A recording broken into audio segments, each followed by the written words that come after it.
Hello, everyone. My name is Patricia Leeson, and it is my privilege to serve as the president of the National Council of Women of Canada. Welcome to day one of bringing CSW home. We're so pleased you have joined us today, and we're very honored to also welcome the Honorable Anita Anand, Canada's Minister of Defense. So welcome, everyone. Our event is a celebration of International Women's Day, woven into the fabric of the upcoming 67th session of the United Nations Commission on the Status of Women. Before we begin our work today of listening to, learning about, and acting on the two themes of CSW 67, let us continue our walk on the path to truth and reconciliation by acknowledging and respecting the First Nations, Inuit, and Métis people of all the lands on which we have a presence. Let us reaffirm our commitment and responsibility to the protection of the land which we each call home. Let us acknowledge the harms and mistakes of the past, and let us consider how we can each, in our own way, move forward in the true spirit of reconciliation and collaboration, renewing our relationship with Indigenous peoples based on rights, respect, and responsibilities. We are all treaty people. Thank you. Well, it's now my pleasure to share some information about my organization, the National Council of Women of Canada. The NCWC was founded in 1893, and as such is one of Canada's oldest advocacy groups. Usually it is small groups that come together to join forces and become national entities, but the NCWC is different in that it was the offspring of a large organization, the International Council of Women. The ICW had its beginnings in 1888 with the suffragettes of the United States, who were joined by a contingent of like-minded Canadian women. Inspired by their international successes, the women proposed the creation of a council in Canada. Up to that time, in the 19th century, it was common for women to host charitable events, mainly through their churches. But the formation of the NCWC promoted a pivotal change in that it was designed to be national in scope and nonpartisan in nature. This was definitely appealing to a broader segment of Canadian women.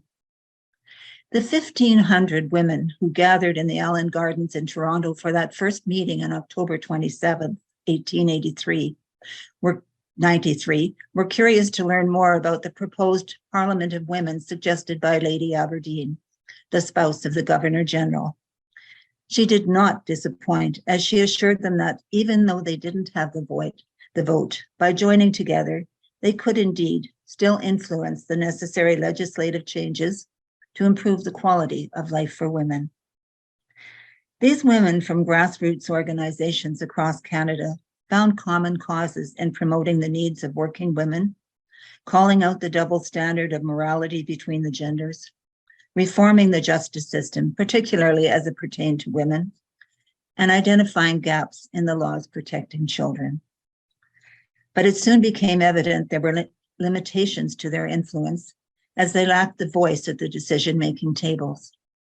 This emboldened many of them to lobby with and support the women who became known as the famous five: Emily Murphy, Henrietta Edwards, Irene Parlby, Louise McKinney, and Nellie McClung in their quest to gain the vote. It was a long and rocky road before women would gain full voting status across our country. The Manitoban women gained voting rights in 1916, but it wasn't until 1960 that Indigenous women were finally afforded that privilege. What a difference with women having the vote. Fast forward to today, where women are now routinely accepted as leaders in our communities, in the boardrooms, and in the political arenas. But we are also keenly aware there is fragility in the social structures that is particularly evident in vulnerable times and situations. The pandemic shook the very foundations of these structures, so our work continues, even as it seems we go 2 steps forward and 1 step back. Therefore, we have strengthened our resolve by having the NCWC local and provincial councils gather with our nationally organized societies twice a year instead of just one, to discuss grassroots issues and prepare solutions. These solutions become policies that reflect our vision, our mission, and our mandate to improve the lives of women, children, families, and communities. We need to give life to these policies and make them living, working documents. Promoting our policies through our active engagement with the International Council of Women, the Organization of American States, and the United Nations, where we are actively involved in CSW through our ECOSOC consultative status, provides the necessary platforms for them to become realities. These partnerships, along with the cooperation and collaboration with the ministries of our various levels of government, is one way of ensuring we can and will make a difference in the lives of women here in Canada and indeed across the globe. The NCWC has learned firsthand the importance of working together through the CSW.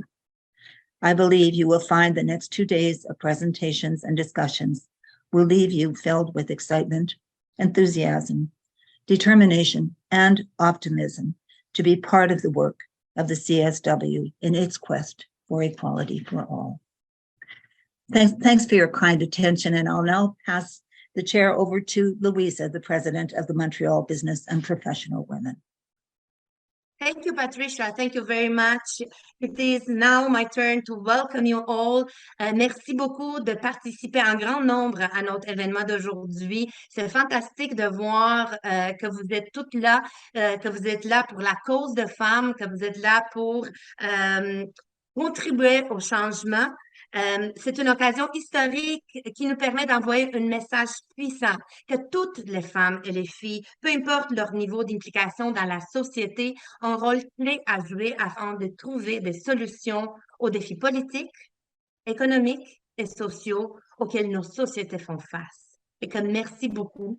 Sans plus tarder, je vais commencer la présentation de mon organisation BPW Montréal, qui fait partie d'une organisation internationale qui s'appelle BPW International, la Fédération internationale des femmes d'affaires et professionnelles, qui a été fondée en 1930. BPW International est une des réseaux des femmes d'affaires et professionnelles les plus influents au monde. Il compte des membres dans plus de 100 pays. Je pense qu'on est rendu à plus de 35 000 membres partout sur 5 continents. Ces membres sont des leaders féminins influents, des entrepreneurs, des propriétaires d'entreprises, des professionnels et des jeunes professionnels. BPW Canada, qui est notre organisation fédérale, a été fondée 4 ans après BPW Montréal. Notre club local il a été fondé en 1926.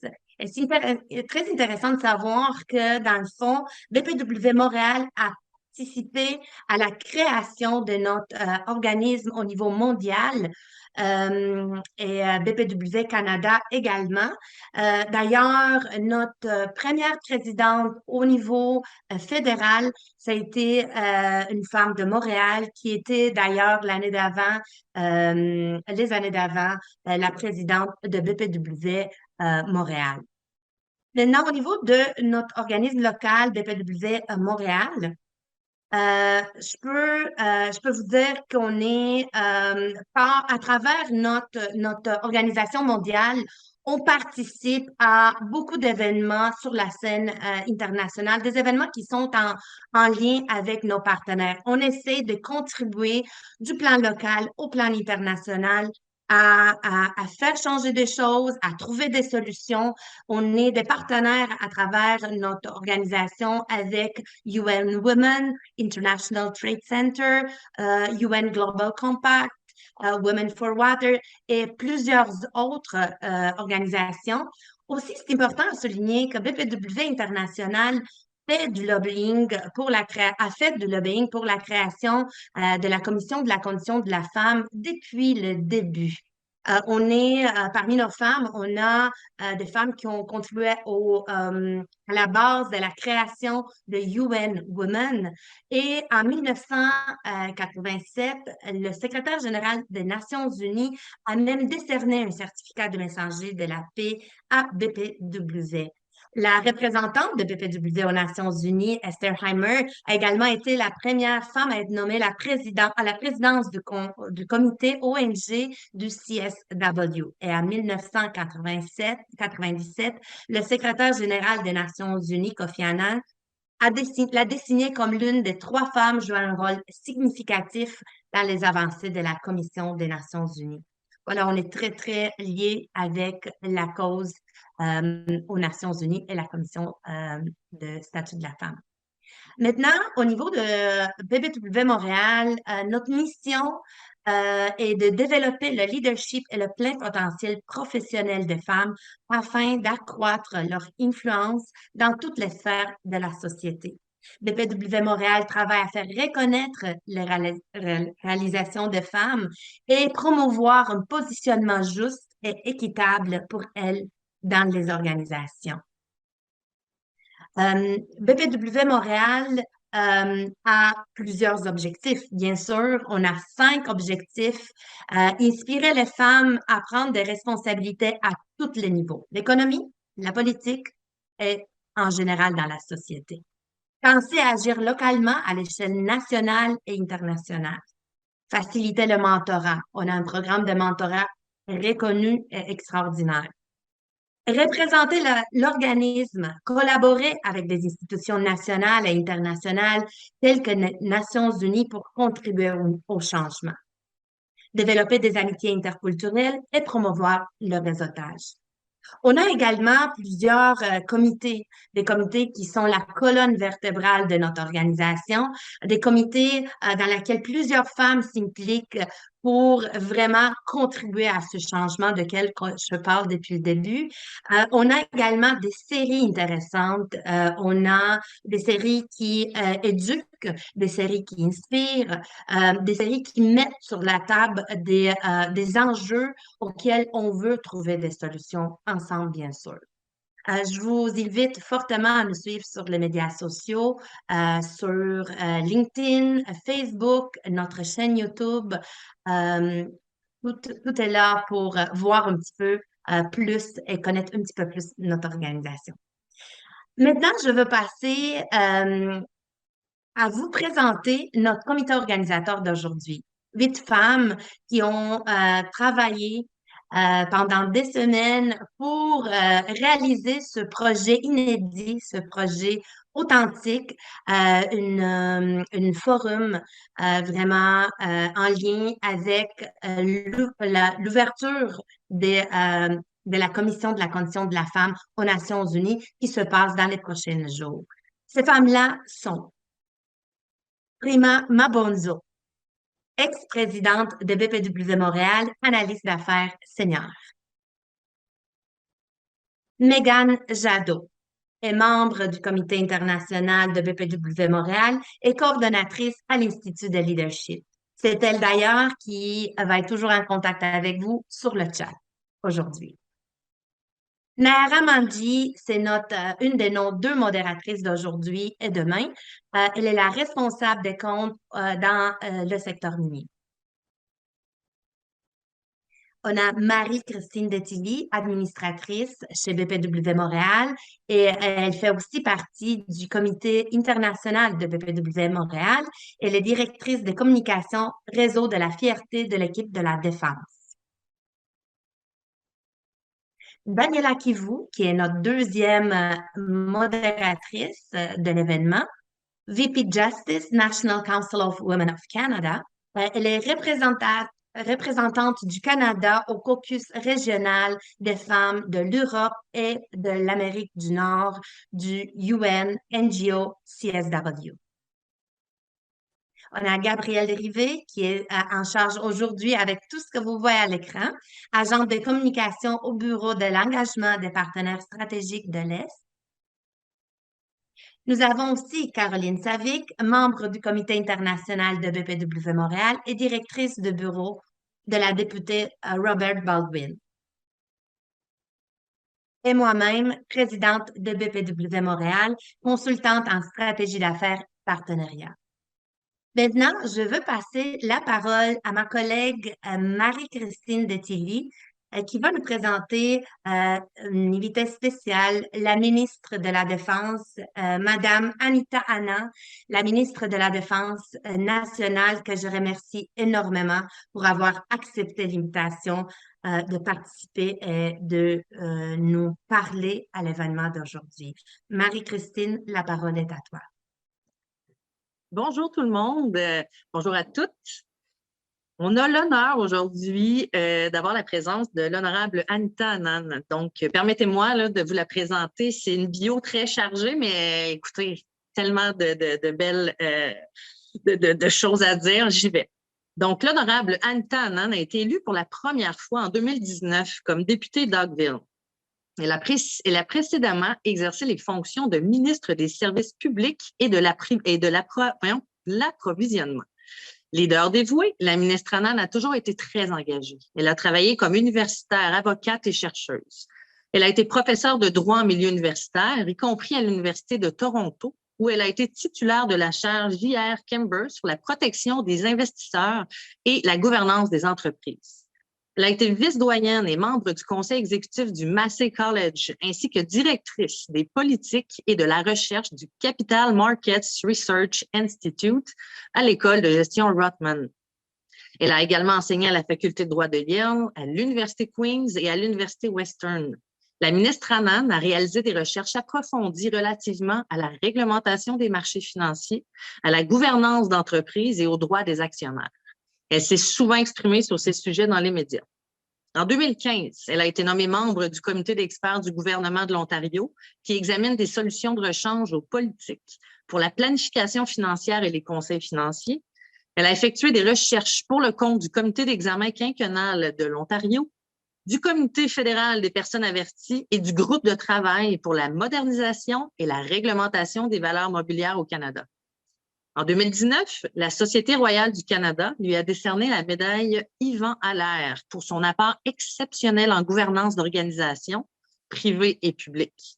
La ministre Anand est titulaire d'un baccalauréat en sciences politiques avec distinction de l'Université Queen's, d'un baccalauréat en jurisprudence avec distinction de l'Université d'Oxford, d'un baccalauréat en droit de l'Université Dalhousie et d'une maîtrise en droit de l'Université de Toronto. Elle a été admise au barreau de l'Ontario en 1994. Donc, sans plus tarder, je vais lui céder la parole. Merci beaucoup à la ministre Anand. Merci. Merci beaucoup, tout le monde. Et je suis très, très heureux d'être ici avec vous aujourd'hui. I am absolutely thrilled to be here to share a few words with you as you prepare for next week's 67th United Nations Commission on the Status of Women. I'm joining you from the traditional territory of the Mississaugas of the Credit First Nation and the traditional territory of the Huron-Wendat and the Haudenosaunee. Aujourd'hui et chaque jour, nous réaffirmons notre engagement envers la réconciliation. Patricia et Louisa, d'abord, un grand merci à vous et à vos équipes de nous avoir réunis et à tous les membres du Conseil national des femmes du Canada et du Business Professional Women Montréal. Bravo, bravo. As your Minister of National Defense, I will start by saying that one of the great honors of my job is to travel across Canada from Halifax to Valcartier to Edmonton to Esquimalt and to meet thousands of incredible women who wear the Canadian Armed Forces uniform. They serve on land, at sea, and in the air, and they keep us safe every single day. But it was not always this case. In 1897, the National Council of Women in Canada founded one of this country's most renowned orders, which is the Victorian Order of Nurses. And 2 decades later, many of its members were fighting for the right to serve Canada during the First World War. Yes, that's right. Women, like other Canadians, including racialized men, had to fight themselves to be able to serve this country. But they fought hard and they won. And by the end of the war, 2,800 Canadian women had crossed the Atlantic, tending to the wounded and sick, including on the front lines. Canada's nursing sisters tore down barriers for all those who followed, and Canadian women kept going. Let me give you some examples. In 1965, the government allowed women to be employed in the Canadian military with a fixed ceiling of just 1,500. In 1979, military colleges finally opened their doors to women. And then finally in the year 2000, Canadian women served in our Navy's submarines for the first time. Now, the international community, too, has come to recognize the importance of women's leadership in peace and security issues. Il y a 23 ans, le Conseil de sécurité des Nations Unies a adopté la résolution 1325 sur les femmes, la paix et la sécurité. Ce fut un moment charnière pour la communauté internationale qui reconnaissait enfin qu'il n'y a pas de véritable paix ou de réelle sécurité sans la participation significative des femmes et des filles. Through the ELSI initiative, we are increasing women's meaningful participation on UN peace support operations together with international partners from nearly every region of the world. And back here at home, we are making important progress as well. Let me talk a little bit about les changements culturels dans les forces armées canadiennes. Since my appointment, I have said clearly that my top priority is to build a Canadian Armed Forces où tous les membres peuvent travailler avec les protections nécessaires. Every member needs to feel protected and respected when they put on a uniform to serve our country. Voir des femmes dans tous les domaines de l'organisation inspire également les autres à voir qu'elles ont une place au sein de l'équipe des forces armées. And we are making progress. Days after my appointment, I announced that we would transfer the investigation and prosecution of criminal code sexual offenses alleged against Canadian Armed Forces members from the military justice system to the civilian justice system. And last spring, I accepted the final report of the Independent External Comprehensive Review, which outlined the actions that we need to take to change the culture of our military and make it a better workplace for the women who serve our country.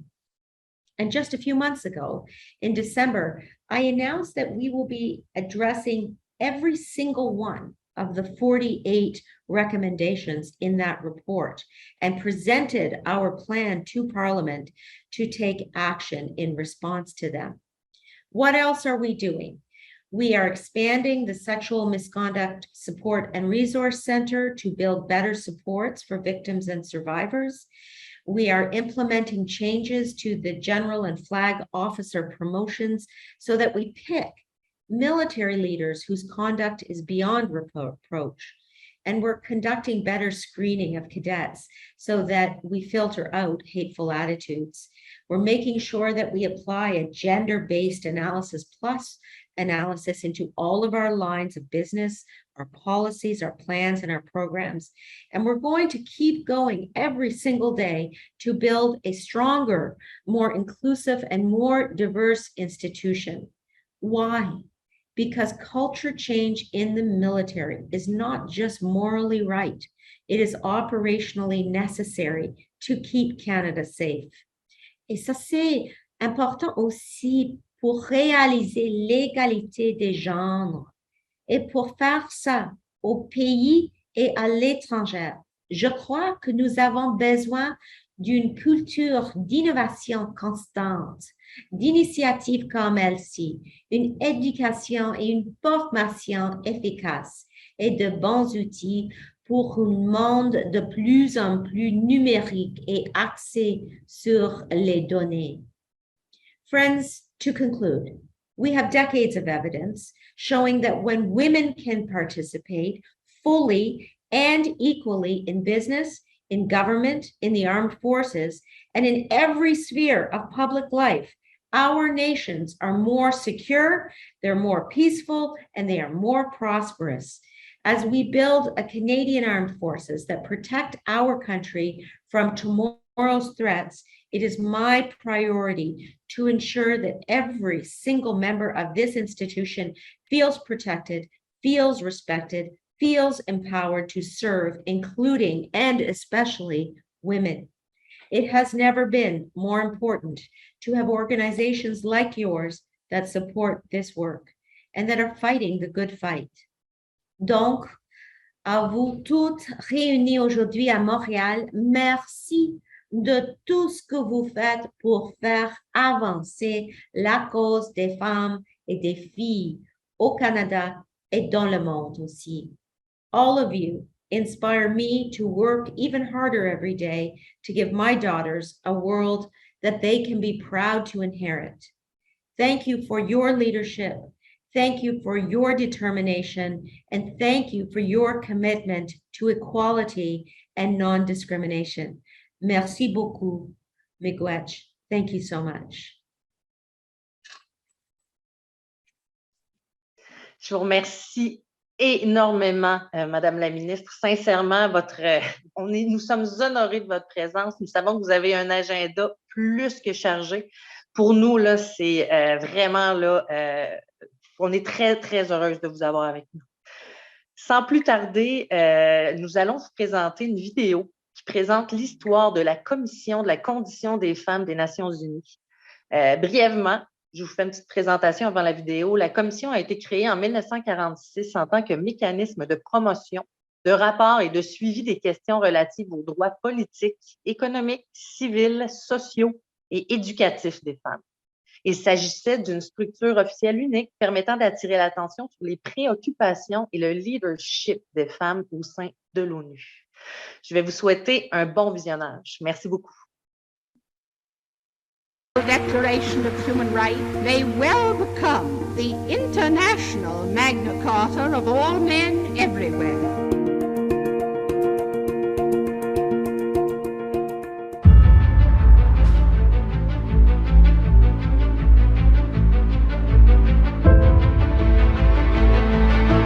After the Second World War and the Great Economic Depression, there was a spirit to think, what can we do to ensure that this kind of situations will never happen again?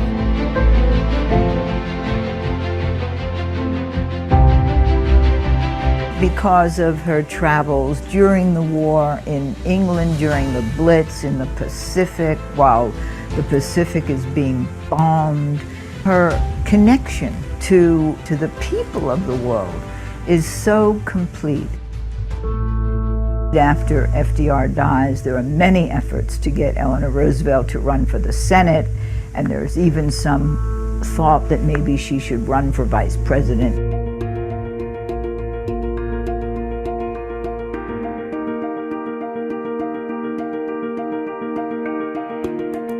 The one position she is excited about, that she accepts, is when Harry Truman offers her a membership in the delegation, the U.S. delegation, to the United Nations. It was such an opportunity to build a movement for peace and for human rights.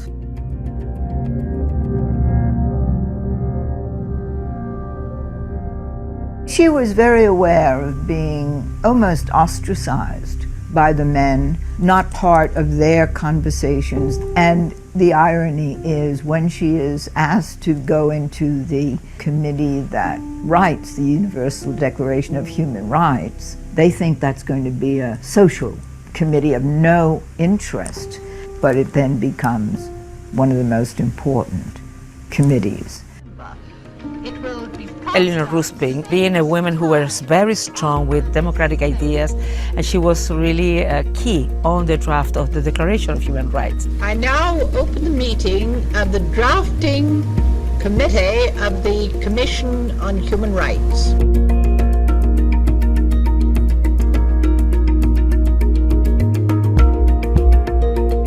One other person that was such a big influence on Eleanor Roosevelt was India's Hansa Mehta.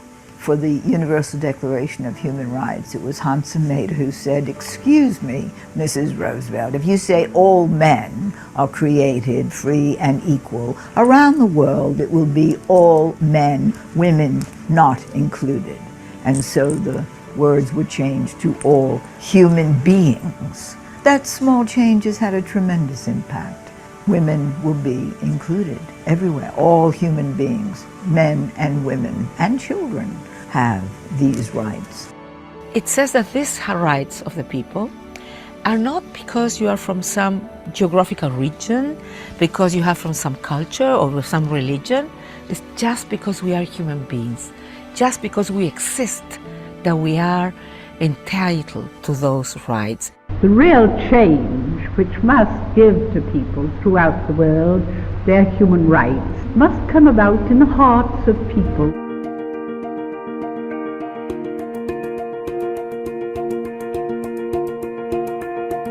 Their ability to work together, to negotiate across all their differences, is really what made the creation of the Universal Declaration of Human Rights possible.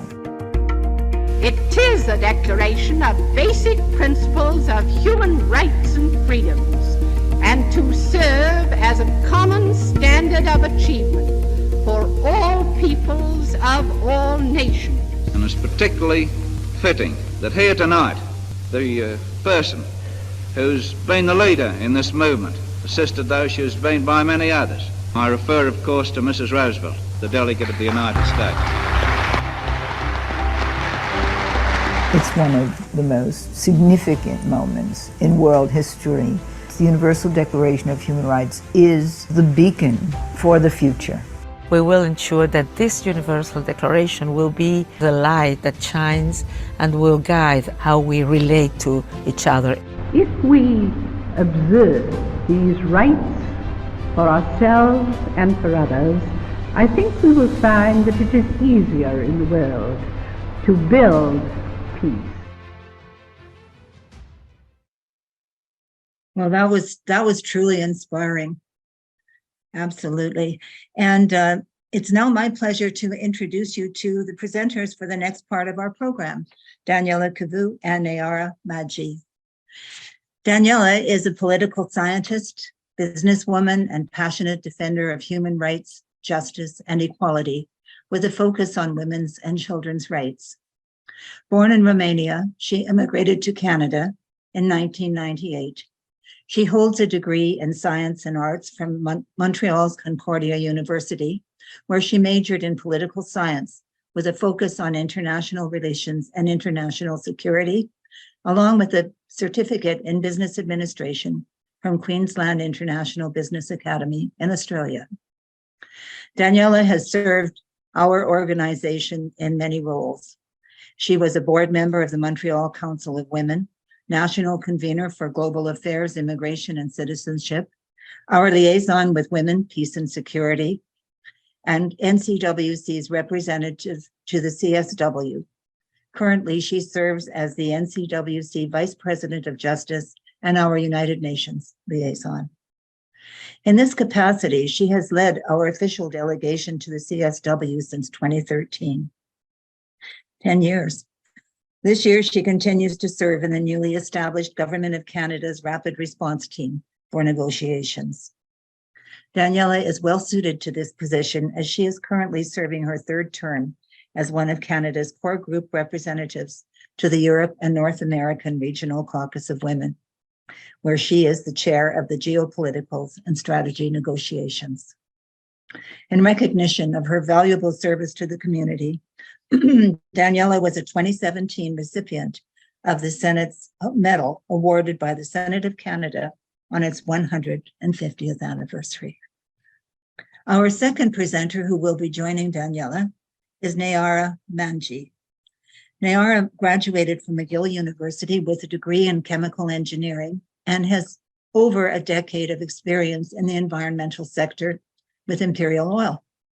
During her time with the company, she held the positions of project manager, safety and health advisor, and supervisor, managing environmental liability at Surplus Petroleum Properties. She has worked in Vancouver, Calgary, and Montreal, and traveled across Canada to creatively transform unoccupied industrial sites back into productive spaces. She recently relocated back to Montreal, joining the commercial team as an account manager. In 2019, Nayara won the Young Women in Energy Award, an award recognizing 10 women across Alberta that demonstrated exceptional leadership and are changing the face of energy by challenging the status quo. Outside of work, she is the Community Relations Chair for the Quebec and Maritimes Ismaili Council, overseeing external relations strategy and fostering partnerships with governmental and non-governmental agencies. We're so pleased to have you two ladies presenting to us in the next little bit, but just before I ask you to begin your presentation, I would like to remind everyone of the terms of engagement with our presenters. As the NCWC is an NGO in special consultative ECOSOC status, and BPW Montreal is an NCWC federate, the United Nations practices apply to all participants, which means everyone must engage, address, and express their questions, comments, and views in a respectful, polite, and non-partisan manner. Public shaming, harassing, intimidating, insulting, bullying, verbal abuse, hate speech, or any other form of discrimination, or any use of language perceived as such when addressing any official guest speaker, members of the organizing committee, or individual participants will not be tolerated. Thank you for keeping these basic rules in mind as our event unfolds. And I will now turn the chair over to you, Daniela, for your presentation. Thank you. Hello to everybody. And thank you very much, Patricia. Thank you very much to all for being here with us today. This is a dream come true, and I may be a bit emotional because it's the first time the Commission on the Status of Women is coming home to Canada. And there is no better place in the world than Canada, where a place where has and will be and will remain the beacon of hope. I will start with an apology. My internet is quite unstable and I have been already kicked out. I will shut down my camera. Please, apologies, excuse me. So why the CSW is so important and what are its functions and impact on the rights of women and girls here at home and abroad. But before we start, I am going to take you on a short trip down memory line because we need to remember the importance of international organizations. The first international organization was the Concert of Europe between 1820 and 1900. The leaders of major European powers met periodically in a system of consultation known as the Concert of Europe to attempt to preserve the status quo and to protect their governments from internal rebellion. Further on, between 1899 and 1907, numerous Hague Conventions led to the establishment of the League of Nations, spurred by political and economic interdependencies and advances in communication and transportation that developed after World War II. The UN became then a centerpiece of networking of international organizations. And it would be kind for us to remember that Canada, in both occasions, has been a founding member. The great human suffering of post-World War II, World War I, led to a strong public outcry, demanded some method to be found to prevent renewal of suffering and destruction, which were now to be seen irreparable and inevitable. This resulted in 1919 into the Paris Peace Conference, where unanimous agreement has been reached on the text and the covenant of the establishment of the League of Nations. The League of Nations was originally established on the 10th of January, 1920. Unable to fulfill its hopes, its aspirations, and its goals, the founders have decided to, to eliminate this organization. And in April 1946, the powers of this decision-making body has been transferred to the United Nations. Could we please move on to the next slide? The United Nations was established on the 24th October 1945. 51 countries committed to maintaining international peace and security, developing friendly relations among nations, and promoting social progress for better living standards and human rights. The United Nations Commission on the Status of Women was also established in 1946 as a mechanism to promote and report on the monitoring issues relating to the political, economic, civil, social, and educational rights of women. It was a unique official structure for drawing attention to women's concerns and leadership within the United Nations. The CSW first met at Lake Success in New York on February 1947. All 15 government representatives were women, which distinguished all other movements in the United Nations. And it has continued to remain and maintain a major women delegate power. During the first session, the Commission was declared as one of its guiding principles the following: to raise the status of women, irrespective of nationality, race, language, or religion, to equality with men in all fields of human enterprise, and to eliminate all discrimination against women. The provisions of statutory law.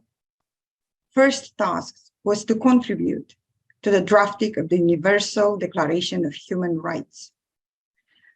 The members inserted gender-sensitive language, arguing against references to men as a synonym for humanity, and phrases like men are brothers.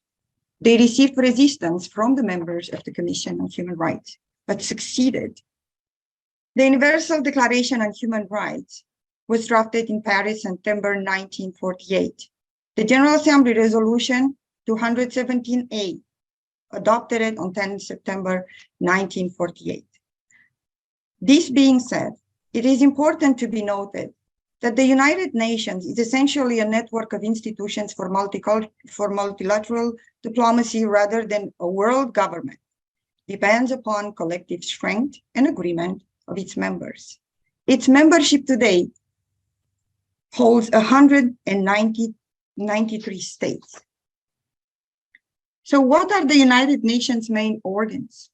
The General Assembly with 193 members, the Security Council with 15 members, 5 permanent, who holds the veto power, China, the United States, France, the United Kingdom, Russia, and the Russian Federation, and 10 elected members, 2 years, based on regional representation. Canada currently is not a member of the Security Council. We have lost our seat in 2020 to Ireland and Norway. The Economic and Social Council holds 54 members. The Trustship Council holds 5 members, which are the 5 Security Council representatives. The United Nations functions and entities are as follows: 15 agencies, 3 commissions, 2 forums, and 6 committees. One of the most important bodies for us as women that decides and holds our rights is the ECOSOC.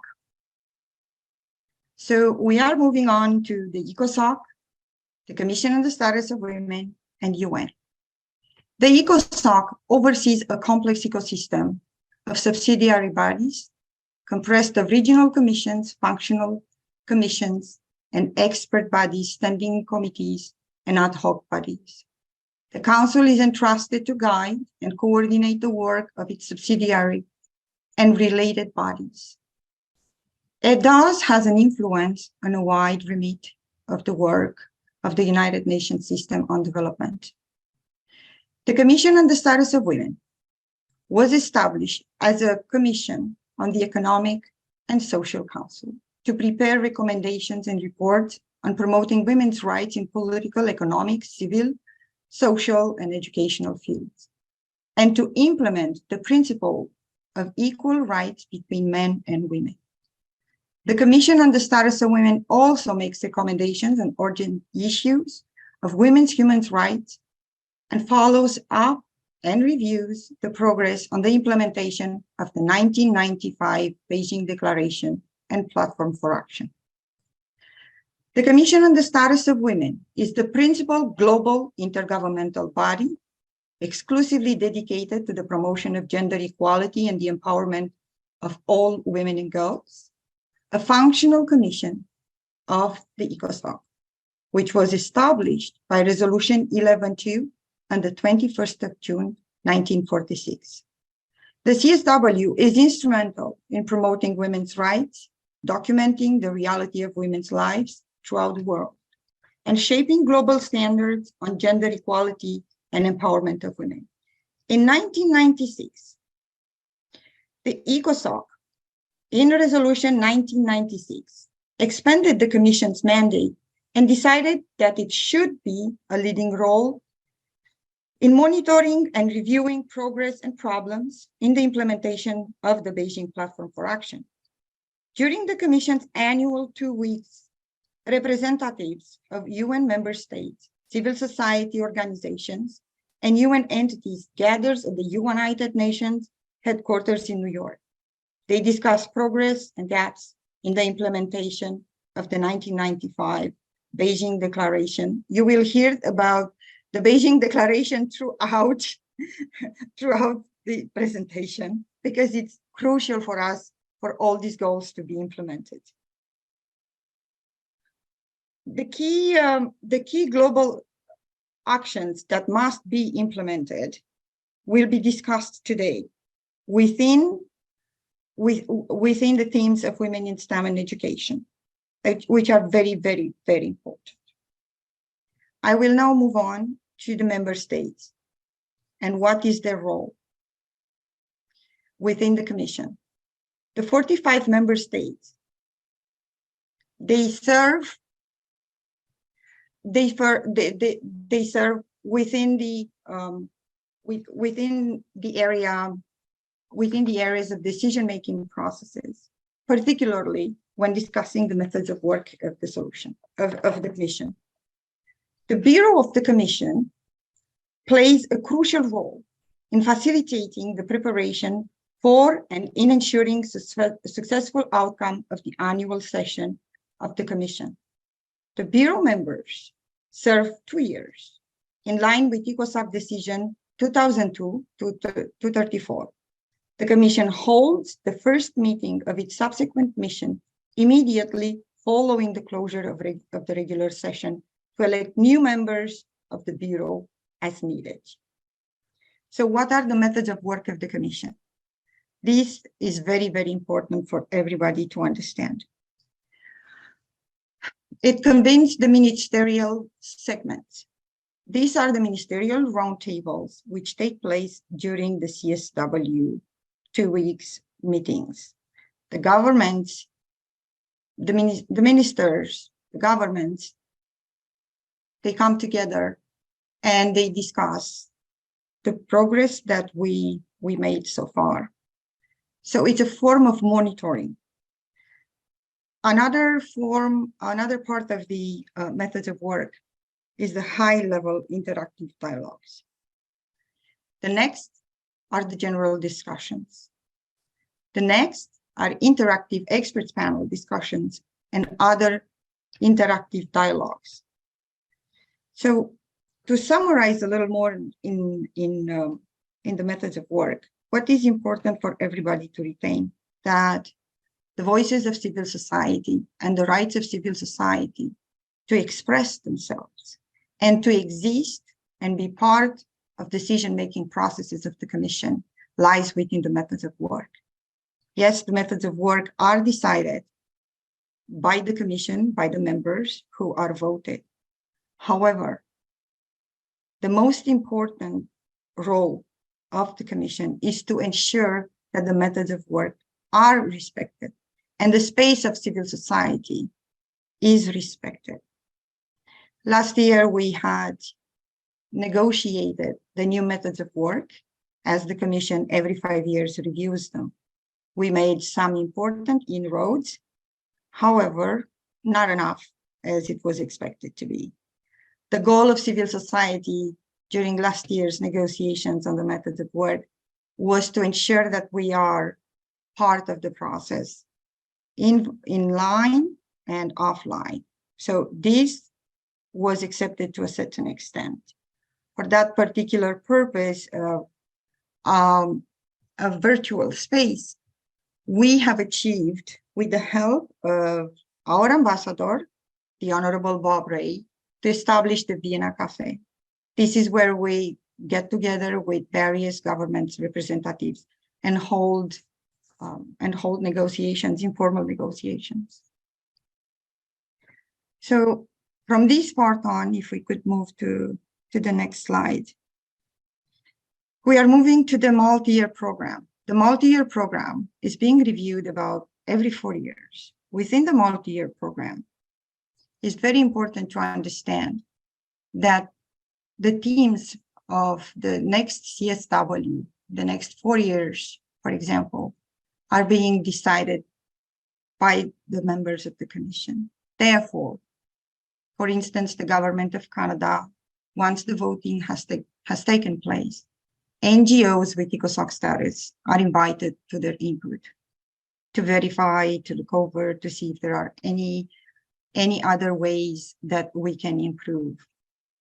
This being said, these type of consultations are rare, but not with Canada, not with respect to Canada. We are privy to those decision-making process. So the next negotiation with respect to the multi-year program of work of the commission is going to take place, I think next year, if I am correct. So from next year on, we will have a proposal of various themes for the upcoming CSWs that the commission will vote on. When the commission has agreed on the theme, then the review team is being considered, and it will be again sent out to all NGOs with consultative status. Can we move on to the next? So what is the role of UN Women? The UN Women facilitate and support all the works of the commission, but is also the bridge between civil society and member states.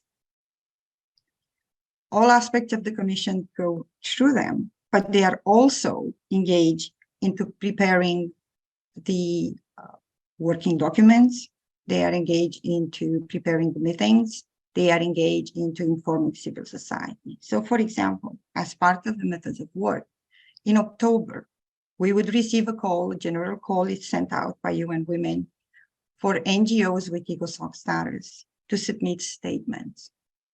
Our engagement with member states during the sessions are through statements. The statement I have just mentioned is being submitted to UN Women, and it represents the stand an organization takes, their priorities, and what they are going to focus in the upcoming session. NGOs are also invited to collectively make this statement. And so when we engage with member states during the session, we can follow our statements as they have been submitted to UN Women, or we may address all other concerns to various states.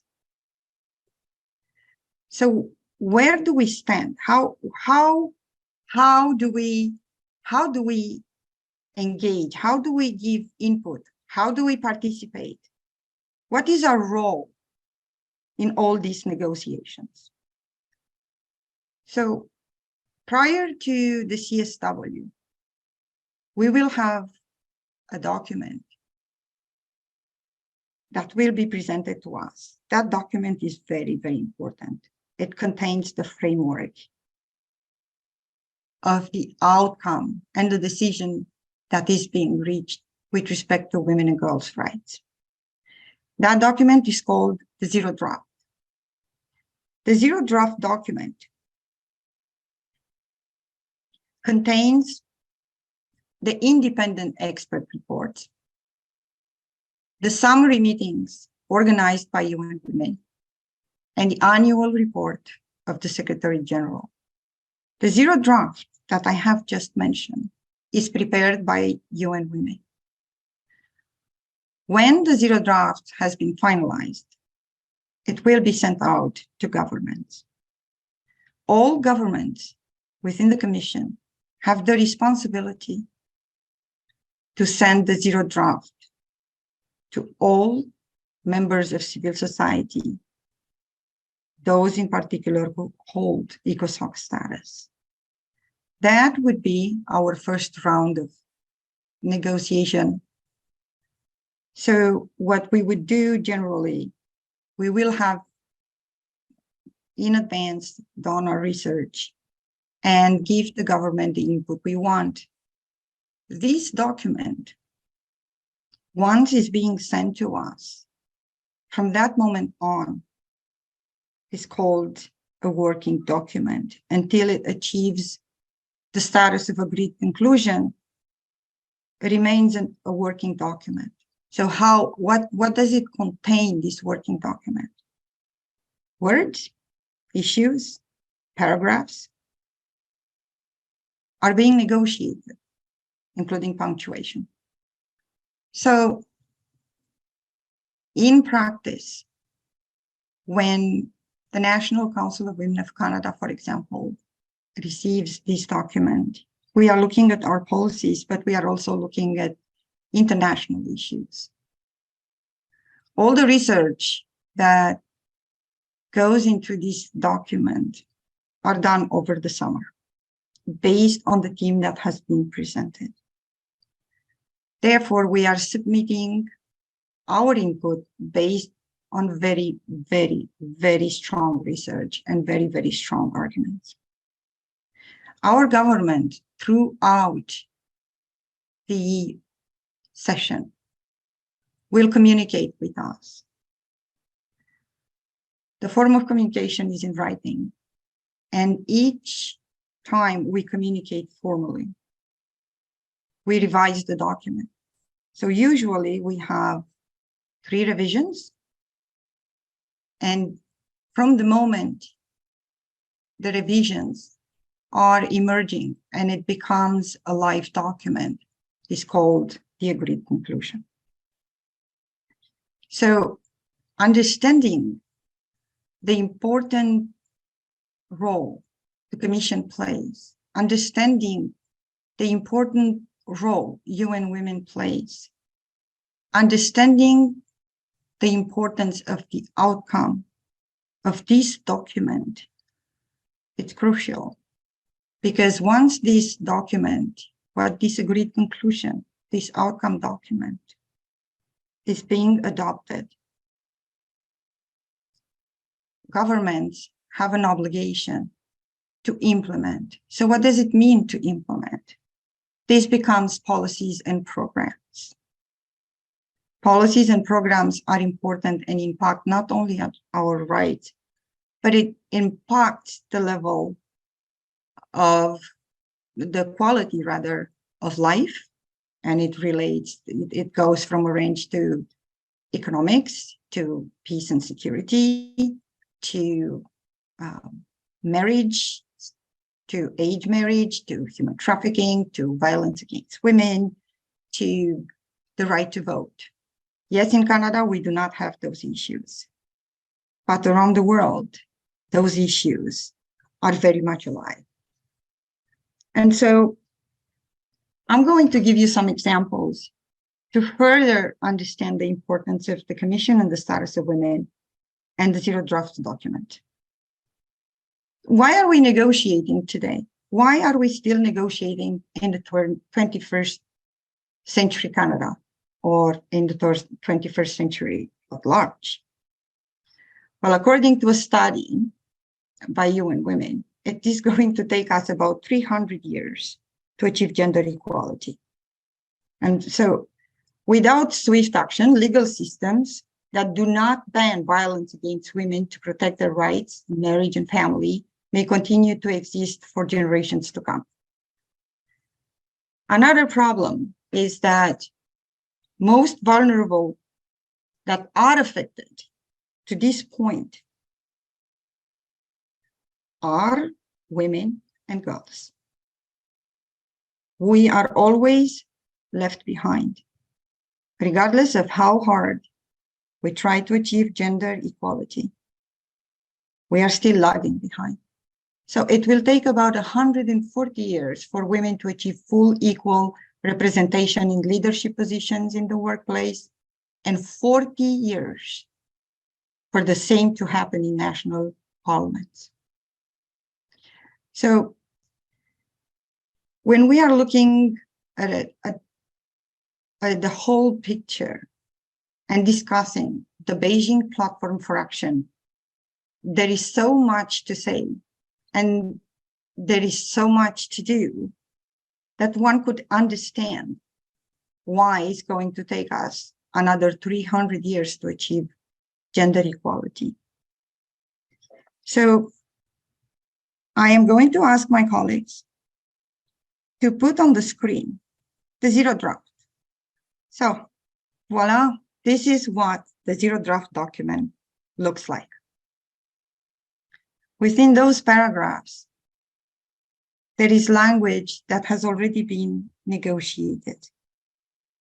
These words and this zero draft contains your rights, my rights, every woman and girl's rights. At the bottom, you will see written in bold, based on the CSW 63, 65, 62. These are the past agreed conclusions based on which we are going to follow to further develop this document.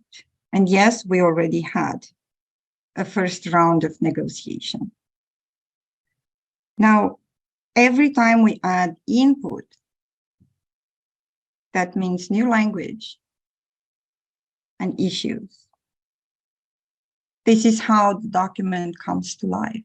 This is how the agreed conclusion comes to life. These paragraphs, they do not remain as you see them. In time, the language that states will agree upon will be added, and they will be populated with already agreed language, or perhaps, if we are lucky, new language. Language means progress. Language means nobody is left behind. Language means our rights will not be violated, will be respected. Now, there is something very important to understand. This document, when it becomes the agreed conclusion, is being adopted by the Commission. It's a non-binding document. Civil society will be subject to their government's will to implement this outcome. Not all governments follow the implementation of the agreed conclusion. Therefore, every year, many women and girls are left behind.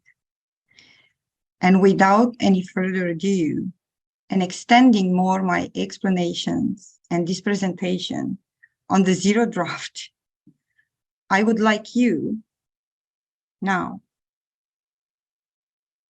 to raise your issues, to raise your voices. And I would like to have your input. Thank you very much. Parfait. Et Donc, là, nous allons passer à la période de questions sans plus tarder. Merci infiniment, Daniela, pour cette présentation très inspirante. Donc, nous avons une question concernant, en fait, la question dit beaucoup de femmes dans la société civile ne sont pas au courant du travail fait au niveau de la commission sur le statut de la femme et aussi de UN Women. Y a-t-il des cours mis en place, des programmes ou des communications que ces femmes qui font partie de la société civile puissent avoir pour enfin avoir l'information et pouvoir se joindre aux efforts qui sont faits?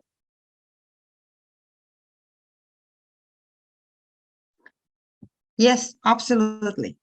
So now I will be able to explain furthermore. In order to be able to get engaged with UN Women, you will have, as an organization, to have ECOSOC status. Not all organizations are able to contribute. Therefore, usually, for example, the National Council of Women of Canada or BPW Canada, for that matter, will always have members who are not who do not have ECOSOC status. So, for instance, the National Council of Women of Canada has organizations such as Science Canada, or the local Council of Women, the Provincial Council of Women, charities. They add their voices with us. We work together. So if you do want to participate and if you do want to engage, you are welcome always to get engaged with us. You can get engaged within the BPW Montreal. You can get engaged with the National Council of Women. You can make your voices heard. The purpose of this bringing CSW home is to ensure that all women and girls' voices are heard. So you are welcome to join us anytime you want.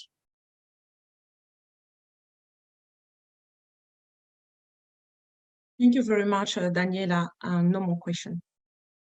Okay. That's great. I hope this brief introduction was helpful. But by any means, by all means, if you want to send any input, my email will be available. I will be waiting.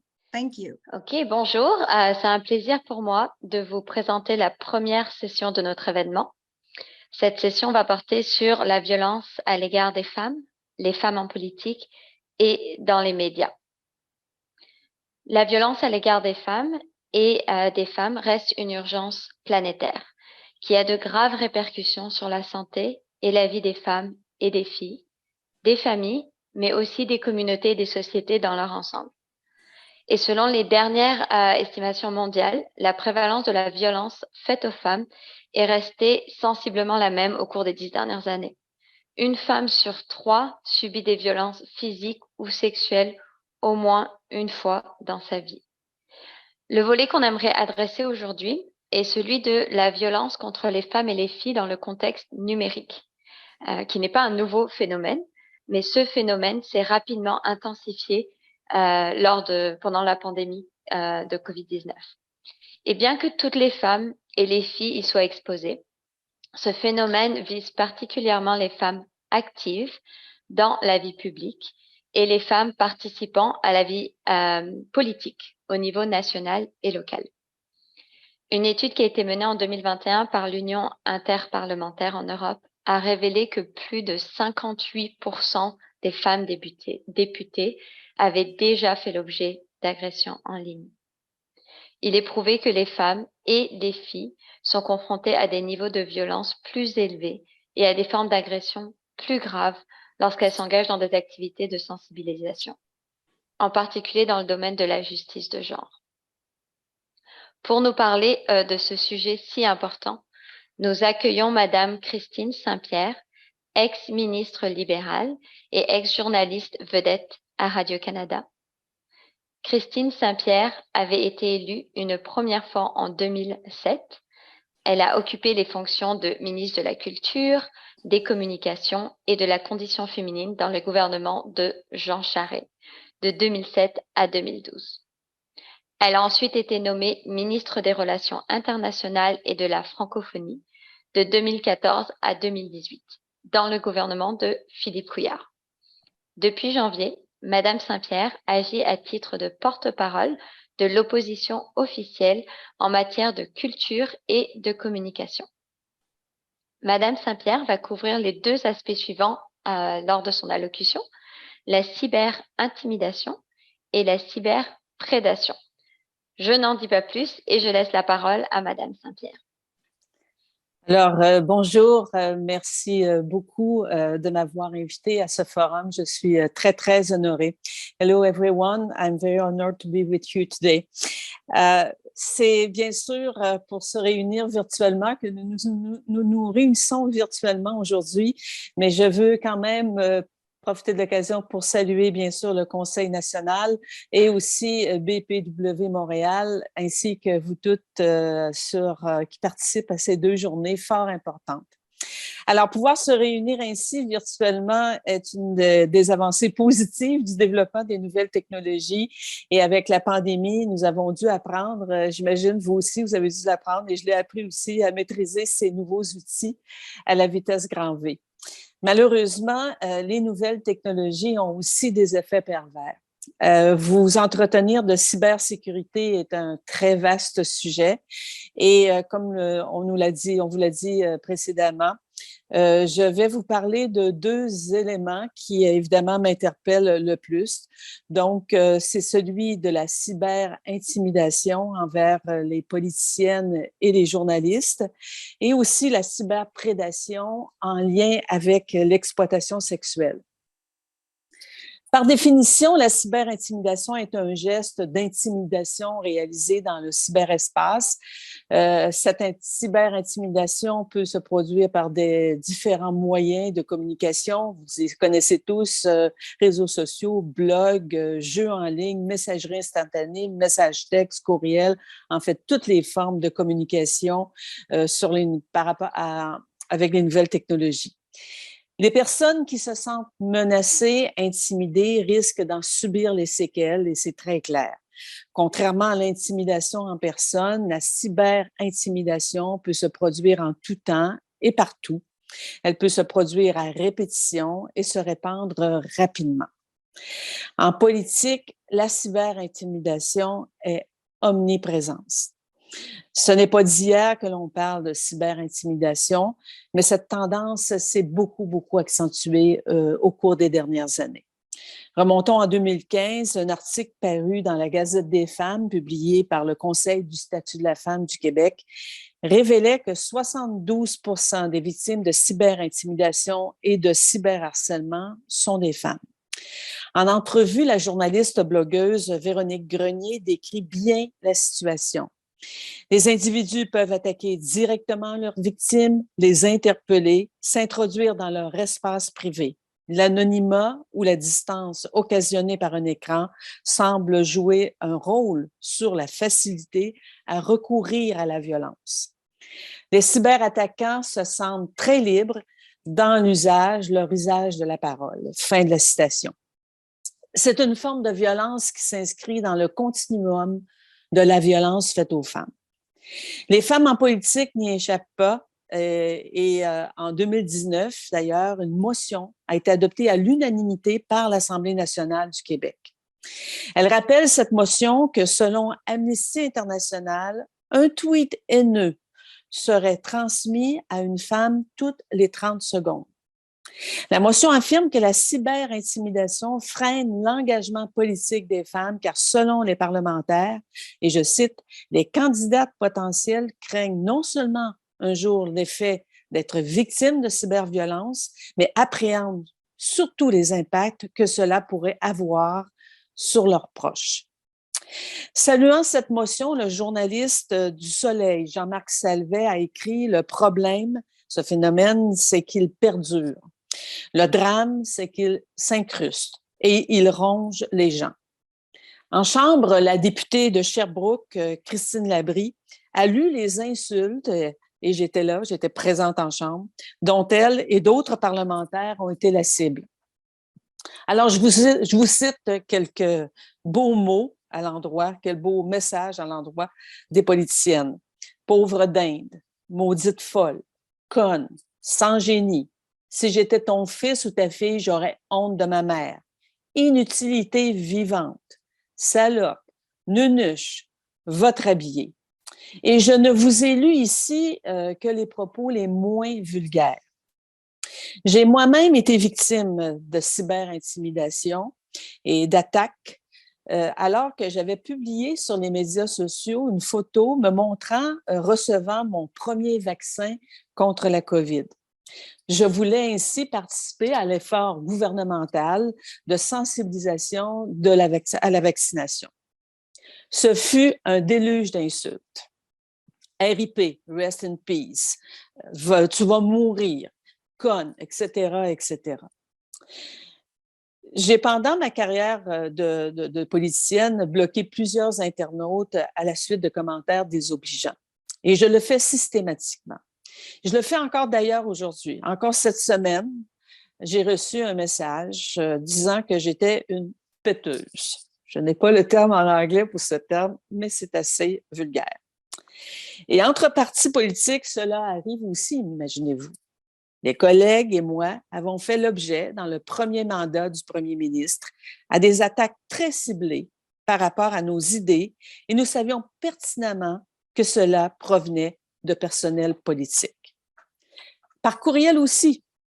Un samedi matin, je vous donne un exemple de ce que j'ai vécu. Un samedi matin, un ministre important m'a même écrit un message fort intimidant.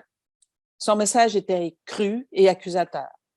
Il m'accusait faussement de me mêler de sa vie privée, alors que les membres de son caucus, son propre caucus, alimentaient allègrement les journalistes de la colline parlementaire à ce sujet. Je l'ai forcé par la suite à me présenter des excuses. J'ai un certain âge et je peux répliquer rapidement.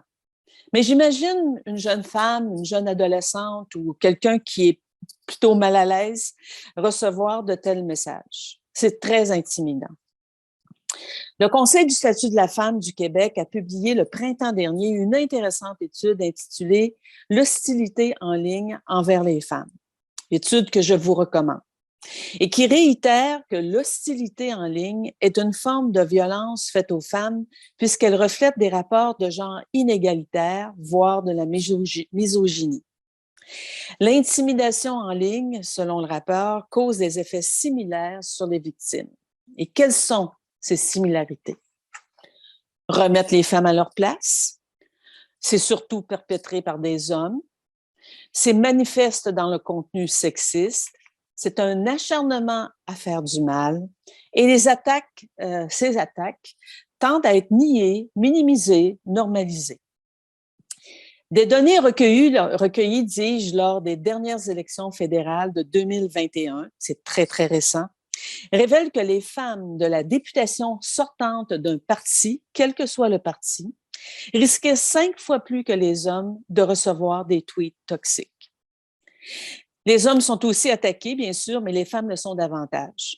En effet, un sondage effectué par le journal Le Devoir auprès de députés de la Chambre des communes a révélé que 95% des répondants disaient recevoir des commentaires désobligeants et les femmes sont plus nombreuses que les hommes. En faisant mes recherches pour cette allocution, j'ai découvert qu'au Japon, un site web a été créé pour aider les femmes candidates aux élections qui se tiennent présentement à se prémunir contre cette hostilité et on les aide à éviter cette cyber-intimidation. C'est le Harassment Consultation Center for Women in Politics et je salue cette initiative.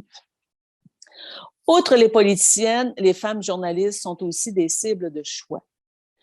Une profession qui a très longtemps été, comme vous le savez, majoritairement réservée aux hommes. Au Royaume-Uni, The Guardian a révélé que parmi 1 400 000 commentaires bloqués sur son site depuis 1990, 84% visaient des femmes journalistes. Et entre 2006 et 2015, les femmes journalistes avaient écrit moins du tiers des articles, moins de 30% des articles. En Australie, un sondage mené en 2016 par le Women in Media Group révèle que 41% des femmes journalistes interrogées avaient été harcelées ou intimidées en ligne. Les femmes journalistes ont aussi le réflexe de s'auto-censurer, ce qui est, à mon avis, très grave. Car, et je cite l'une d'entre elles interrogée dans le cadre de cette étude du Conseil du statut de la femme. L'effet est pernicieux. L'effet n'est pas nécessairement immédiat, mais ça s'accumule. Un message, ce n'est pas grave, mais tu réalises que ça s'accumule, l'effet est global. C'est le sentiment d'être coincé entre la volonté de s'exprimer et de défendre des causes auxquelles elle croit et la nécessité de ne pas compromettre sa santé mentale. Fin de la citation. J'aborde maintenant mon deuxième thème, la cyberprédation auprès de mineurs pour des fins d'exploitation sexuelle. L'exploitation sexuelle est un sujet qui me tient grandement à cœur puisque j'ai été vice-présidente de la commission spéciale sur l'exploitation sexuelle des mineurs qui s'est tenue à Québec et dont les travaux se sont échelonnés sur 18 mois. Au Canada, Montréal a la triste réputation d'être la plaque tournante de l'exploitation sexuelle. On commande ici une fille comme on commande une pizza, disent les policiers. Les grands événements, tels le Grand Prix de Formule 1, amènent à Montréal une clientèle très nantie, prête à faire la fête et à se payer des filles. Les proxénètes sont de plus en plus habiles dans leur recrutement et surtout habiles à passer sous le radar grâce aux nouvelles technologies. Une étude récente, soutenue par l'Université du Québec à Montréal, publiée en novembre dernier et intitulée « Ça accélère tout », lève le voile sur les méthodes de recrutement des victimes d'exploitation sexuelle qui n'ont rien à voir avec ces méthodes de recrutement que nous connaissons, soit à travers les lieux publics tels les centres commerciaux ou encore des centres jeunesse où de jeunes filles recrutent d'autres jeunes filles. Les chercheurs Martine Bécoté, Catherine Bourassa-Dansereau et Mélanie Millette font état du rôle prépondérant que jouent maintenant les médias socio-numériques et technologies de l'information dans l'approche et le recrutement des victimes. Elles se sont interrogées sur le processus qui mène une adolescente à basculer vers la prostitution. Leur constat est cru et extrêmement troublant.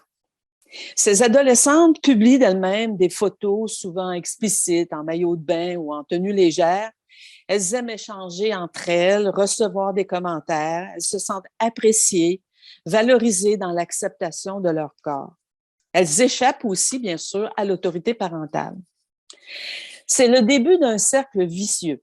Elles reçoivent aussi des commentaires de parfaits inconnus et petit à petit, certaines vont entrer dans une sous-culture numérique, c'est-à-dire une communauté d'internautes qui partagent les mêmes goûts et s'alimentent les uns les autres. Elles s'abreuvent donc à des images qui tranquillement les désensibilisent, dis-je. Elles seront alors facilement ciblées par des algorithmes qui suggèrent la banalisation des services sexuels. La prostitution est représentée comme étant glamour et rentable. C'est alors le point de bascule. Les chercheuses ont constaté que les victimes normalisaient, banalisaient, voire valorisaient le style de vie associé à cette sous-culture. La conclusion est ainsi claire à l'effet que les réseaux sociaux numériques accélèrent et facilitent le recrutement. Une fois qu'elles sont entrées dans leur piège, les proxénètes prennent facilement le contrôle des communications des victimes et les isolent totalement de leurs proches. Alors, vous voyez comme moi que nous devons de développer une meilleure connaissance de ce phénomène et surtout mettre au point d'importantes campagnes de sensibilisation. Il y a d'ailleurs très peu d'études scientifiques à ce sujet, notent les chercheurs, et il est temps que l'on en fasse davantage. Nous avons proposé dans le cadre de la commission sur l'exploitation sexuelle dont j'ai été la vice-présidente, nous avons proposé la création d'une chaire de recherche qui serait associée à l'UNESCO. Ainsi, nous pourrions partager avec d'autres chercheurs dans le monde et approfondir le sujet, car plus les technologies se raffinent, plus nous sommes dépassés dans les préventions. Et que dire de l'intelligence artificielle? Autre sujet fort important et vaste. Malheureusement, 3 ans après le dépôt de notre rapport, l'implantation de cette recommandation se fait toujours attendre et je l'appelle de tous mes souhaits parce qu'il y a urgence.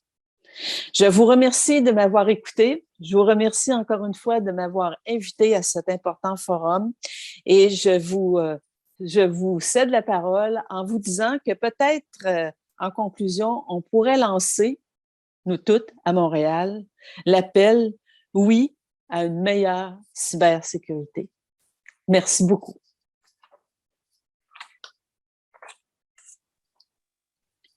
Merci, Madame Saint-Pierre, pour cette présentation. Et aussi par rapport à la cyber-intimidation, merci d'avoir partagé des exemples précis de façon transparente et vulnérable de ce que vos collègues et vous-même avez vécu au cours de votre carrière. Et j'aime beaucoup à la fin l'appel à tous pour faire notre part des choses, pour aider avec tout ce qui se passe en ce moment avec la cyber-intimidation et cyberprédation. Maintenant, nous allons faire une petite pause de 5 minutes. Je vois qu'il est 12h36 heure de Montréal, donc peut-être d'ici 12h40, 42, prendre 5 minutes de pause. Après la pause, Daniela nous présentera la session numéro 2. Et après la session numéro 2, il y aura une période de questions. Donc, on vous retrouve après la pause de 5 minutes. Merci. Yes. Welcome, everybody. Again, now this session will be related to women in technology. Online hate and cyber violence has emerged as an extension of violence against women. These issues are rooted in gender inequalities. The UN estimates that 95% of aggressive behavior, harassment, abusive language, and denigrating images in online spaces are aimed at women and come from partner or former male partners, colleagues, and partisanship. Today, this issue is going to be addressed by Lauren Salem, and we will begin with her. While the dynamics of violence largely remain the same, technology extends the reach and creates new forms of abusive behavior. For instance, technology-related violence can be anonymously perpetrated and committed from any location with relative ease due to automatization and accessibility of many technologies. The outcome is the erosion of a woman's sense of security. Concepts of safe distance and safe place are threatened. Lauren, as an expert in the field, could you lead us into what are the best tools and ways to prevent online violence? Thank you. Thank you, Daniela. It's really an honor to be here with everyone today. When we're talking about online harms against women, that really encompasses a broad spectrum of actions, which can include cyber stalking, cyberbullying, the non-consensual sharing of intimate images, and deep fake porn, which uses AI essentially to make it look like an individual is being featured in the video, as well as harassment and threats of violence that we touched on in the first session. Each of these actions has a very serious consequence on the ability of women to feel safe online, to feel confident expressing their opinions and participating in civic spaces. I'm going to focus a little bit more on the hate speech, harassment, and threats of violence today, building off the first session and kind of focusing on social media, but I do have some resources that I will share in the chat function in a little bit, particularly from the Women's Shelter of Canada. They're developing a really great resource on technology-facilitated gender-based violence that addresses some of the other forms of online harms that I mentioned at the start. So addressing hate speech, harassment, and threats of violence online has a few core challenges to it. The first is a definitional challenge of defining hate speech in a way that includes some of the harmful speech that's online and in a way that allows us to pursue traditional forms of justice. The second is a jurisdictional challenge. The internet is a global place, and it's kind of hard to put borders around it, and legal frameworks have borders. The impacts of hateful speech, harassment, and threats of violence are amplified, as we previously discussed, due to the access people have to you when you connect online. The guise of anonymity the internet provides kind of makes it feel like saying harmful things is a really low stakes activity to the perpetrators.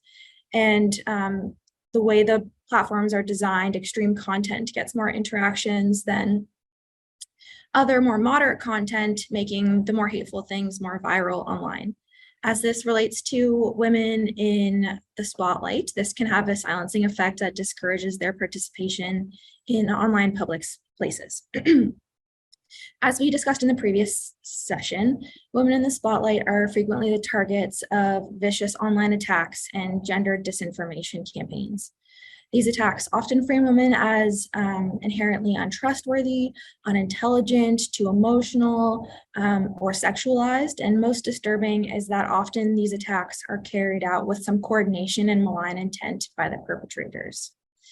In Canada, online abuse against women has become so prevalent and so toxic that it's driving some women out of their political or other public-facing roles.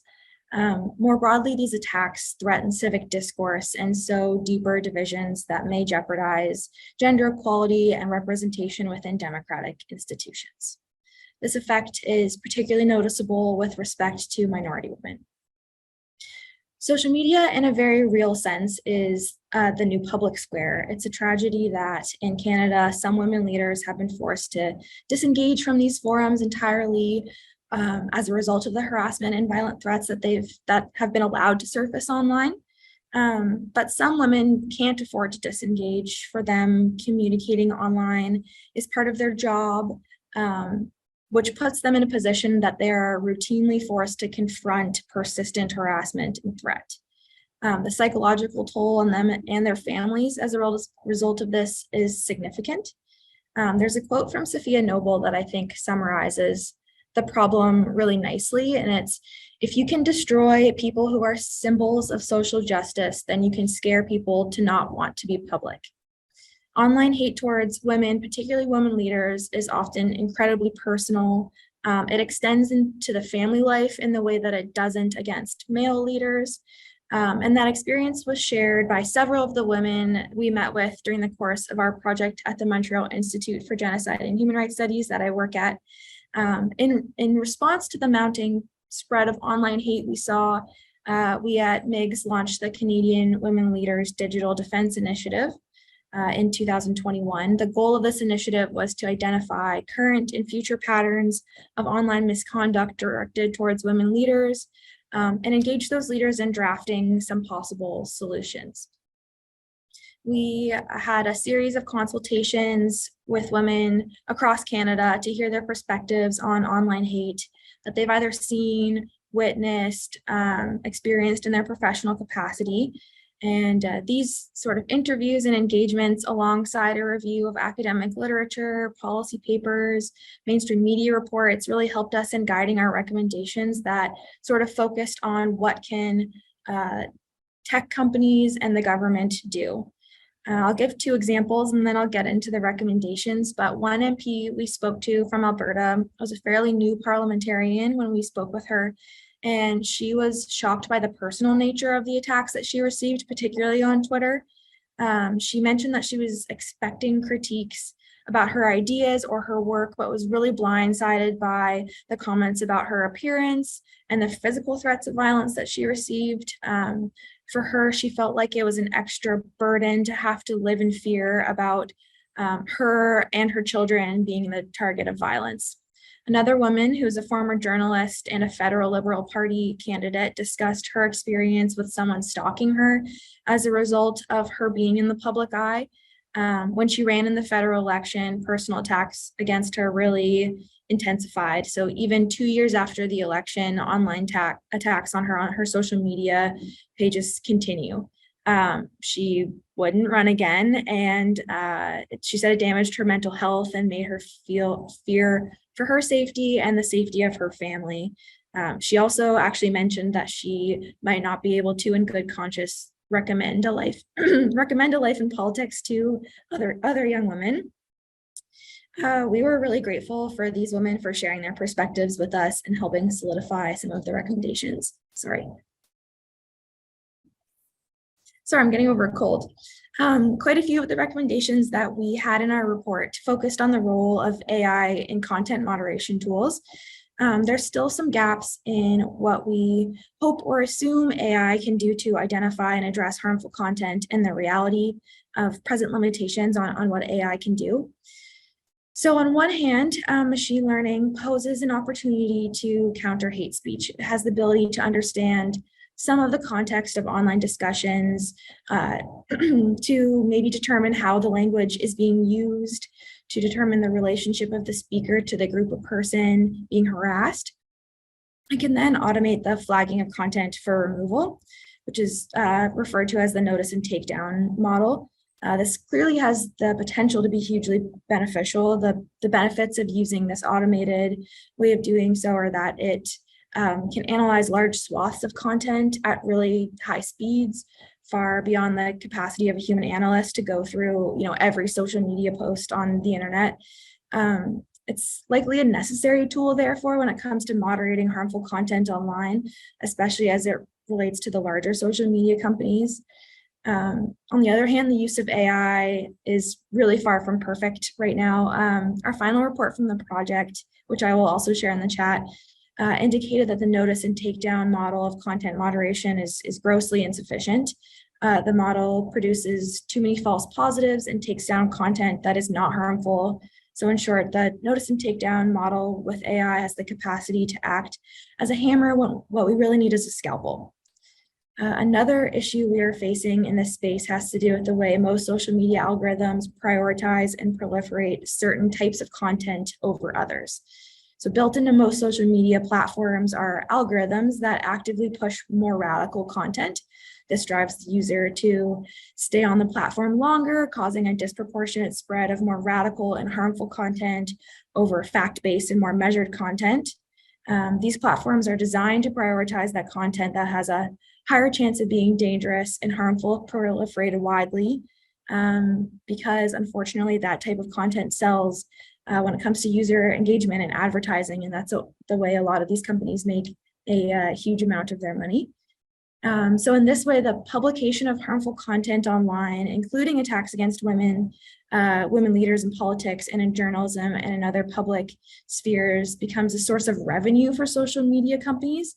And so one solution, therefore, is to devise some way of disincentivizing social media companies from turning a profit by these means. This, of course, is a challenging ask given the nature of the industry and capitalism, but with the right incentives in place, it is possible that progress could be made on that front. Based on our work on this project and our research from existing work in the space, we believe that Canadian legislators need to demand greater transparency, accountability, and better risk assessments from social media platforms with respect to their business model and the devastating harms caused by content that is published on their platforms. I do, since we're talking about AI, want to end on a potentially positive use case of AI to combat online hate against women. There's one I want to mention, which is a generative hate speech intervention model by Intel AI and UC Santa Barbara using data sets from Reddit and Gab. So this program moves beyond simply flagging content as offensive or harmful and generates responses for types of hate speech. So for example, the program could respond to slurs against Jewish people with a human written intervention, perhaps pointing them to resources on the Holocaust or flagging that content as a slur that demeans or insults others to potentially cause a moment of reflection by the poster. This, of course, would focus on authentic behaviors by people on social media by individuals and doesn't address the inauthentic behaviors like bots that are programmed to target a particular individual or people group. And I can talk a bit more about that in the Q&A if anyone is interested. But there's a lot of work that needs to be done offline to address the drivers of misogyny and polarization and hate against women, particularly women in power. The online environment often amplifies these issues, providing an anonymous space for women to share, not anonymous space for people to share their more extreme views against women and find like-minded people to radicalize with. There's no technical solution that comes to my mind that will eradicate hate from social media platforms, but transparency into the business models and the algorithms of social media companies is a must. Governments need to ensure practical and accessible avenues for those targeted by gender-based violence to ensure that they get the supports they need and to hold perpetrators accountable for their actions. And frontline anti-violence organizations require increased resources and support to provide intervention strategies. I don't want to put the onus on women to keep themselves safe online, but there are some tools in the interim that we can use if you're being targeted by a particular person online. I would recommend kind of avoiding geotagging your location if you feel like you are being kind of followed or stalked. Change your passwords regularly. If you are being harassed by a particular person, I would really recommend documenting that as you go, and it'll make it easier when it comes time to get to the justice part of dealing with that. Lastly, I want to mention a new project that we're running at MIGS. It's called the Digital Peace Project, and we're doing a couple things with it. We're organizing a tracking bot on Twitter, which is tracking hateful messages to a certain amount of Twitter handles online. We've also just wrapped up a public perception survey on content moderation, which is polling 4,000 Canadians about their feelings on content moderation. Is it enough? Is it not enough? How would they define hate speech? Who should be involved in making the decisions about what kind of content is allowed online? And that sorts of things. We're also organizing a series of roundtable events to hear from groups that are the targets of online violence more disproportionately, to get their recommendations and unique perspectives on the problem and solutions. And again, I'm happy to talk more about that in the Q&A, but I'll pause for now. Thank you, Daniela. Thank you very much, Lauren. It is very informative, and it's very important to understand that technology can be a tool to help, but also to harm. And in that note, once again, thank you very much. I will introduce our next speaker, Deborah Christmas. Deborah is a seasoned high-tech leader with over 40 years of experience managing all aspects of information technology. Prior to joining Gartner Canada, she was Vice President of Technical Sales for Hewlett Packard Software, leading a team of over 300 technical software sales professionals in North and South America, contributing to $500 million in sales for HP Software She has facilitated leadership development workshops around the world and co-create PACE, an award-winning presentation and communication course. She is the founder of Stiletto Gladiators, a nonprofit organization focused on diversity and inclusion, especially for women in technology. So, Deborah, hi, to understand, welcome, and thank you for being with us.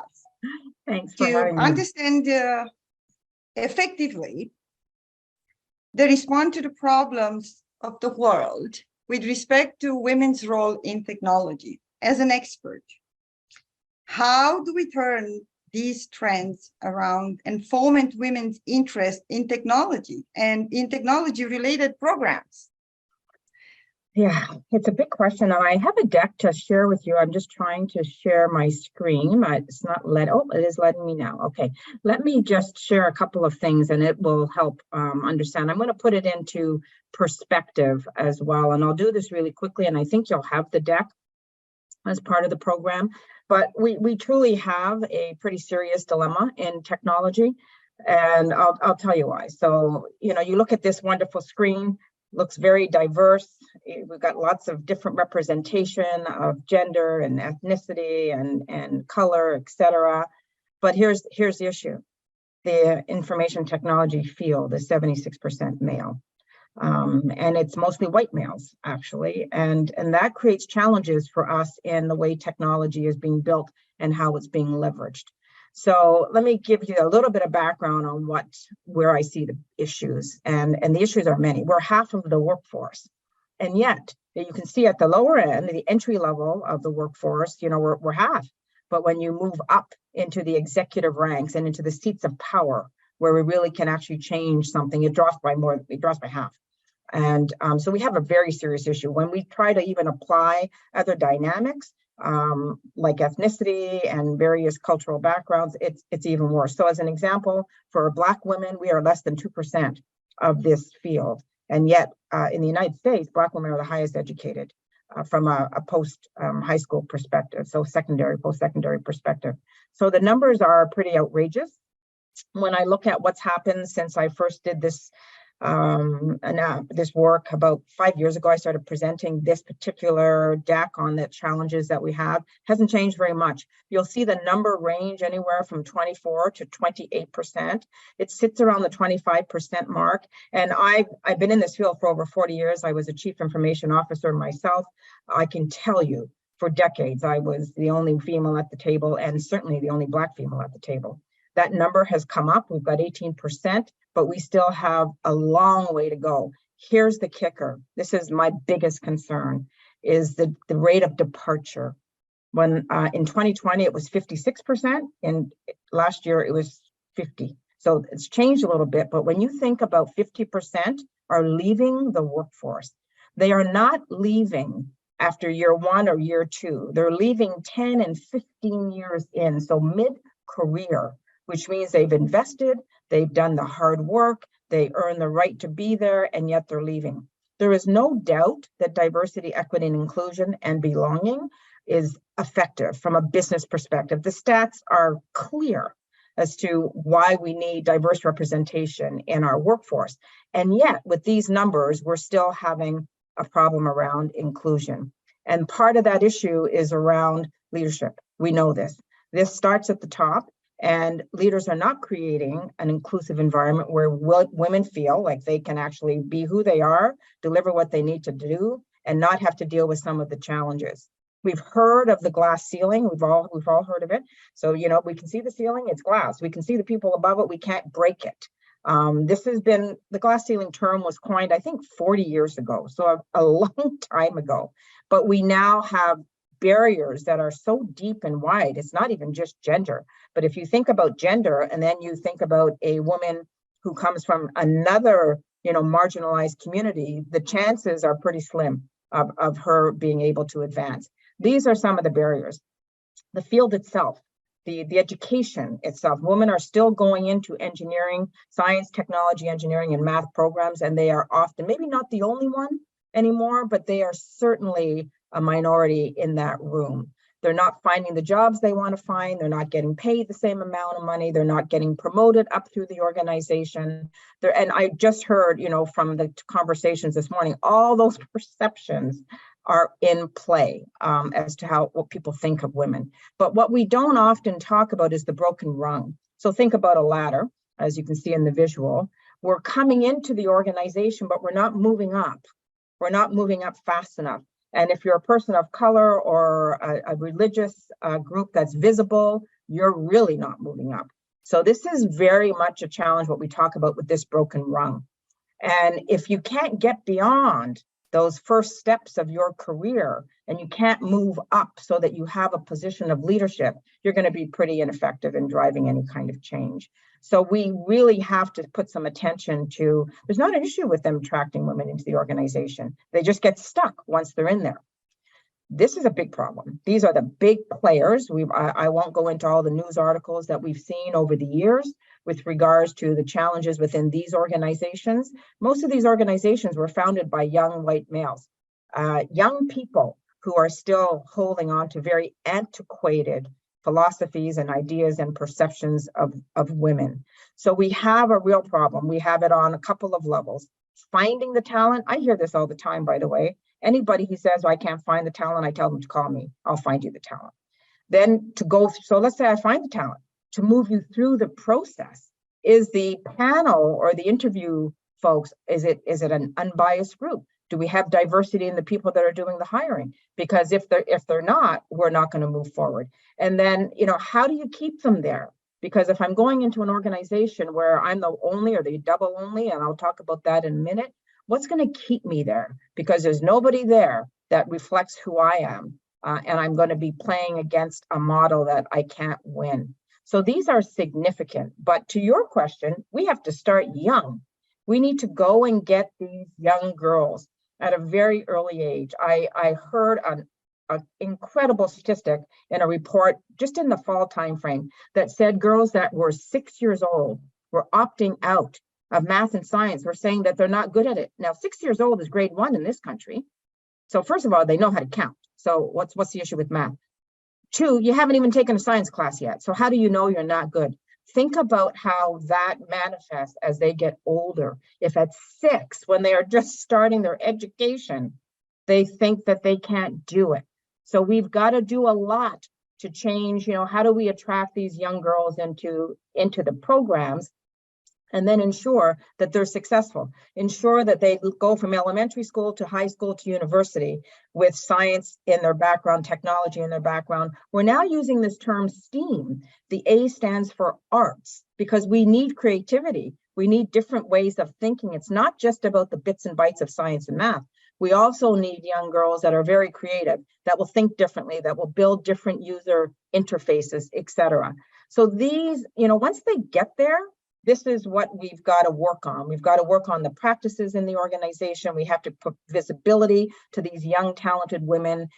It's not just about mentorship. We need sponsors. And that might be white male allies that are going to bet their career. That's what sponsorship means. I am using my reputation to move you forward in the organization. So we've got to we need these men. We need them to help us. They're sitting in the seats of power. It's going to be challenging. We need to be brave. We need to be courageous, but we have to stop the exodus. And the exodus is significant. And the exodus is for very, very clear reasons. We know what the reasons are. So if we can change the behavior and influence different types of inclusivity in the workforce, then we'll stop this exodus. And that's what we have to do. A unique challenge for women that are onlys and double onlys. So I'm female. I'm of African Canadian descent. I'm second generation Canadian. I am of Indigenous descent, and I'm 65 years old.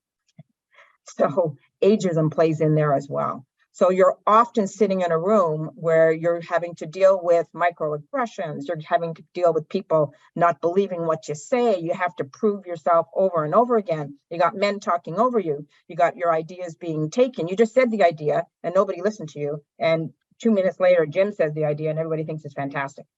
This is exhausting. It really is impacting how women work in the workforce. So we've got to get to the leaders.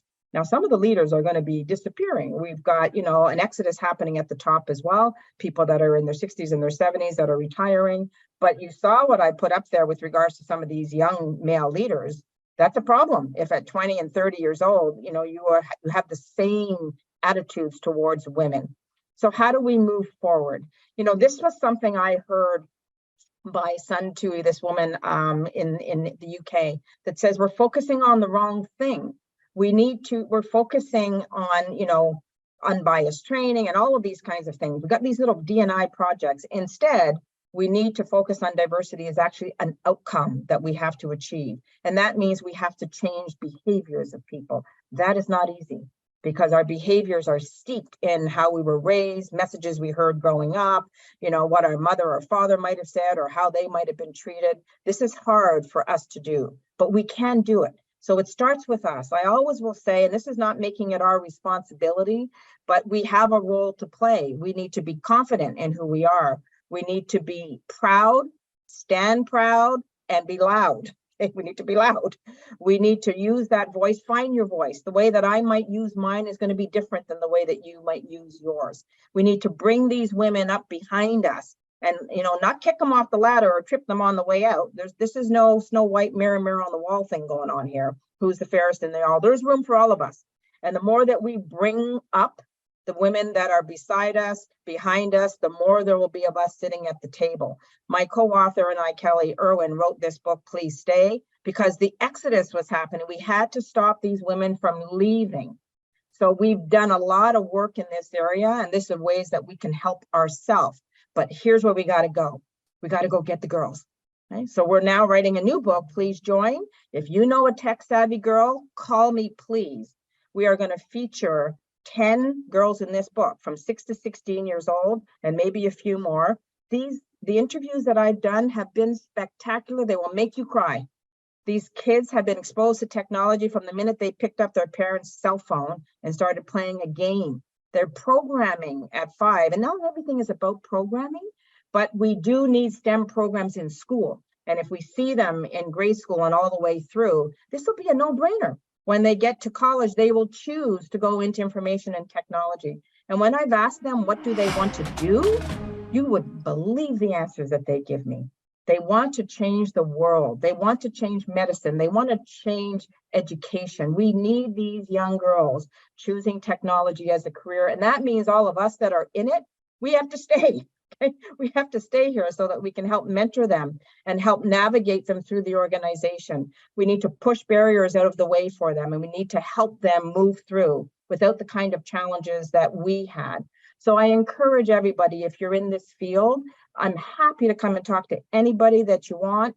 Please stay in touch. I'm trying to now amplify the voices of Black women. This book will launch on March the 8th, next week, for International Women's Day. But I'm also going to try and change the rules, okay? Because we are women in this field and we don't know the rules. So a colleague of mine who is the president and CEO of IT World Canada, we are going to write a book on how to get smarter faster. Okay, we're going to teach you the rules that nobody taught you, because that's the way that you're going to navigate. Thank you so much, Deborah. This was very, very inspiring. And yes, our issues, they are starting with leadership. Women face multiple forms and intersectional forms of discrimination in most fields, more so in technology. And there are very few of us. Yes, we must reach that glass ceiling, but we're not there just yet, as you mentioned.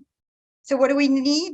We need to change the leadership. And yes, we need to change the rules. We need to change the game. And for us to change the game, we do need men as partners, which are very, very, very important in this regard. But to get men to become our partners, we need to invite them at the table and make sure they see and experience our realities, and to understand that in this life, whether it's personal or professional, we are equals, which is why the Commission on the Status of Women, it's so important, and it's vital for us to understand the difference that it makes and the impact it makes in women's and girls' lives.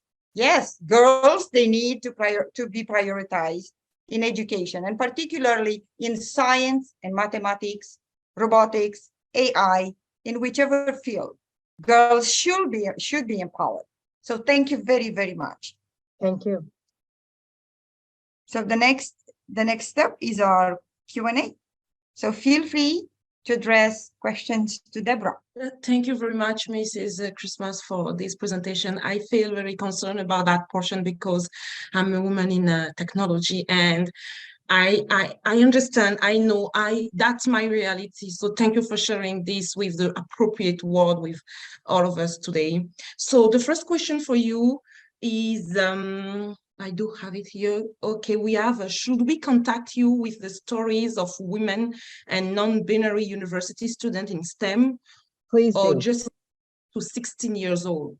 No. Girl. Please reach out to me. First of all, I'm trying to find the girls, and I'm trying to find all the women because we're almost invisible. So please do. You can find me on LinkedIn. I'm there under Deborah Christmas. Send me a message and then we can connect. Thank you very much. The question was for Chantal Fraser. So Chantal Fraser, you have your response. Thank you for the question. The second question is, how can we support women in technology? Are there formal development programs focused on developing the leadership skills needed to succeed in technology companies? So what companies really do for women to get more women? You just say that if someone is saying we don't have enough task force, you say, come to me, I will find you someone. So are they really doing programs, working on programs to get more women in the field? There are programs, and even, you know, the large companies, they actually are trying to change this dynamic. Now, I'll say this, I think the attention of the last 3 years, you know, around justice, social injustice, racial tensions, equity has helped, right? The world kind of paid attention to a lot of things, and that has helped. So there isn't an executive on the face of this planet, I'm telling you, at least not in North America, that doesn't have diversity, equity, inclusion on their scorecard.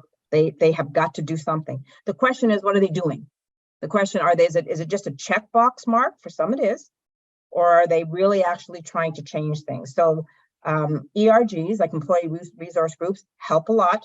Professional development programs, coaching offerings. Many of these executives are offering executive coaches to the women in their organization to help them, which is fantastic. They're talking about the difference in leadership. You know, there are gender differences, and we have an intersectionality at play, as we heard. So we're going to lead differently. We're going to engage differently. We need, you know, we keep hearing this term to bring your whole self to work. I think people are a little hesitant to bring their whole self to work. They're not sure if it will be accepted still. So for those leaders that are doing this kind of work, this is what you want to look for, is folks that really seriously, what are the actions that they are taking? Because anybody could put something on a slide, and that sounds lovely. But when I say to them, where's the evidence of that? How would I know that you're doing that within your organization? The first thing I look at is their senior leadership team. And then I look at the level down, and then I look at the level down. It's going to tell me a lot. So you engage in conversations. You have to push back a little bit. You know, that's the courageous part, to really ask questions. And when you're going to be interviewed, ask those questions. What development programs do you have? Do you have mentorship programs? Do you have sponsorship programs? How are the men behaving? Ask the questions so that you know that that's the right place for you. That's what we have to do. Thank you very much for all these tips. You're totally right. Of course, the next interview, I will ask these questions. Is there any other question for Deborah in the chat?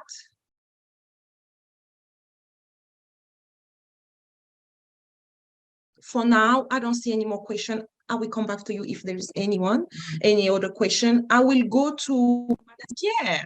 Madame Saint-Pierre, merci pour votre allocution tout à l'heure. Est-ce qu'elle est encore là? On a quelques questions pour vous. Est-ce que Madame Saint-Pierre est encore là?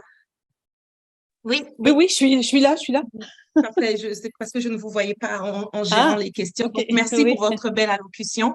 Les questions que nous avons, c'est vraiment pour savoir, est-ce que vous considérez que le taux de violence conjugale a diminué dans les dernières années? Non, le taux de violence conjugale n'a pas diminué, et on le voit aussi avec toute la question de la COVID-19 et le fait que les gens étaient confinés à la maison beaucoup plus. J'ai pas les statistiques devant moi, mais ça a été très, très bien documenté que la violence conjugale a augmenté pendant la période de la pandémie de la COVID-19. Ce qui aussi nous interpelle beaucoup, on parle de violence conjugale, mais il y a les féminicides qui sont, à mon avis, un problème qui est criant. On assiste à beaucoup de féminicides, et ça, je pense qu'il va falloir à un moment donné qu'on se pose la question, quelles sont les origines de ces gestes-là qui sont le plus souvent posés par les conjoints. Et pour y arriver, bien sûr, je pense que la question de la pauvreté, la question de personnes qui peuvent être isolées aussi parce que elles sont arrivées ici, issues d'immigration, isolées de leur communauté.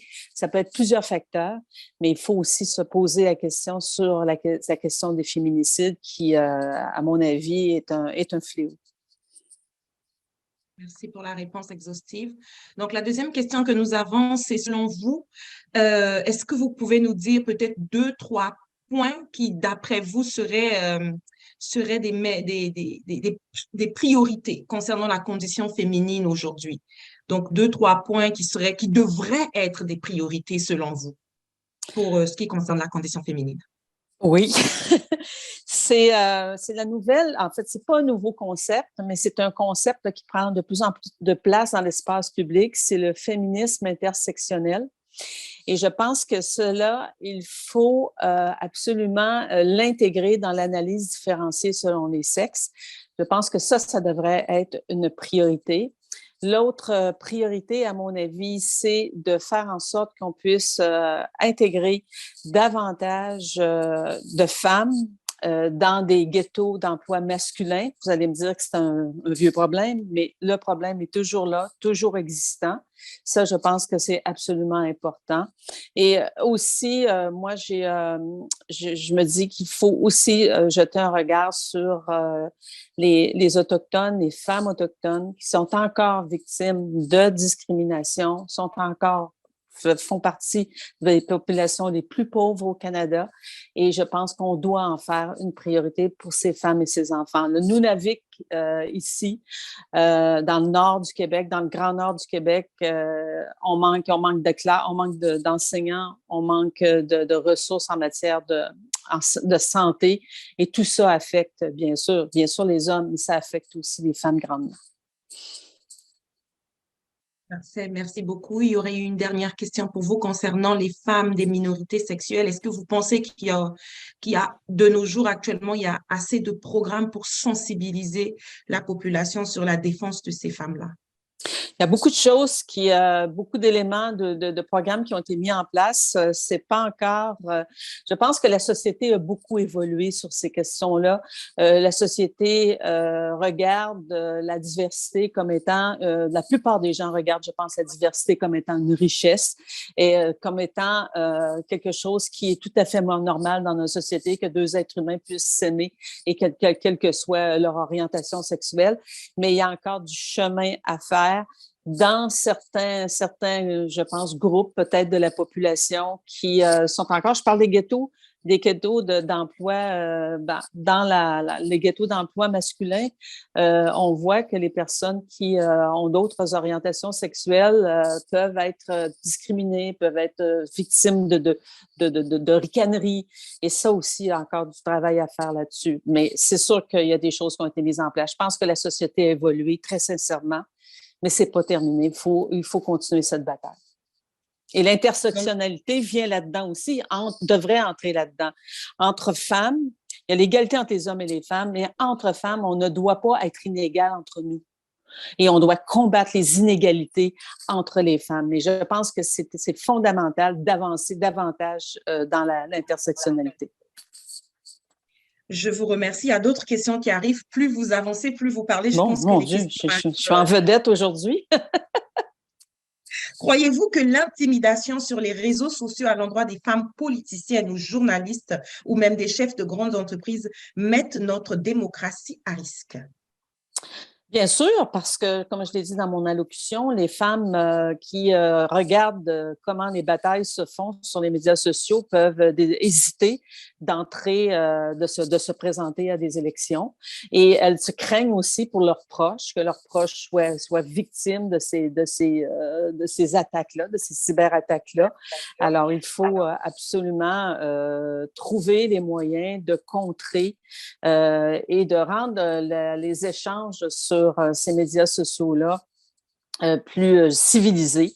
Comment le faire? Ça, c'est tout un débat parce que moi, j'ai mon compte Twitter, je suis très bien identifiée, on sait que c'est moi qui écris mes messages. Mais il y a des gens qui se cachent derrière l'anonymat pour avoir des comptes, puis aller attaquer d'autres, puis il y a les trolls et tout ça. Là. Alors, c'est gros comme problématique. Merci. Une dernière question pour vous, madame. Ça serait, comment pensez-vous que la violence des femmes et chez nos jeunes filles affecte au niveau des affaires de la société? Parce que la perception... Toute forme de violence, je pense, affecte la société. Je pense, moi, j'habite à Montréal, je pense par la violence par arme à feu. C'est une violence il faut essayer de combattre. La violence envers les victimes, qui est un sujet qui me tient énormément à cœur, victimes d'exploitation sexuelle. Oui, ça fait qu'une société n'est pas une société qui évolue si elle ferme les yeux devant cette violence. Et je pense qu'il faut être alerte. Mais je n'ai pas de baguette magique, bien évidemment. Je vous remercie infiniment. Nous vous remercions. Merci à toutes les personnes qui ont posé des questions. Merci pour les réponses. Nous allons donc passer maintenant à Mrs. Lauren Salim. Thank you very much for your presentation. We have some questions for you. The first one is coming from Ben Moshe. He said, "Oh, really great presentation, Lauren." So that's for you, a compliment. I was just wondering if you think RCPM police should do a better job of actually investigating and prosecuting online users in Canada that engage in online harassment that rises to a criminal level? Yeah, that's a good question. I was in high school whenever Amanda Todd and Rehtaeh Parsons both died by suicide. I'm from Halifax myself, so the Rehtaeh Parsons one hit a little close to home. And in those cases, particularly in the Rehtaeh Parsons case, just as a refresher, images of her being gang raped were released onto Facebook.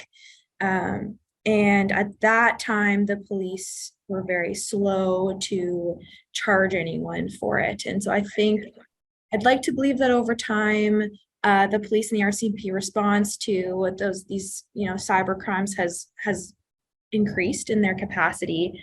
There's still, again, a bit of a jurisdictional problem. One, just with the boundaries about who's doing the thing to another person. Are they in Canada? Can they be beholden to the Canadian legal system?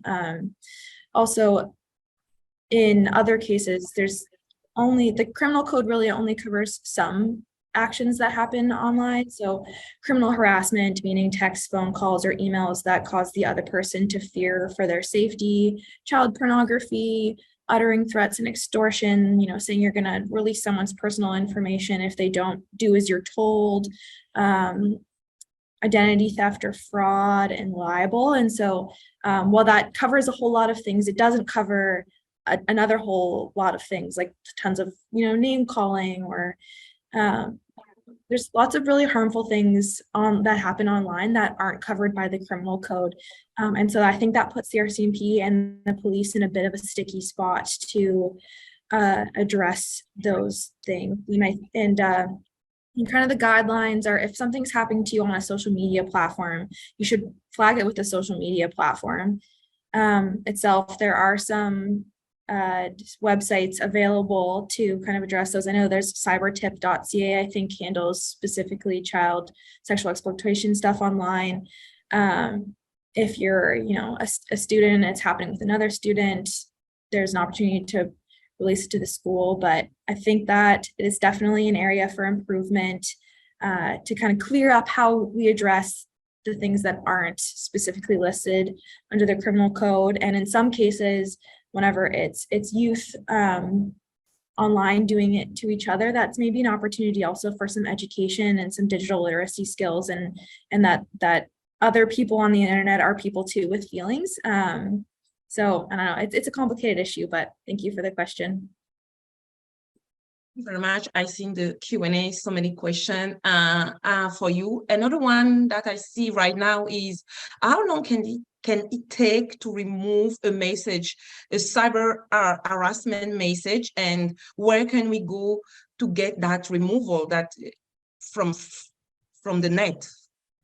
Yeah, so it definitely depends on the platform. Some platforms are a little bit faster than others, but I know I can speak on Instagram. If there's a comment, you should be able to kind of, if you hold it down, there's a report feature. And so that's the way that you would be able to report it to the platform. And then they'll typically ask you some questions about it, like what is the nature of it being harmful to you. And so if you fill all of that out, it should kind of flag it for the platform. As I mentioned earlier, some of the flagging is done by an AI, and so it might not always be particularly accurate, but typically the AI will flag it. It might go to a human analyst to kind of review the specific instance and get, a better idea of the context and things like that. And then I know that Facebook in particular with their oversight board, they're really recommending some opportunities for redress kind of on both sides of how to communicate that a little bit better, but it can take 24 hours. It can take, unfortunately, we've seen it take a long time with maybe could take a month, which is really harmful in instances where you can rally people to bully someone else. And if those posts take a really long time to get flagged and taken down, then the damage is kind of already done. Thank you very much. There is another one. Are there any strategy to get their hands on cyber stalkers to end impunity? That's a good question. I don't do a ton with the cyber stalker. Cyber stalking is a really, it's a prevalent issue. There's tons of apps that you might use to, track your child, the well-being of your child, what's on their phone, where there's location, and those can be manipulated by either intimate partners or a hacker onto your phone.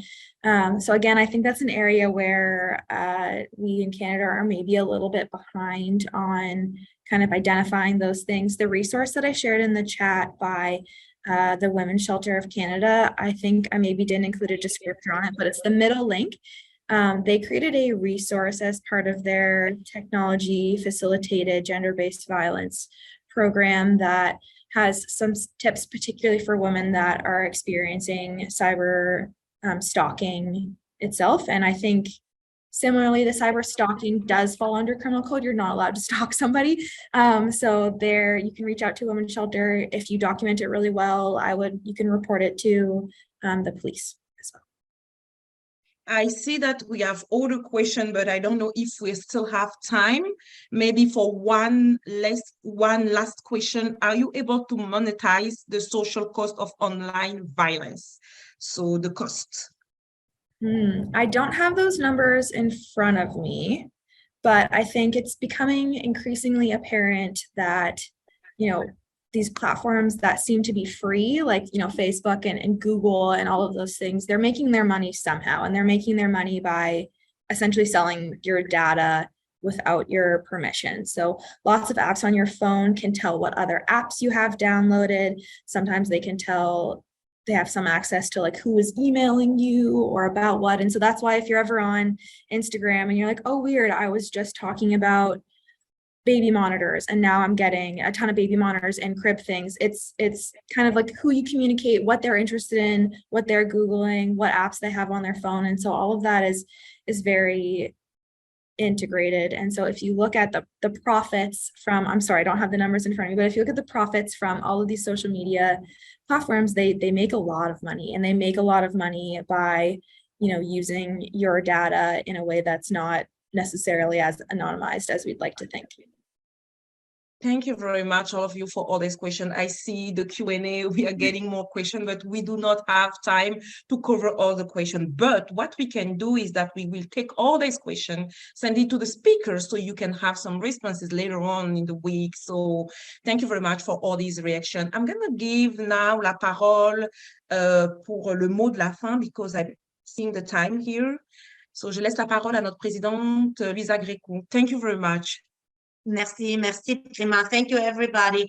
It's wonderful to see how the interactions are going. So you never know what to expect from questions. There are questions, there are people that they will ask, there are people that are ready to respond. And I'm so glad to see that actually we are a team, a big team, panelists, organizers, government with the nice speech that the minister gave at the beginning and the support that she gave us.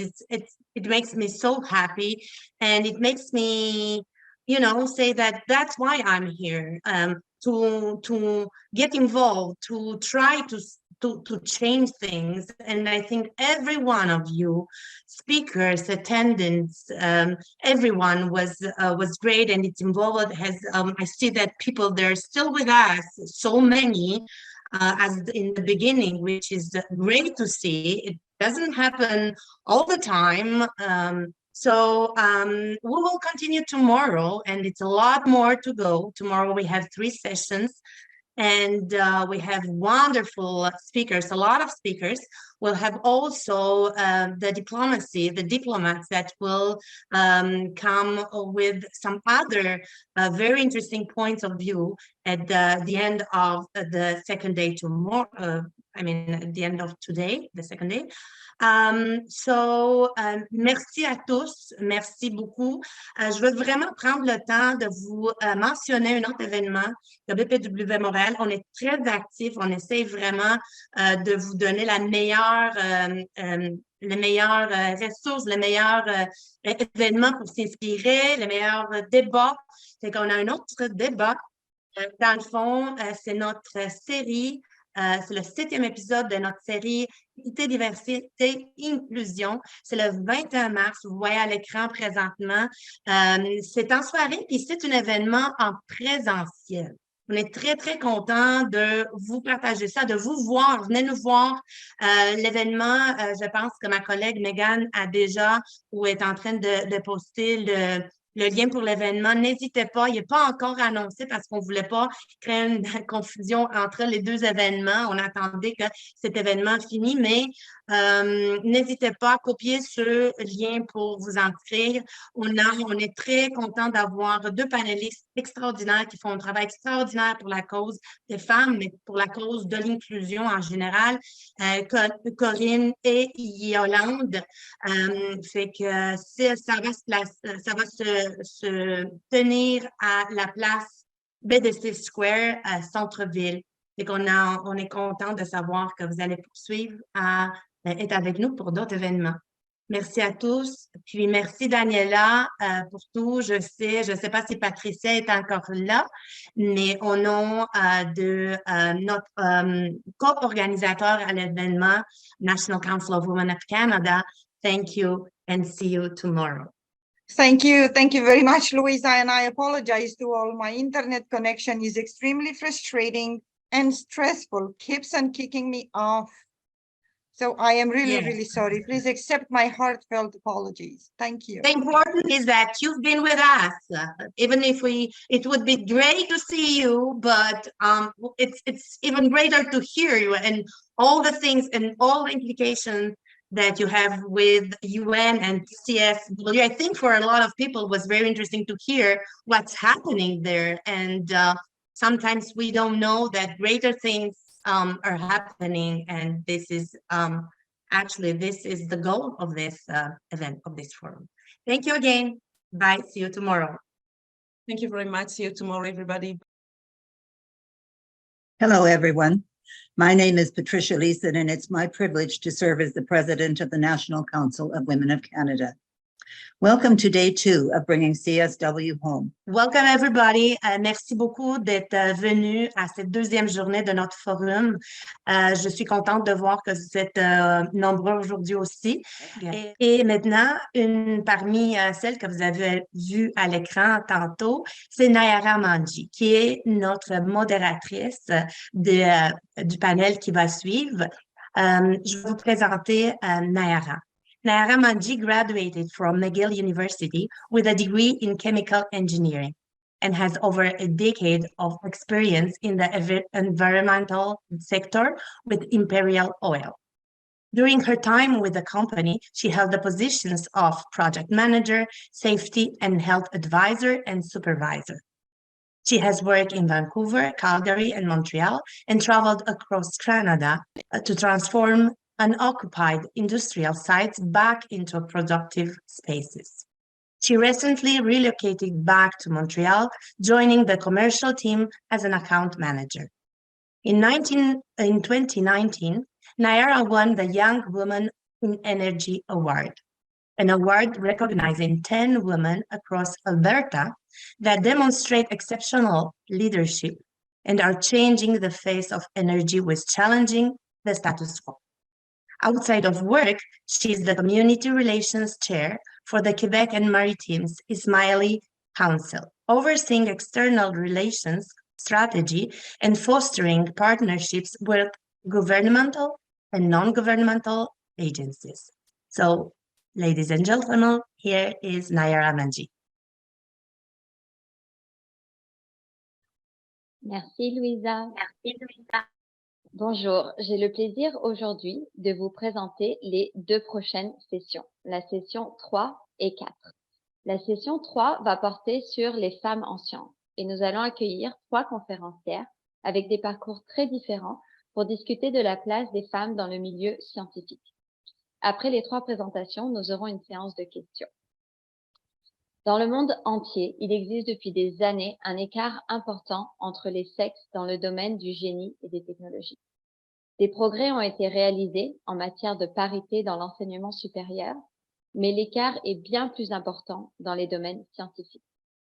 De plus, la pandémie de COVID-19 a exacerbé les obstacles structurels existants qui empêchent les femmes de progresser dans le domaine scientifique, ce qui représente une menace encore plus grande pour l'inclusion et l'innovation.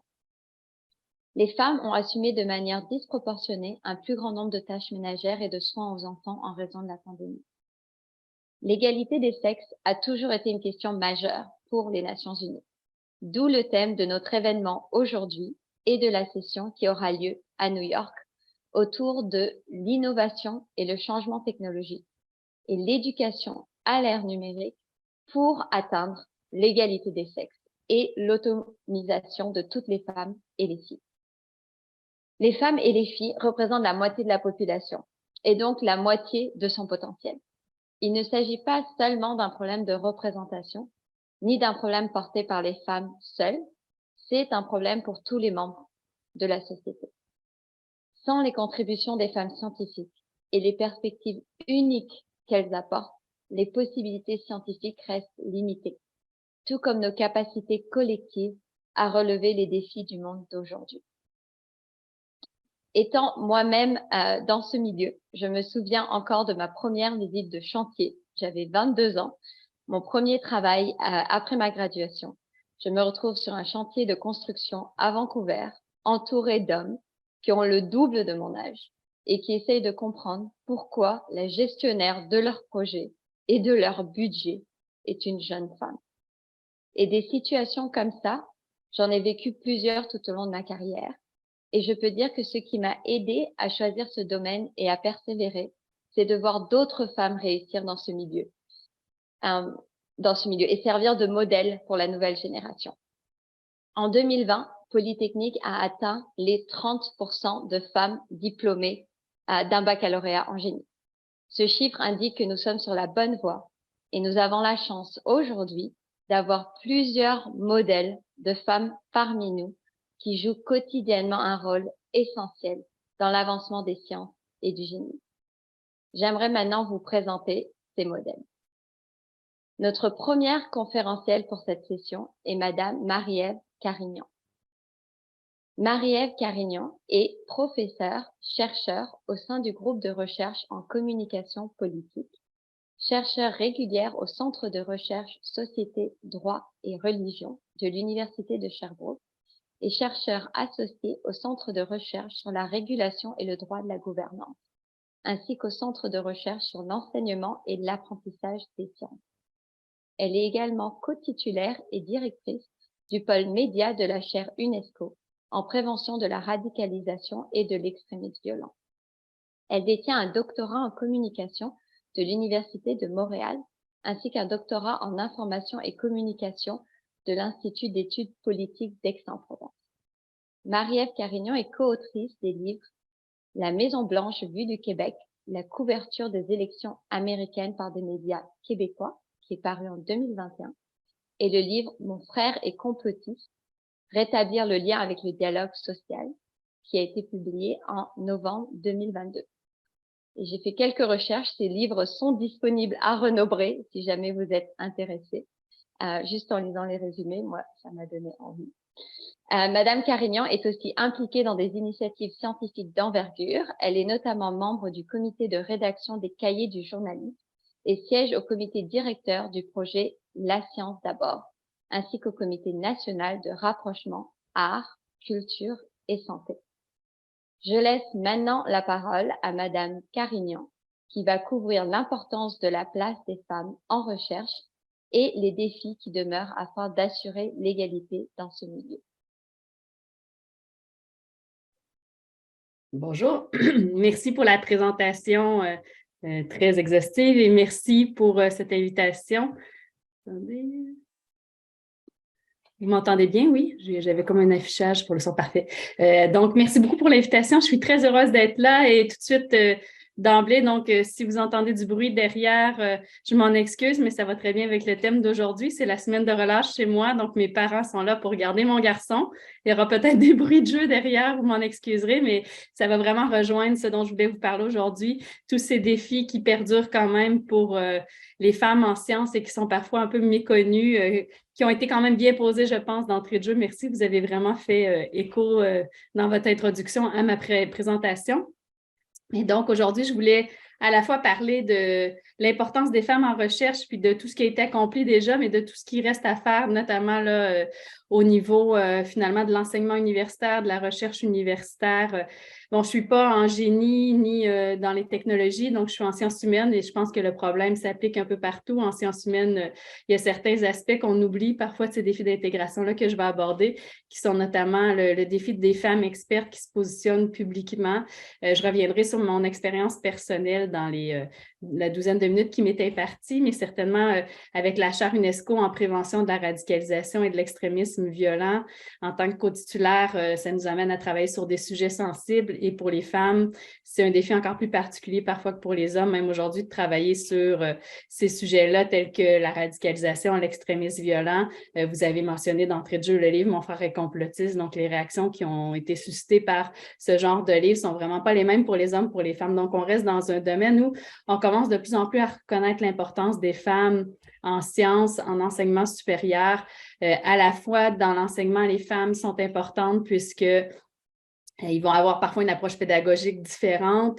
Ça va permettre aux étudiants aussi d'avoir des modèles différents qui peuvent les inspirer professionnellement dans leur choix de direction ou d'encadrement. Souvent, les femmes, bien qu'il y ait des approches variées, seront souvent différentes de celles des hommes. Donc, c'est important pour les étudiants d'avoir plusieurs modèles différents en tant que de genre, de culture, pour pouvoir décider à qui ils vont et s'associer comme modèle inspirant, mais comme direction qui va les aider à s'accompagner puis à s'épanouir dans leur cheminement au premier, deuxième ou troisième cycle.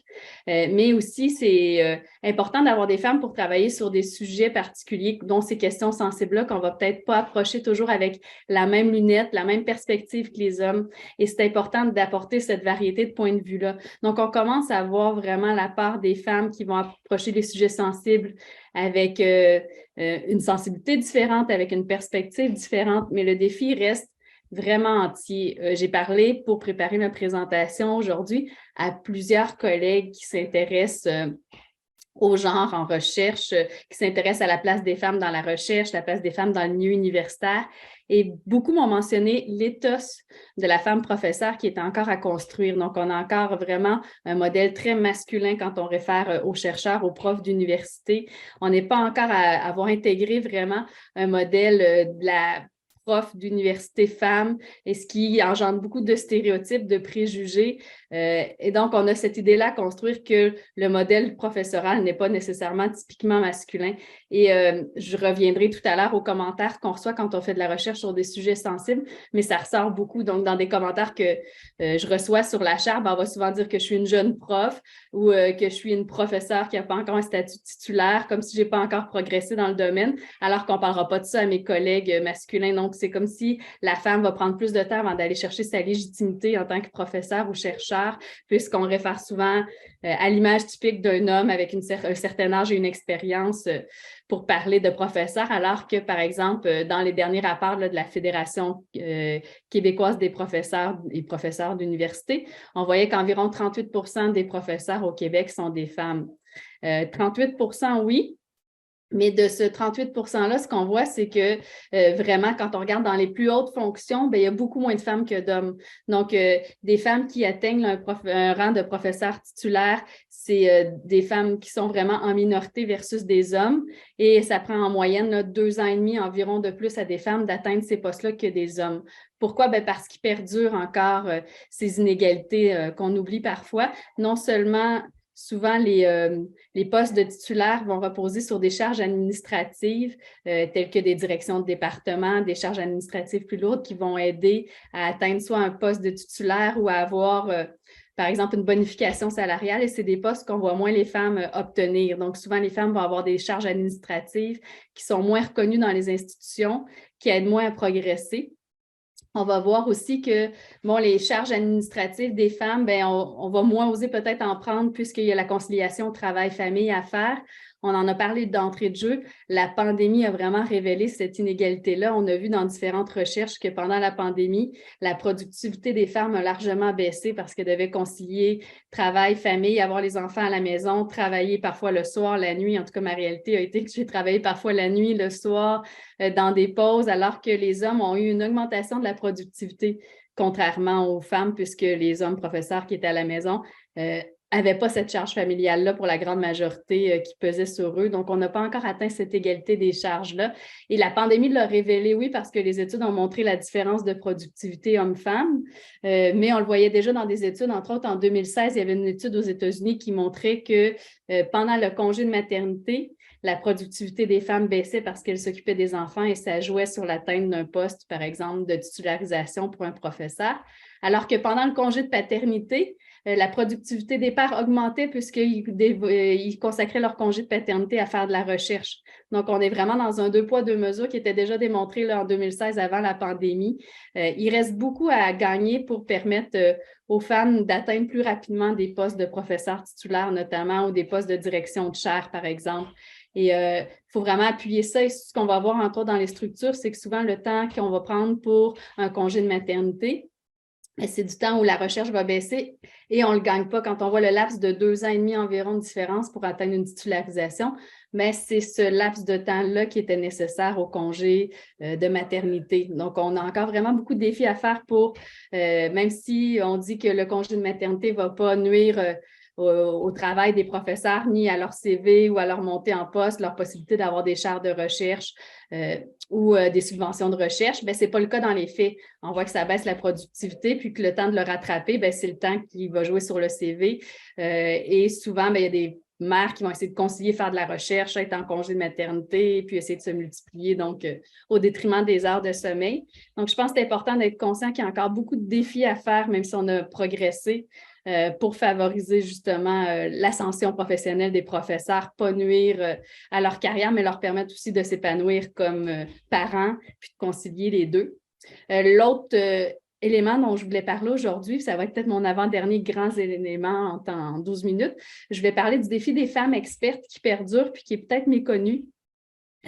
Souvent, je donne un cours avec un de mes collègues, Marc-David, au département de communication de l'Université de Sherbrooke, qui s'appelle « Communiquer avec les experts et les médias ». On le donne à l'Université de Sherbrooke, mais je l'ai donné dans plusieurs universités, à l'UQTR, je l'ai donné un peu partout. Et donc, c'est un cours sur comment justement vulgariser la science quand on travaille dans des domaines assez particuliers, physique quantique, ingénierie. Parfois, on a l'impression que ce n'est pas très accessible au grand public. On donne des conseils comment vulgariser la science, parler aux médias. Et ce qu'on se fait beaucoup dire dans ces formations-là, finalement, c'est que, bon, il y a une crainte de parler au grand public, de comment adapter le langage, qui est très présente. Mais il y a des défis particuliers pour les femmes aussi, encore une fois, qui perdurent. Notamment, plusieurs femmes, ce qu'elles vont nous dire, c'est que je n'ose pas aller dans les médias non plus parce que l'approche médiatique n'est pas toujours adaptée. Donc, les médias vont contacter les spécialistes à toute heure là, du matin, du soir, parce qu'ils ont besoin immédiatement souvent de quelqu'un pour aller en ondes. Et donc, l'approche médiatique était adaptée peut-être aux experts masculins, mais pas très adaptée aux expertes féminines. Souvent, la conciliation, justement, travail-famille va faire en sorte que la chercheuse ne peut pas nécessairement aller en ondes immédiatement quand on la sollicite. Donc, il faudrait tranquillement développer peut-être une approche différentes avec les journalistes pour permettre à des femmes chercheurs de se positionner, mais dans une façon qui est plus harmonieuse avec la réalité à laquelle elles sont confrontées dans leur vie familiale et autres. Donc, avoir peut-être plus de temps pour se préparer, plus de temps pour intervenir en ondes, mais aussi prendre les mesures qui s'imposent et pas avoir de surprise, même si, bon, on sait vivre avec, mais ça m'est déjà arrivé que mon fils intervienne directement en ondes puisqu'on essaie d'être des mamans pieuvres, mais c'est pas toujours évident. L'autre défi quand on est une femme experte, c'est de vraiment accepter d'aller en ondes puis de vivre avec les défis que ça pose.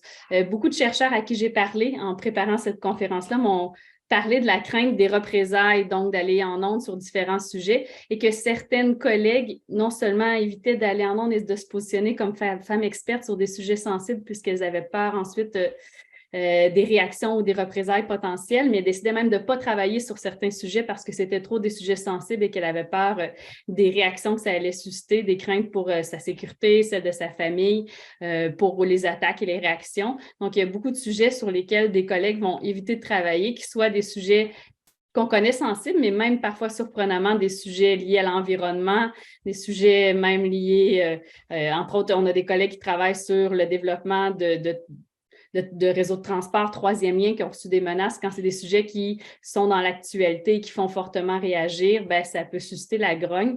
Et ce qu'on voit, entre autres, avec la Charte, on est en train de mener une recherche qui a été financée avec le groupe de recherche RAP sur les polarisations sociales. On essaie de démontrer vraiment quel genre de réaction travailler en tant que chercheur sur des sujets sensibles peut susciter. Et comme je le mentionnais d'entrée de jeu, notamment ce qu'on voit, c'est que des collègues féminines comme moi à la Chaire qui travaillent sur la radicalisation, le complotisme, vont recevoir des commentaires qui sont souvent très genrés, qui vont remettre en question notre intégrité physique, intellectuelle, notre légitimité parce qu'on est une femme. Et donc, il y a vraiment beaucoup de sensibilisation à faire sur comment réagir à ce genre de commentaires-là, mais aussi comment prévenir ce genre de commentaires-là, comment y faire face. Et c'est tout un défi pour les femmes qui parfois choisissent de ne pas travailler sur ces sujets-là ou de ne pas aller faire connaître leur recherche alors qu'elles auraient envie d'être redevables envers le public puis de présenter leur recherche. Elles vont s'en empêcher pour finalement pas faire partie de cette montée-là de parfois de propos haineux en ligne auxquels elles vont être confrontées. Et là-dessus, il y a aussi tout un défi institutionnel qu'on est en train de regarder avec la Chaire là, dans nos recherches sur comment les institutions accompagnent ces chercheuses-là quand elles reçoivent ce genre de réaction. Jusqu'à maintenant, par exemple, moi, à titre personnel, j'ai été vraiment chanceuse. Notre institution nous a beaucoup soutenus quand on a eu des réactions qui étaient très haineuses ou très menaçantes.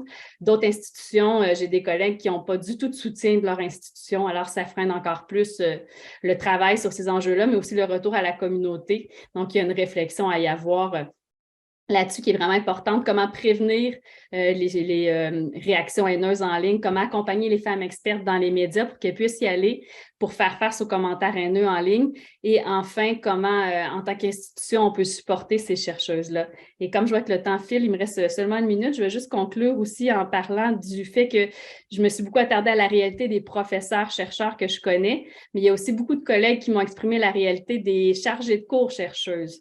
Et c'est une autre réalité qui est vraiment importante à prendre en considération. Donc, beaucoup de chercheuses choisissent d'être chargées de cours puisque la réalité des professeurs est trop prenante pour elles avec la conciliation travail-famille ou qu'elles aiment beaucoup l'enseignement, mais elles aiment également la recherche. Et pour les chargés de cours, il y a tout un défi de précarité auquel on doit vraiment réfléchir, mais aussi un défi de vouloir continuer à faire de la recherche, mais à ne pas être nécessairement appuyé dans cette recherche-là puisqu'elle ne fait pas partie de leur tâche. Donc, encore plus de défis pour être financés. Encore plus de défis aussi pour trouver du temps pour se dégager pour la recherche à côté de l'enseignement alors qu'elles doivent prendre un peu tout ce qui passe en enseignement. Et ce qu'on voit, c'est que c'est beaucoup de femmes qui font face à cette précarité-là en tant que chargées de cours et qui aimeraient rapporter, redonner à la société, continuer à faire de la recherche, mais qui ont de la difficulté à obtenir du financement, à trouver du temps pour répondre aux demandes de subventions, aux demandes d'évaluation et donc n'arrivent pas à redonner à la société comme elles le voudraient. Donc, je pense que dans la réflexion sur comment permettre aux femmes d'atteindre des fonctions importantes en recherche, en enseignement, on doit aussi penser à la réalité des chargés de cours, tant dans leur précarité, mais aussi dans leur envie de faire de la recherche, puis de ne pas avoir les moyens nécessairement pour s'y tenir. Donc, je pense que aujourd'hui, ce que je voulais emmener, c'est qu'il y a beaucoup de processus encore à adapter, de moyens d'accompagner les chercheuses dans leur positionnement public, dans leur ascension professionnelle auxquels il faut réfléchir, continuer à financer la recherche sur des sujets sensibles, mais aussi soutenir les femmes pour qu'elles puissent faire cette recherche-là, les accompagner dans leur façon de communiquer leur recherche au sein des différents publics pour faire face parfois à des discours qui peuvent être très difficiles, les réactions en ligne, et les aider dans leur vulgarisation scientifique, mais aussi dans les outils pour les accompagner et pas les laisser seuls face à différentes réactions qui peuvent être parfois très difficiles à supporter. Donc voilà, je suis à mon temps qui est écoulé. Donc merci beaucoup de l'invitation encore une fois et si vous avez des questions, ça me fera plaisir d'y répondre. Merci beaucoup, Madame Carignan. Plein de choses intéressantes. Je retiens le 2 ans et demi pour que les femmes atteignent un statut ou puissent progresser dans leur carrière au même niveau que certains hommes, et puis le fait qu'elles ont beaucoup moins d'opportunités pour progresser. Puis merci aussi d'avoir partagé votre point de vue en tant que maman, maman pieuvre, je crois que vous avez dit, et je crois qu'on va lire beaucoup de biographies tout au long de la journée de toutes les panélistes, et je pense que pour beaucoup d'entre elles, il y a cet autre rôle très important de maman qui s'insère aussi dans toute cette balance de travail. Fait que merci beaucoup pour votre intervention. On va passer à notre prochaine panéliste. So our next speaker is joining us from Vienna. And I know with the time difference, it's already probably the end of the day for her. So thank you, Dr. Alicia, for being part of this event. Dr. Alicia Rodriguez y Baena, an Italian national, holds a PhD in radio geochemistry and has been working in the nuclear field since 2002. Before joining the International Atomic Energy Agency Division of Nuclear Security in 2017, where she serves as unit head responsible for the security of radioactive material in use and storage, Dr. Rodriguez y Baena served for over 11 years in the Department of Nuclear Sciences and Applications and of Technical Cooperation, as well as in other international organizations. She has been managing several large-scale results-based projects in the nuclear field, and especially in the area of nuclear security. She has published numerous peer-reviewed papers and speaks English, French, Spanish, and Russian. And don't worry, she's not going to do a whole presentation in all these languages, probably one or maybe two. She served as co-scientific secretary for the International Atomic Energy Agency's conferences on the security of radioactive material and on the safety and security of radioactive sources in 2018 and 2022. Both events attracted over 550 participants with more than 100 member states and were considered a technical and diplomatic success. With that, let me pass it on to Dr. Alicia, who will be sharing some lessons learned from her professional and human journey in the hope that this will contribute to inspire and motivate fellow travelers.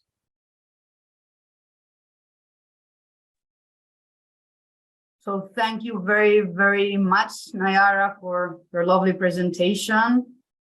I will give a couple of words in French just to show that I can speak French, and though I'm a scientist, I can behave diplomatically. So je veux dire merci beaucoup, Madame la ministre de la Défense nationale, Madame l'ancienne ministre des Relations internationales et de la francophonie au Québec, Madame Lezanne, Madame Grekou, et ma très chère Madame Daniela Chivu, who approached me for this event. Mesdames, Messieurs, chers collègues, je suis vraiment ravie d'être parmi nous aujourd'hui, non parmi nous, parmi vous aujourd'hui. En plus, c'est une journée magnifique parce que j'ai deux nouveaux magnifiques personnes qui ont rejoint notre équipe, dont je viens de les laisser après un toast jusqu'à côté de notre bureau. Un, c'est une dame d'Autriche, et c'est la première dans notre équipe, et l'autre, c'est un excellent docteur de Tunisie. Now, because I think I have lovely panelists, both speaking French, I will switch into English. I did not prepare a speech. I have been thinking when I went to bed last night and in the morning whether I should do some points. I very rarely prepare a speech. and very rarely do I read it unless when I'm really obliged because the diplomatic or geopolitical context calls for it. And so my seniors may be a little bit worried about my enthusiasm. So I will just share with you a few facts of life as they will come to me while I face this lovely audience. So yes, I am a lady, or a lady, that's maybe others can call me such. I'm a woman and I work in science.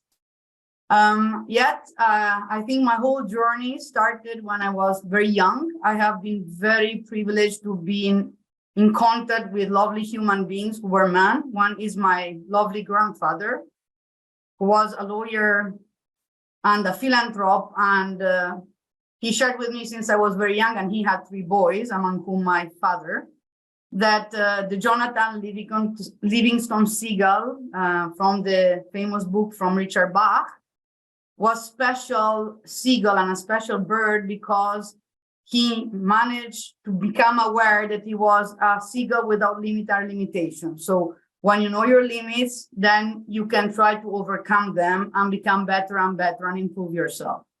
After my lovely grandfather came my father, who, as a matter of fact, passed to the next stage only recently, which is something that with all the wisdom and the learning of life, it's still not so easy to handle. My father was humble, philanthropic, and gentle neurosurgeon that people thought was like a gentleman who had the dreams in childhood to save lives and be a neurosurgeon. No. He said, no way I wanted to be a neurosurgeon. I wanted to work with my father, be very mellow, go to office once a week, and just enjoy. This is to give you this background to say that I was not raised as if you have to start your career since your dream of the childhood and go. I was raised by these beautiful people, among others, who told me, whatever opportunity life brings to you, take it, cherish it. And whatever job you will be facing or what opportunity you will be giving, whether studying or working, do it the best you can. Whether you're cleaning an office, whether you're serving as a high-level politician, if you do this with humbleness, generosity, and integrity, you will do a great job, and this will make you noble. In my native language, which is Italian, you say, il lavoro nobilita l'uomo. So work makes humankind noble. And this is exactly how, even if I'm planned and letting things sound, my journey went on throughout my 46 years recently, where my little sister Isabella, who is also a lovely human being, tells me, how you dreamed to be an oceanographer with 20 and you ended up in working in nuclear security. It happened like that. Every time that I did one step, then some opportunity came. So I didn't want to do a PhD, I did a PhD. I didn't want to work in one sector. When I was 26, I was a scientist oceanographer in Antarctica.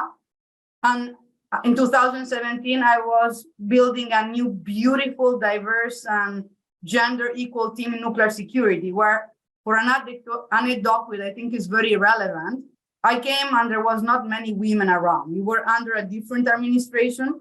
Our Director General, Rafael Marano Grossi, had not yet joined the organization in his current role. So there were not very many women professionals, as they say, especially senior managers, that we have many, many more today, God bless.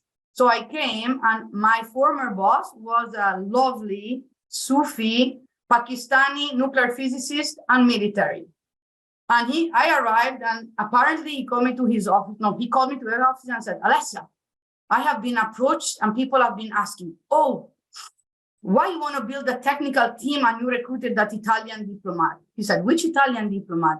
That Italian lady that talks so much. He said, who? Alessia? Alessia has this and this background. Alessia has a PhD. So that stereotype, that bias existed.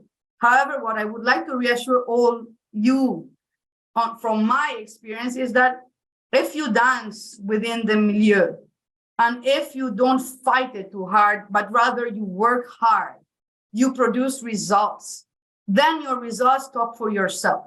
I was the only woman in that capacity. I had to build a team from scratch, which actually I believe was a huge privilege. And now we have a highly performing team.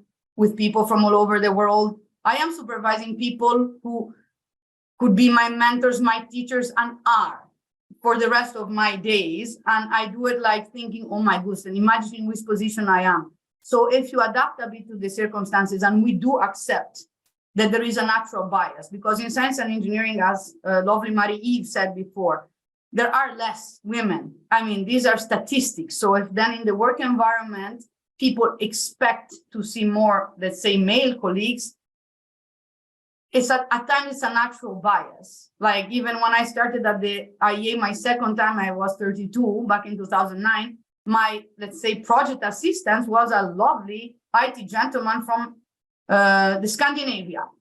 And he was very upset because his supervisor was an Italian lady, much younger. And then he was so upset with me. I said, well, in your culture, this is off the record. You know, it's not, let's say, what you expect. In mine, neither. So imagine how humbled and how shy I am that I am the senior official in our team of 2, where you know much more than me. You have 20 years experience more. You know the organization upside down, and I'm the senior.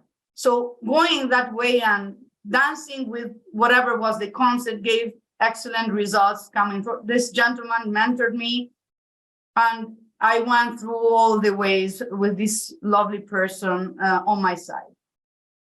So I know I represent, or I'm here gently invited to talk about women in science and technology. I think women can be excellent in any field, as any human being can be excellent in any field. So what I would like to say that in science and technology, which is the field that I represent, and I help initiatives in this regard, I work in many mentorship programs because, as I was taught by my grandfather and my father, knowledge and art are useless if they are not shared. So we have some people who keep the knowledge very tight to their heart, saying, oh, like this makes me powerful, I'm the only one who knows. No, that doesn't work. It's not sustainable in the long term. So I love and I enjoy sharing everything, all the shortcuts. If I learn, oh, this goes fast, I will share it out so that people can go further and better than me, much faster than me. So this is one thing I would like to share. Please consider that many people like that exist, and please, whenever you are in a position to do so, do so. Another important fact, and again, I want to echo my colleague Marie-Eve about the family, what you call family bonds with a mother, having your parents there. I had a lovely mentor who was a gentleman and a scientist from Tanzania who retired years ago. He used to always say, use the rule of the 3 P. Pray, perform, and play. So people call it life balance. In our team, we're very flexible. Like we have a WhatsApp group and we tell each other, today I come late, today I have the dentist, I have a headache, I'm coming later tomorrow. I don't come. Like allow people to be gentle and do what they wish and produce. Because if people are, when you say pray, I'm not a proselytist, but if you have some spirituality and some time for that component of the human being, and if you perform on your duties, whichever they are, diligently, and if you have a little bit of fun and entertainment and spend time with lovely people, it helps productivity. So this is a lesson that worked for me, and I would like to invite everybody to do it. And last but not least, please consider welcoming and being open to every opportunity. Many times I have been asked, Alessia, how did you do that super career? What was your career strategy? Well, again, one of my lovely mentors, who is in this case, a lovely Sufi nuclear physicist from Sudan. Imagine what couple, the loud Italian, Christian Catholic raised, and the Muslim physicist from Sudan. Please do your job, whichever it is, the best way possible, and every other opportunity will come along. I am not saying that this is the only way, but I've seen this working for many people, including my own self. Do your job well, and every opportunity will come to you, inshallah. Be well, stay blessed, keep smiling, and thank you very, very much. Nayara, the floor is back to you. Thank you, and thank you, Daniela.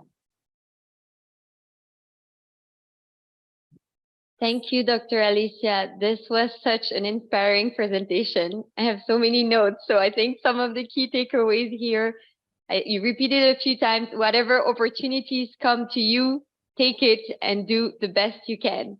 And I also liked when you said dance in the milieu. I think that was really key in terms of don't fight it, accept it, and then rise above it.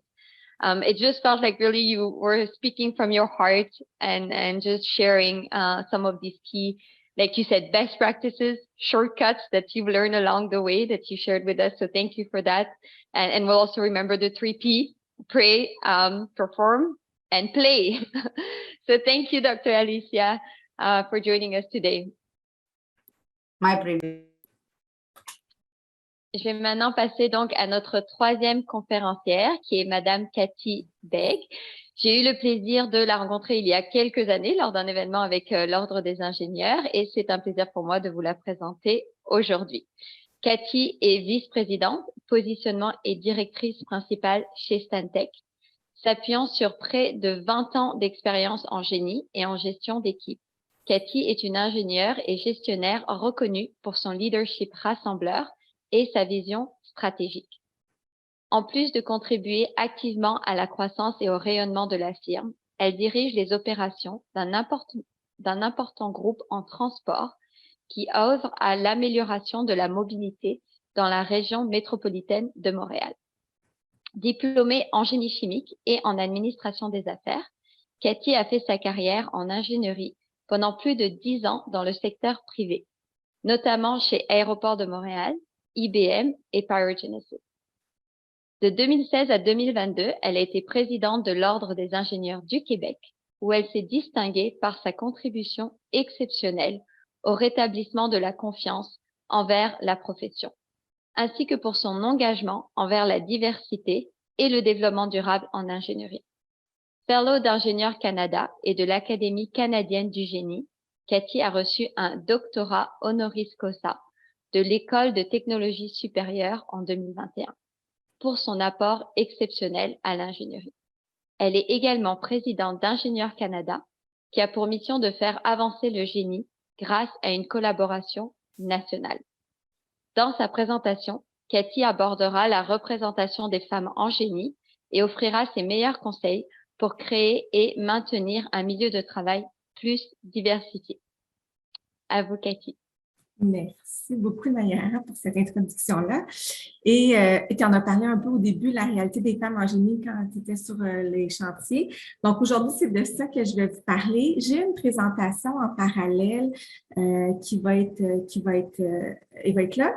Fait que, commençons par les femmes en génie. On peut aller à la prochaine page. J'ai envie de vous présenter d'abord des données sur les femmes en génie. Donc, si on va au graphique suivant, j'aime bien voir le côté positif des choses.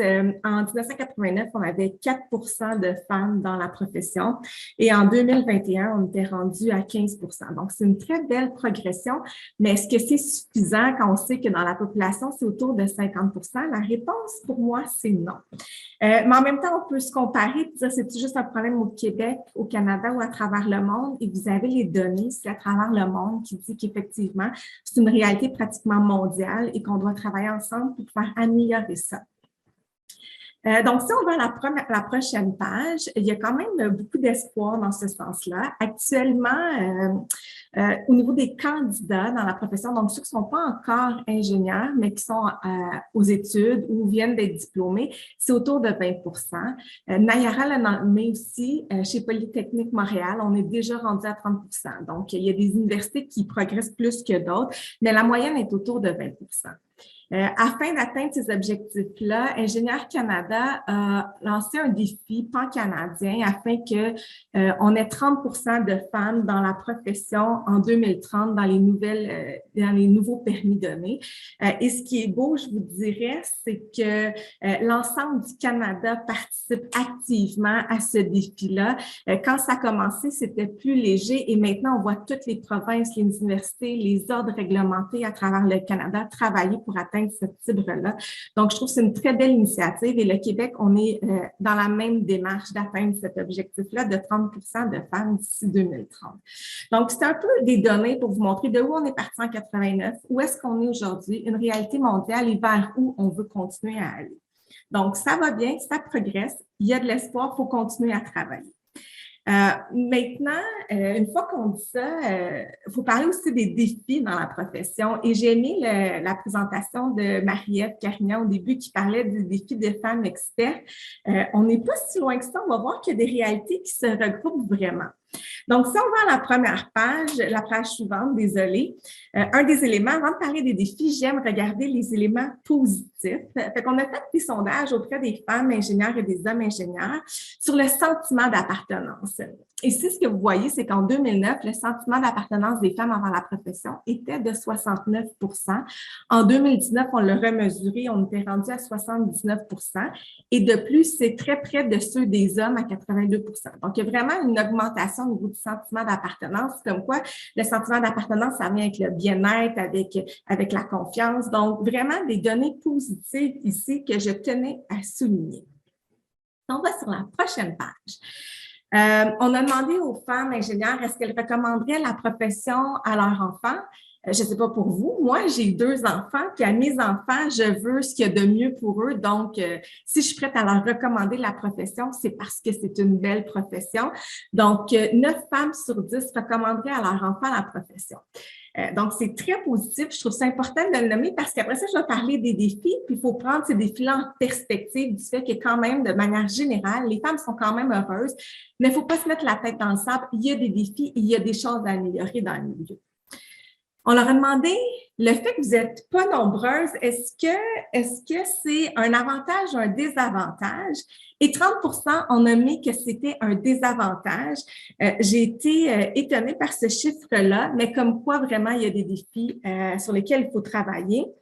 Et 58 % des ingénieurs ont déjà pensé à réorienter leur carrière comparativement à 47 % des hommes ingénieurs. Donc, encore une fois, on voit qu'il y a du travail à faire pour améliorer la réalité des femmes au quotidien dans la profession, même si elles le recommanderaient à leurs enfants et elles ont un bon sentiment d'appartenance. Si on va à la page suivante, un des sujets, une des questions qu'on a demandé, c'est la discrimination en milieu de travail. Et on a demandé aux femmes, au cours de votre carrière professionnelle, est-ce que vous avez déjà vécu de la discrimination? Et 1 sur 2 ont dit oui. C'est énorme. Après ça, on s'est questionné et on s'est dit, OK, est-ce que c'est juste propre aux femmes en génie ou c'est partout, n'importe quelle femme vit ça? Donc, on a fait un autre sondage au grand public en général pour leur demander quelle c'était la discrimination qu'ils avaient vécue dans le cadre de leur carrière professionnelle.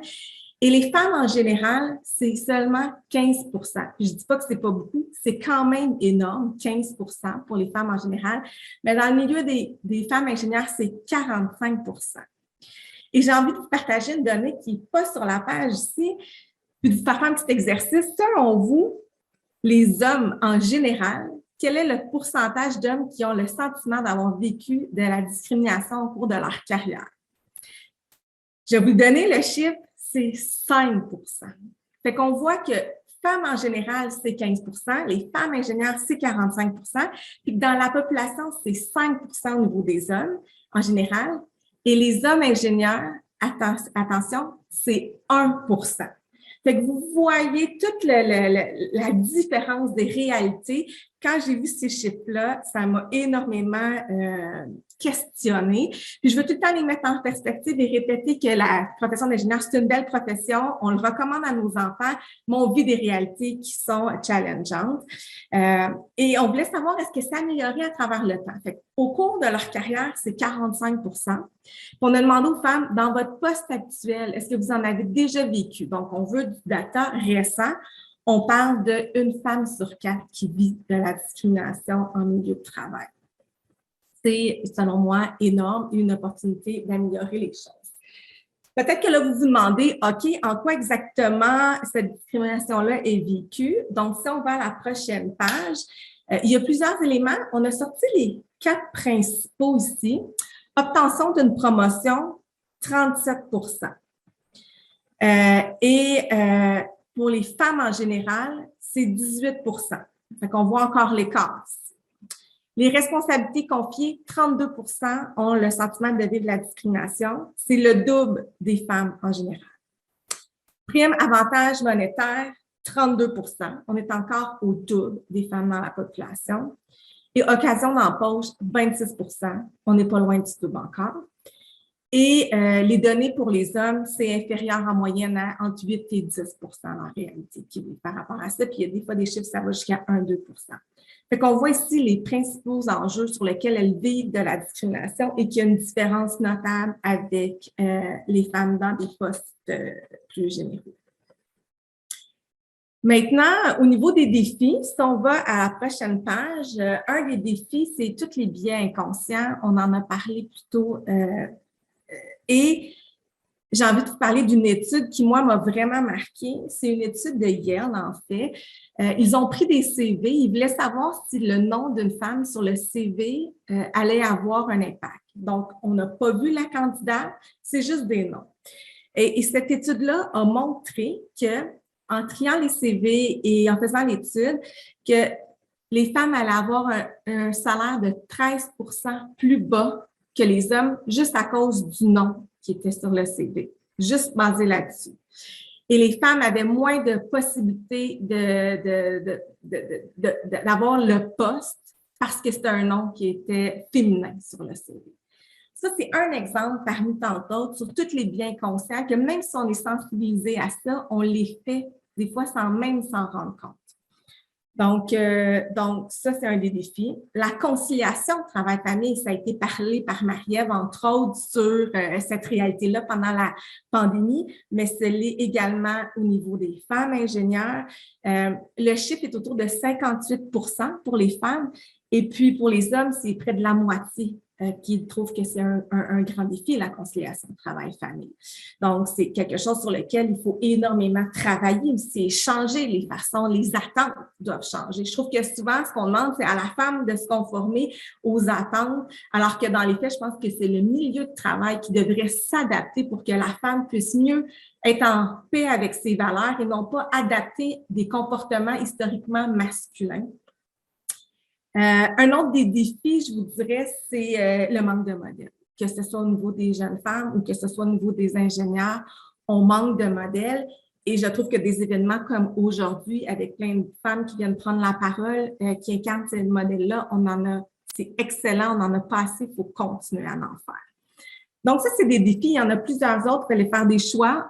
J'avais envie de parler de ces trois-là.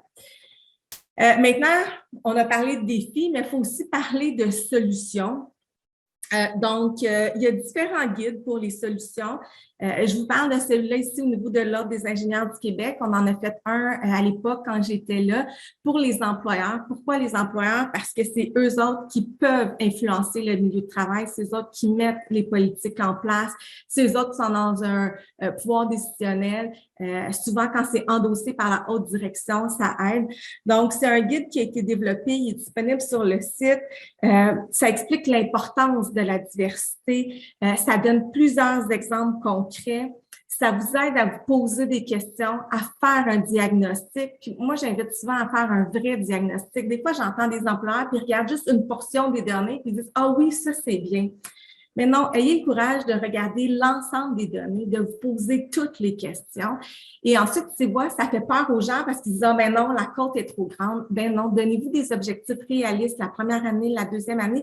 L'important, c'est d'embarquer dans une démarche et d'avancer tranquillement au rythme qu'on est capable d'avancer.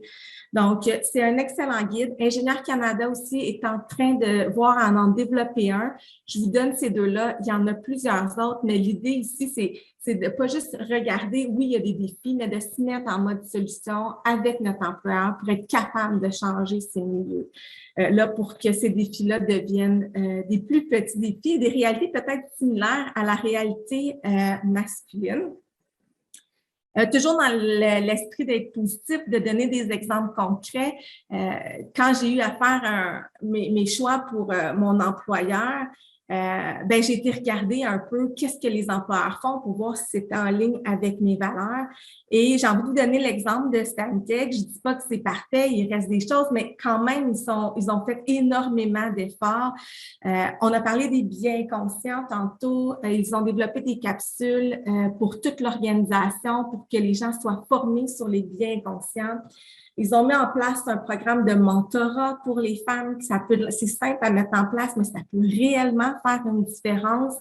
Il y a tout ce qui touche les groupes de ressources. On a au sein de l'entreprise 36 ressources 36 chapitres qui sont appelés Elle Québec, justement pour aider les femmes à se développer. Donc, moi, je trouve ça important de regarder les vraies initiatives, que ce soit pas juste dans le discours. Des fois, on me dit, je suis dans une grande entreprise, c'est compliqué. Ben, Stantec, c'est 25 000 employés, puis ils arrivent à le faire. Donc, ça prend une volonté. Si on va à la prochaine page, pour donner un autre exemple d'une grande entreprise qui est capable de se mettre en action, ils ont, pour la 4e année consécutive, avoir l'indice Bloomberg sur l'égalité des genres. C'est pas rien. C'est un indice qui évalue 5 paramètres différents: le leadership féminin, l'équité salariale, la culture inclusive, la politique d'harcèlement et l'image de marque.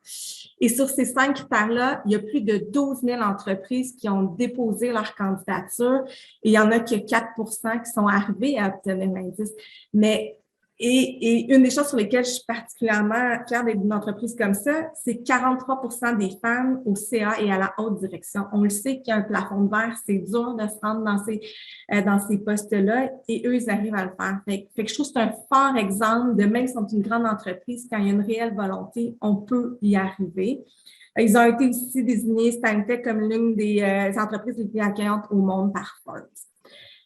Je donne tout ça comme exemple, si on peut aller à la prochaine page, pour dire qu'en conclusion, on peut agir de 2 façons. Soit choisir des entreprises qui parlent à nos valeurs et avec ce qu'on veut travailler comme milieu, ou soit de l'autre côté, comme quand j'étais à l'ordre, c'est de prendre des initiatives pour développer des guides, des sondages, puis être un acteur du changement au sein de l'entreprise pour faire avancer les choses.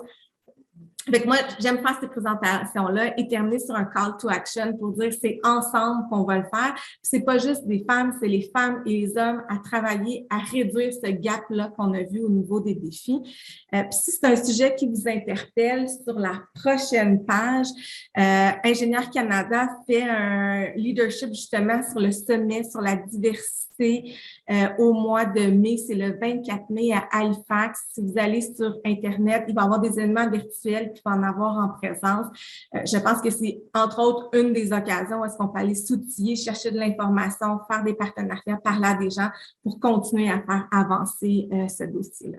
Donc, en gros, c'était les éléments sur lesquels je voulais vous parler. Puis, je trouve ça intéressant de voir que les réalités des différentes panélistes se recoupent. Je pense que le fait d'être une femme dans un milieu d'hommes, à la fin, peu importe si on est chercheur, si on est ingénieur ou autre, c'est des défis similaires, puis c'est conjointement qu'on peut faire avancer les choses. Donc, merci beaucoup et ce sera la fin de ma présentation. Merci beaucoup, Cathy. Merci pour tous les statistiques et les chiffres. Je sais que dans le monde scientifique, on aime avoir ce genre d'informations, fait que ça nous aide à mieux comprendre où le problème est et aussi à plus targeter nos solutions, où est-ce qu'on doit mettre notre énergie, puis où est-ce qu'on doit s'améliorer. Et le fait de voir qu'on a des données depuis 1989 à maintenant, ça a vraiment vu qu'on s'améliore, qu'on va dans la bonne direction. Fait que je pense que utiliser ces données, c'est vraiment clé. J'ai bien aimé aussi ce que tu as dit par rapport au milieu du travail qui doit s'adapter et pas forcément nous, parce que on prend souvent cette responsabilité que nous, on doit s'adapter to fit in, mais que c'est aussi le milieu de travail. Et des choses comme le guide, je ne savais pas que l'Ordre des ingénieurs avait développé ce guide-là, fait que je pense que des choses comme ce guide, et encore une fois, pas forcément que pour les ingénieurs, je suis sûre qu'il peut s'appliquer à d'autres domaines. C'est quelque chose qu'on peut utiliser, donc je sais que moi-même, j'irai lire un peu plus ce que c'est, puis peut-être le présenter à mon entreprise, mettre en place ce genre de solutions, les formations sur le billet, le mentorat, c'est toutes des choses que chacune d'entre nous, avec ton call for action, on peut ramener à notre employeur ou dans le milieu dans lequel on travaille. Fait que merci beaucoup pour cette intervention. Ça fait plaisir. We are now going to have a question period for all 3 speakers. So feel free to send your questions in French or English. And Prima will be leading this Q&A session, and I'll come back after. Alors, thank you very much, everybody. Merci à tous et merci particulièrement à nos speakers, à nos panélistes qui ont parlé sur des sujets très intéressants, les 3. Nous avons des questions. Donc, chacune de vous aura des questions, mais nous allons commencer par notre dernière panéliste, Madame Cathy. Donc, Nous avons des questions pour vous très intéressantes. La première serait au niveau du fait que vous avez parlé de la progression depuis 1989 du nombre de femmes dans le domaine des génies. Oui, c'est vrai, mais cette progression, quand on regarde le chiffre 15%, en effet, il a progressé par rapport à en 89, mais est-ce que ce n'est pas quand même lent? Personnellement, je trouve ça très lent. Je suis d'accord avec vous et je pense que c'est une des raisons pour lesquelles Ingénieurs Canada a lancé le mouvement 30 en 30 pour qu'on mette plus d'efforts, plus d'énergie pour que cette progression-là soit plus rapide. Parce qu'avec cette progression-là, si on continue, ben, en 2030, on n'aura pas atteint les chiffres qu'on veut. Donc, entièrement d'accord, je trouve que la progression, elle est pas aussi soutenue qu'on aimerait. Il faut continuer à mettre des efforts significatifs pour que ça change, définitivement. Je vais rebondir sur ce que vous avez dit parce qu'il y a une question là-dessus, le défi qui a été lancé. Mais quels sont les outils? Parce que c'est bien beau de lancer un défi, mais comment on accompagne les personnes pour pouvoir atteindre ces chiffres-là? Est-ce qu'il y a des programmes? Est-ce qu'il y a des outils? Est-ce qu'il y a un accompagnement? Est-ce qu'il y a des budgets qui ont été mis en place pour pouvoir soutenir, pour pouvoir atteindre ces objectifs-là finalement? Parce que sinon, les personnes sont un peu laissées à elles-mêmes. Comment ça se passe alors sur les faits? Bien, ça dépend de chaque organisation. Au sein d'une entreprise, ça dépend du rôle que l'on a au sein de l'organisation. Plus on est près de la haute direction, plus on peut avoir un rôle d'influence et de décision pour le faire. Si on n'est pas à des postes de direction, ça peut être, tu sais, souvent il y a des boîtes à idées, c'est d'en parler avec, je sais pas, par exemple, moi quand j'étais chez ADM, il y avait des rencontres, déjeuner avec le PDG. Tu vas à cette rencontre-là, tu mentionnes cette opportunité-là, tu peux prendre le guide, l'envoyer aux ressources humaines, tu peux demander de faire un comité. Fait que ça dépend vraiment d'on est où dans l'organisation, c'est quoi notre rôle, puis comment on peut influencer. Moi, j'ai des gens qui m'ont écrit et qui ont dit, Cathy, le guide, est-ce que je peux l'envoyer à mon employeur parce qu'il va mal le prendre? J'avais envie de dire, s'il le prend mal, c'est parce qu'il n'est pas en 2023. Il faut qu'il comprenne la réalité d'aujourd'hui. Donc, puis au niveau des budgets, je peux pas répondre exactement à tous les budgets, les programmes gouvernementaux, mais je sais qu'à un moment donné, je pense que le statut du Conseil de la femme ou quelque chose comme ça avait ouvert des budgets justement pour aider les entreprises dans ce sens-là. Là, j'ai pas toutes les infos, faudrait gratter un peu. Mais sinon, juste d'en parler ouvertement avec son patron, avec les ressources humaines, poser des questions, juste ça, ça suscite la réflexion au sein de l'organisation. Fait qu'il faut vraiment regarder notre position au sein de l'entreprise puis comment on peut influencer pour faire avancer les choses. Parfait, je vous remercie. On aurait une question sur le fait qu'on a dit que 45% des femmes en génie ont vécu de la discrimination dans leur carrière. Mais la question est de savoir, cette discrimination venait de qui? Est-ce que ça venait des hommes en génie? Est-ce que ça venait de d'autres femmes en génie? Est-ce qu'il y a des actions claires, puisqu'on sait que ces femmes-là vivent des choses et qu'on est capable de comprendre la source de ces discriminations-là? Est-ce qu'il y a des actions qui sont posées pour sensibiliser ces personnes-là? Donc, la source de la discrimination, je ne l'ai pas ici, mais c'est une question qu'on avait posée dans le sondage, savoir, ben, ça vient de qui? Et là, je ne vais pas me faire taper les doigts si je donne pas la bonne réponse. Les données sont disponibles sur le site, mais de mon souvenir, ça venait entre autres des supérieurs et des collègues. Pour laquelle masculin, féminin, à ce moment-là? De mémoire, c'était masculin supérieur, mais les données sont sur, justement, si vous allez, je pense, dans le guide de l'employeur, je pense que les données sont là, elles existent. On avait posé cette question-là. Et puis, est-ce qu'on fait quelque chose pour la deuxième question, est-ce qu'on les forme? Là, ça dépend de chaque entreprise. Moi, j'ai vu des entreprises que c'est tolérance zéro pour la discrimination. Si vous faites un signalement, la personne va être rencontrée, va avoir une intervention auprès des ressources humaines. Mais là, ça dépend de chaque politique, de chaque organisation, puis sont rendus où par rapport à ça. Je peux pas répondre. Je vous remercie. On aurait une question qui dit, selon certains textes, il est mentionné que ce n'est pas le génie qui n'intéresse pas les filles ou les femmes, mais c'est le manque d'informations sur la diversité des possibilités de carrière. Que pensez-vous de cette affirmation? C'est totalement vrai. En fait, pourquoi les jeunes ne sont pas attirés par la profession, c'est qu'ils ne comprennent pas la profession. Ça, c'est des choses qu'on a compris. Et elles ont l'impression que c'est pas fait pour elles parce que il y a tout le côté caring qu'on appelle et elles voient moins bien le côté relation humaine, la relation aide-impact. Elles voient plus machine, robot. Elles voient pas tout le travail d'équipe, toute la collaboration. Donc, vous avez raison. Un des grands défis qu'on s'est donné, c'est de mieux informer sur la profession, de mieux comprendre la nature du travail, le côté humain, les relations, tout qu'est-ce que... Donc oui, moi, je crois vraiment à ça, que le fait que les jeunes filles sont moins intéressées, c'est pas parce que elles aiment pas le génie, c'est parce qu'elles ne comprennent pas vraiment ce qu'on fait, toutes les opportunités, la réalité au quotidien. Si je peux ajouter à ça... Comment nous expliquer que les hommes le comprennent puis les femmes ne le comprennent pas? Est-ce que ça revient avec les modèles dont vous parliez? Ben, moi, ce que je comprends, c'est que l'image qu'on a du génie, qui est, mettons, là, je la caricature, j'espère que je vais choquer personne, mais facilement, on va penser à un pont, à un moteur ou à une voiture. Naturellement, il y a un intérêt plus naturel entre, puis là, il faut faire attention à tout ce qu'on dit, mais entre les intérêts masculins puis cette image-là. Mais en réalité, la vraie image du génie, c'est pas le pont, c'est pas le moteur, c'est pas la voiture. C'est l'entraide, la collaboration, les ressources humaines, l'impact qu'on a sur l'environnement, l'avenir de la planète. Et cette image-là parle peut-être plus au désir du caring qu'on appelle des jeunes femmes.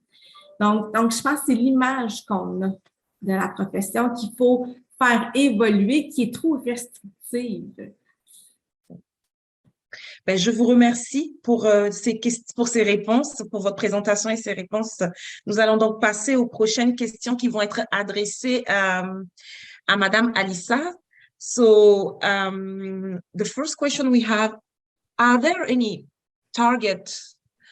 government target to have more women, like a rate, a percentage, or we would like to reach 30% of women in 2030, for example, in the nuclear? Do we have this type of program as well, this type of target?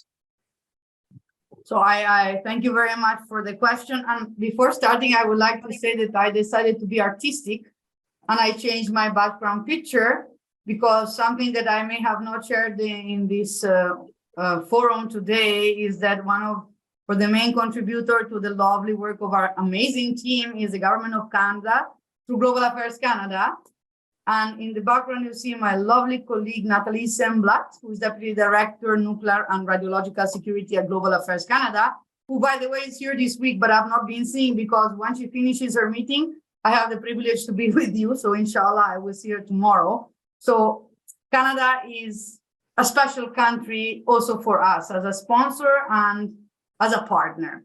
Close the parentheses. I cannot speak about global statistics, but what I would like to share is that our Director General, Rafael Majorano Grossi, through several initiatives, including the Marie, I'm dyslexic, so I cannot say that word, Slogoska Curie fellowship program that he launched a couple of years ago and that we actually actively support, has a target of reaching 50% of women representation in professional and higher categories within our large organization, the International Atomic Energy Agency, by 2025. So when he announced this as part of his campaign and after he was elected 3 years ago, people thought that these numbers were unbelievable because especially in certain domains like that are the STEM related, safety and security, nuclear energy, sciences and applications, the numbers were below 30%. So, and in some areas below, like in international safeguards, these are the inspectors you often see in TV, etc., below 10. So people thought it was impossible. Well, I can assure you, I don't know if he will reach it. I wish, and we all work towards it. You can make a huge difference if you do the right thing the right way. And we are now approaching, if we're around 40%. So what I would like to reply is yes, our organization has a target of 50% gender equality at the professional high-end categories by 2025, which is a couple of years. So for global statistics, not so many people are so brave to commit to such a number. And he did it certainly after having done a thorough analysis of possibilities, methods. It was not like done, with all due respect to people who just give numbers and numbers. In our case, it was done with a thorough analysis of the possibilities and of the mechanisms that you can use to attract more women. So what we're doing is we're doing huge outreach to bring women professionals to the organization. And he always says, there are excellent scientists from all over the world. They are there, attract them.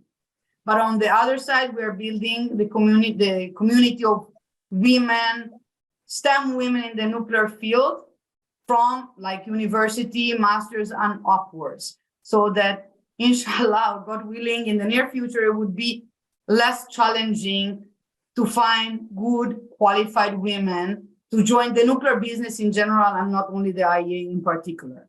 So they are there. And one thing that I like to say is that we promote human equality and excellence. And there should not be any discrimination, nor in one direction, nor in the other direction. It happened to me, because I'm quite resilient, for me, it goes in one ear, it goes out the other. So I am quite lucky in this respect. But I can say this is a high target and we are really on good track to reach it soon. Thank you. Thank you very much for this response. The next question I will have is more personal to you and more specific to the field, because as we said, as women, all of us, we face some bias or we face some issues in general. But I wanted to know, is there any specific issue you faced due to the field, the nuclear field? Are you able to tell us something specific? I can tell you that the specificity is that because in this community, and when I started, it was more pronounced than today, the majority of key players are men and not women. There is a natural bias to believe that you are not occupying the role that you are actually occupying. Yeah. So whenever I was traveling with my Director General between United Nations and United Nations in the International Mediterranean Commission, they always would say, oh, he's traveling with his assistant. Fine. And then I would not say one word. Like you start them talking science and uranium and thorium, they would not even ask me. They would this was actually in France, this happened. It's like, comment ça se fait que votre assistante sait parler d'uranium et du thorium? Et disait, yes, Dr. Rodriguez, blah, blah. Or I would go to Palais de France. At some point, there was some initiative to promote dialogue within the Mediterranean region. And I would put a lot of makeup and put my hair like chignon, because not only I was one of the very few women, and on top I never looked particularly young, but I was actually young compared to the average. So I would put on this mask to try to confound myself, and people saying, who is she? Not this kid is coming around. So it has happened several times.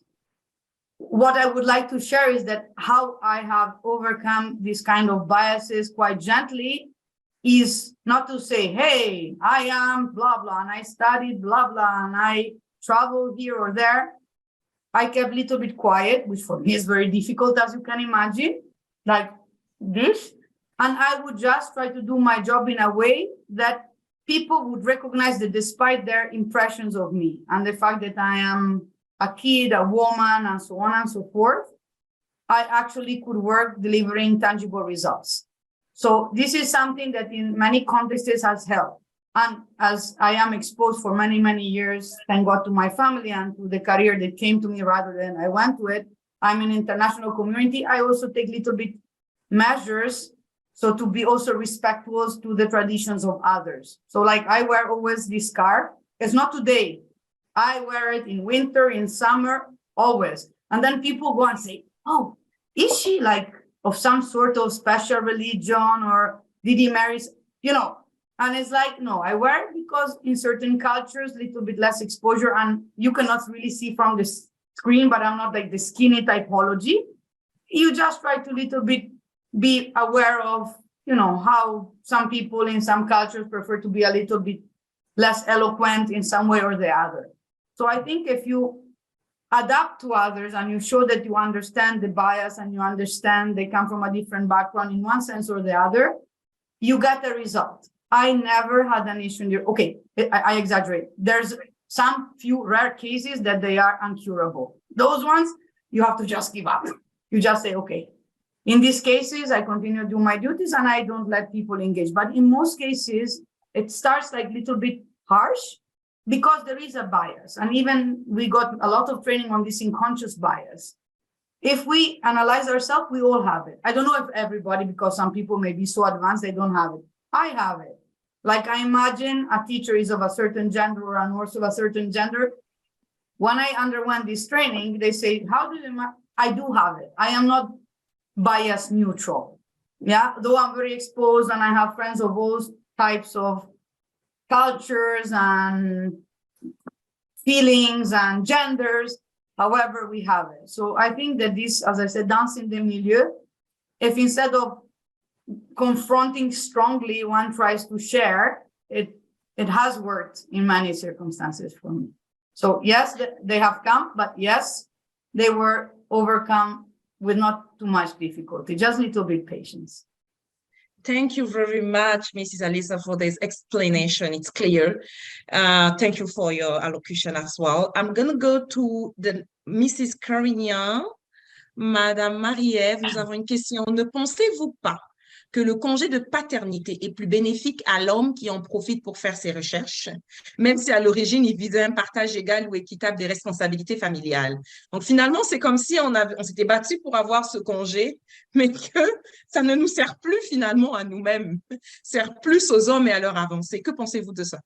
Ben, en fait, c'est ce que je mentionnais sur la recherche là, de 2016 qui avait été menée par 3 collègues américains qui montraient finalement que le congé de maternité était vraiment utilisé pour prendre soin des enfants, se remettre de la grossesse, tout ça. Et donc, la femme était très peu active professionnellement pendant son congé versus le congé de paternité où les hommes publiaient plus puis étaient plus dédiés à la recherche puisqu'il y avait moins de tâches administratives ou d'enseignement. Bon, je pense que ça tend à changer vraiment. On peut voir que d'un collègue à l'autre, il y a des collègues que je connais qui ont été totalement dédiés à leurs enfants pendant leur congé de paternité. Je crois que c'est un gain qu'on ne peut pas minimiser, l'importance du congé de paternité, puis l'importance de pouvoir diviser une partie du congé. Est-ce que c'est la mère ou le père qui le prend selon les choix professionnels de chacun, puis la carrière de chacun? Donc, je crois que ce congé de paternité-là est extrêmement important, mais maintenant, je pense qu'il y a encore beaucoup à faire pour partager les rôles. On parle souvent de la charge mentale qui est dévolue aux femmes. Ce qu'on voit, c'est que c'est encore le cas quand on regarde ce qui s'est passé pendant la COVID. C'est ce qu'on peut comprendre, c'est que les femmes ont encore la charge mentale, doivent s'occuper de l'enfant s'il est à la maison beaucoup plus que l'homme et ça affecte davantage leur carrière. Donc, je pense que cette étude-là n'est qu'une preuve qu'il y a encore beaucoup à faire dans l'éducation pour montrer à quel point les rôles doivent être partagés et que la charge mentale ne doit pas reposer uniquement sur la femme, mais par chance, je crois que de plus en plus dans les familles, ça tend à changer. C'est un début. Je pense qu'il y a beaucoup d'éducation à faire, autant chez les jeunes que dans les milieux professionnels ou autres, sur comment on peut accompagner puis mieux partager les rôles professionnels. J'ai la chance, moi, de vivre avec un conjoint qui est formidable et qui prend vraiment sa part de responsabilité. Et je pense que c'est vraiment culturel et donc, on doit travailler sur, dès le jeune âge, faire apprendre ce partage des responsabilités-là pour que ça change finalement. Je vous remercie pour votre réponse. Ceci va clôturer notre période de questions. Nous allons continuer à vous inviter à mettre les questions dans le Q&A pour les prochaines intervenantes et même pour celles-ci, si vous en avez, nous allons pouvoir être en mesure de les envoyer. Alors, on remercie nos intervenantes du fond du cœur. On vous remercie aussi pour les interactions. Le public, nous allons prendre une courte pause de 4 minutes parce que nous avons débordé un peu sur le temps pour revenir à 12h30 pour la suite de notre programmation. Merci. Hello, everyone. I think we're ready to start. Hopefully, everyone had the time to take a little break. I know it was a short break, but ready to go into our session 4 on the theme of education in STEM, so science, technology, engineering, and mathematics. And for this session, we will have 3 speakers that I will present in a little bit. So STEM is a crucial field that provides numerous opportunities for women to pursue a career in many different areas, as we've been discussing today. Unfortunately, many women are underrepresented in STEM fields due to gender bias, lack of access to resources and support, and lack of encouragement from society. And studies suggest that girls' disadvantage in STEM is the result of factors that are embedded in 2 things: in socialization and in learning processes. In terms of socialization, these factors can be social, cultural, gender norms, which influence the way girls and boys are brought up, the way they learn and they interact with parents, family, friends, teachers, and the wider community. And this will shape their identity, their beliefs, their behaviors, and at the end, their choices to pursue an education in STEM. So that was the socialization aspect. In terms of learning processes, that's where education systems and school play a central role in determining girls' interest in STEM subjects and in providing equal opportunities to access and benefit from quality STEM education. Now, if we look at where we are today, this gender disparity is alarming, especially because we start talking about STEM careers are being referred to the jobs of the future and driving innovation and everything related to AI. So we need to ensure that all students have those digital skills to succeed in today's technology-driven world. And girls must be equipped with these skills to enable them to navigate in a changing world. With this context in mind, we will discuss in our session how to increase the number of women in STEM by considering the challenges they face, the benefits of having more gender diversity in the field, and the ways in which we can support and encourage women to pursue STEM education and careers in order to create a more equitable and inclusive STEM workforce. So our first speaker is Po Tan, who's joining us from Vancouver. Po is an accomplished and inspiring leader and entrepreneur with a vision for authentic and meaningful cultural inclusion in education for over 28 years as a volunteer, educator, survivor, and mother. Her vision, accomplishments, and leadership to include the voices of BIPOC communities has required creativity and courage to challenge and disrupt the status quo for meaningful educational change. She is CEO and founder of STEM Edge, Inc., whose goal is to help clients understand the positive impact they can create through equitable, diverse, and inclusive STEM educational resources. Po is recognized in the community and around the world, including being a member of the top 50 most inspiring alumni of Simon Fraser University, and a two-time TEDx speaker. I have listened to a TED Talk on what I learned about life and dreams from my grade 7 teacher. And I can tell you, we all want and need this teacher. We should all be this teacher. I won't say more, and maybe you should all watch it. She's also a delegate from the National Council of Women of Canada to attend the 67th session of the United Nations Commission on the Status of Women. And she was recently nominated to the YWCA 2023's Woman of Distinction Award. So congratulations on this recent award. Po will present on the importance of equity in knowledge, teaching, and learning in STEM education, and the impact it can have on representation in the STEM field. Po, the floor is yours. Thank you very much. That's a great introduction. I'm gonna share my screen first. Let's see here, okay. Hopefully that shows up, yes. Okay, so I'm looking at two screens. So if I'm like shifting my eyes to the right-hand side, it's not because I'm ignoring you, it's because I have two screens. Thank you so much, Nayara. Thanks for this platform, and also thanks to Daniela for the invitation to speak with everyone here today. I've been truly excited, looking forward to this event, and I hope this event comes back every year after this one. I know this is the inaugural one.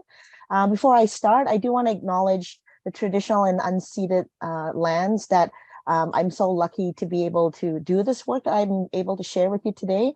And that's the traditional territory of the Musqueam, Squamish, and Tsleil-Waututh people, where a lot of my work, where my family is, where my family live in Burnaby, Vancouver, British Columbia. So today what I'll be talking about is a little bit different because it's more in the science education space. And the topic of my presentation is about why representation in STEM matters, and particularly representation of BIPOC women in STEM. And how can education play a role in disrupting status quo, what it looks like in the STEM fields. So if you want to check out more of my research and publication, if you want to have some dry reading here, you can just simply look me up and I have a list of articles. Okay, so first, I just wanted to just have you have a little bit of the did you know facts. I mean, some of these things probably not a shocking stats for a lot of us in the audience, because the panelists before me spoke really brought up really great points about that touches on all 4 points that I'm going to speak about here today. So these are stats from the UN and also from different sources, the YWCA. I'm just going to sort of little bit read it to you on the just to begin with. So fields such as artificial intelligence or in tech, there's only 1 in 5 professionals who are actually women. From the UN stats, women only make up 15% of total management roles in STEM. And these are roles of, that of authority or representation. In Canada, 34% of Canadians with a STEM degree are women, but only make up 23% of Canadians working in science and tech. So out of those STEM degrees of Canadians, only 23% are women. And then if you drill down a little bit more, according to the YWCA, out of 34% of women in Canada in STEM, less than 10% are BIPOC, less than 10%. And this is the grouping, right, of racialized groups. So if we separate that groups into Black STEM women, Indigenous STEM women, people of color, it's even a lot less. So it's quite shocking if you think about it. So this is a chart that's from the National Center of Science and Engineering Statistics from the US. So kind of pay attention to the left-hand side on the science and education occupation. So I'm a huge supporter of, trying to get more representation, of women in STEM fields, but more so for BIPOC women in STEM fields, because it's lacking. We don't see them. I don't see a lot of science women that look like me, that look like even like Daniela, and we don't see them. Where are they? And if they are, unfortunately, they're usually technicians. They're usually the one who orders the things for the labs, or they're the teaching assistants.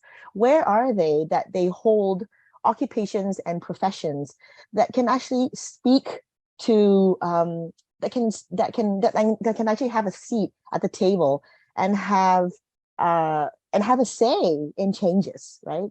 So if you look at this graph from the National Center of Science and Engineering Stats on the left-hand side in yellow, out of everyone that sort of work in the science and engineering occupation in the US, 7% of them are Asian women, me, okay, compared to 49% who are white men or 18% who are white women. And then 2% of that are Black women. And then Hispanic women are 2%. Indigenous women are not even registered. Think about that. That means they're almost like a needle in a haystack, right? So if we are looking at these stats and we want to encourage, more girls and more young women into STEM careers, but how can they feel successful? How can they feel confident if they don't see representation that looks like them in the field that they would like to be in? So why this representation matters? Well, I'll tell you from my own experiences and also from other stories that have been shared with me from my peers, my colleagues, and my friends. So I can say that my continual journey, it's not ended yet. My continual journey as an Asian woman in STEM means working, teaching, learning, mentoring, mothering, and leading at multiple intersections, not just as a scientist, not just as a science educator, not just as a researcher or mother, but as intersections of all these strengths. So these intersections are my strengths, but unfortunately, they become barriers because of systemic and institutional barriers and gender and race bias expectations that happen in this field. So what is my peers' strengths? Unfortunately, also works against us. And I want to talk about how can we disrupt what we see in the STEM field? Well, I'm a science educator, so I'm currently like tying up my second PhD, but this time in science education. And one of the things that I'm passionate about is to sort of disrupt how science is traditionally taught. Now, I wasn't born in Canada. I was born in Malaysia. Malaysia was a colonized country. So a lot of our educational system, especially in STEM, is very Eurocentric and westernized. So when I grew up in that system, and then when my family immigrated to Vancouver, Canada, the education was very similar. It was very from a Western and Eurocentric place. And as I speak, I'm not saying that how we teach science is wrong or how we teach science currently is not appropriate.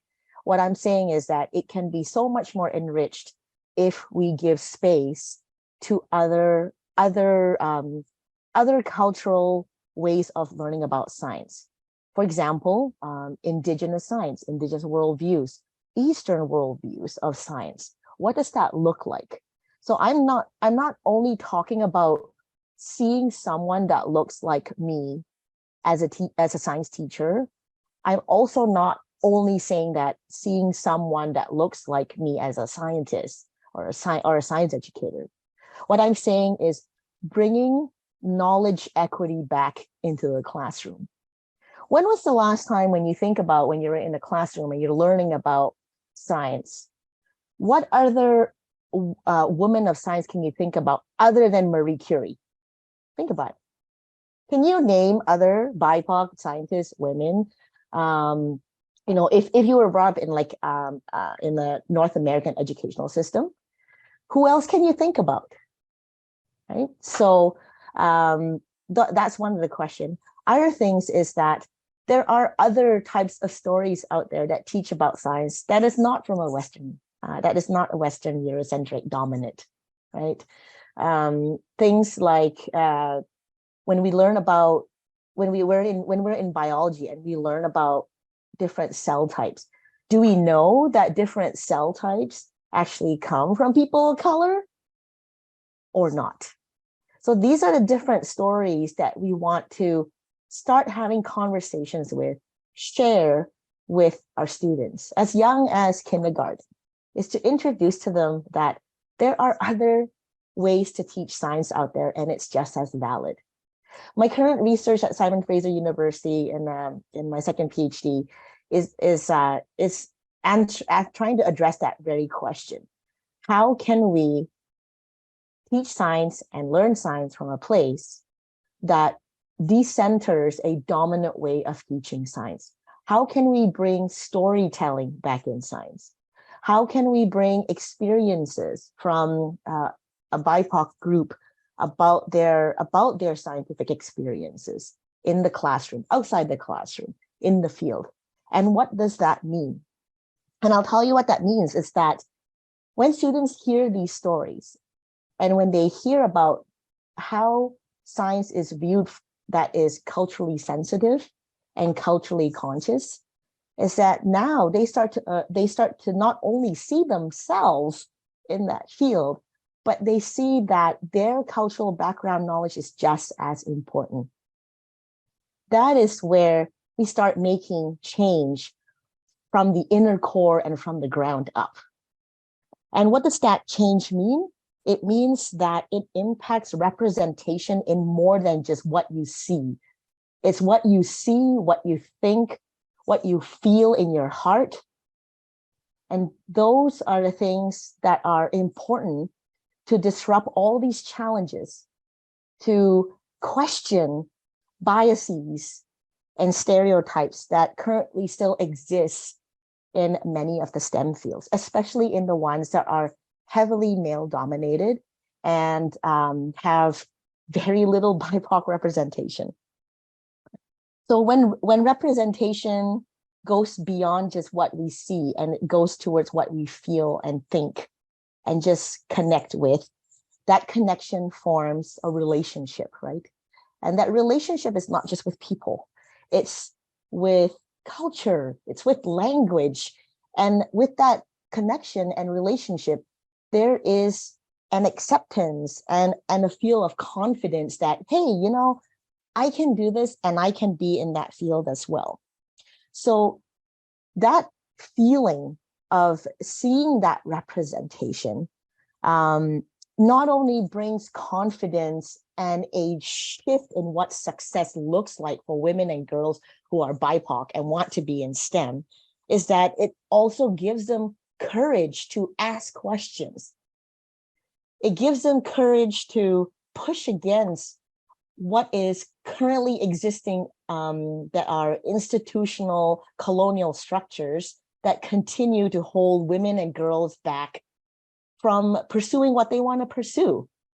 It also gives them courage to sort of ask questions and sort of redefine what it means to practice science, whether you're a scientist, a science educator, whether you're in the lab or in the field, what that looks like, so that we no longer have to say, I'm a female scientist.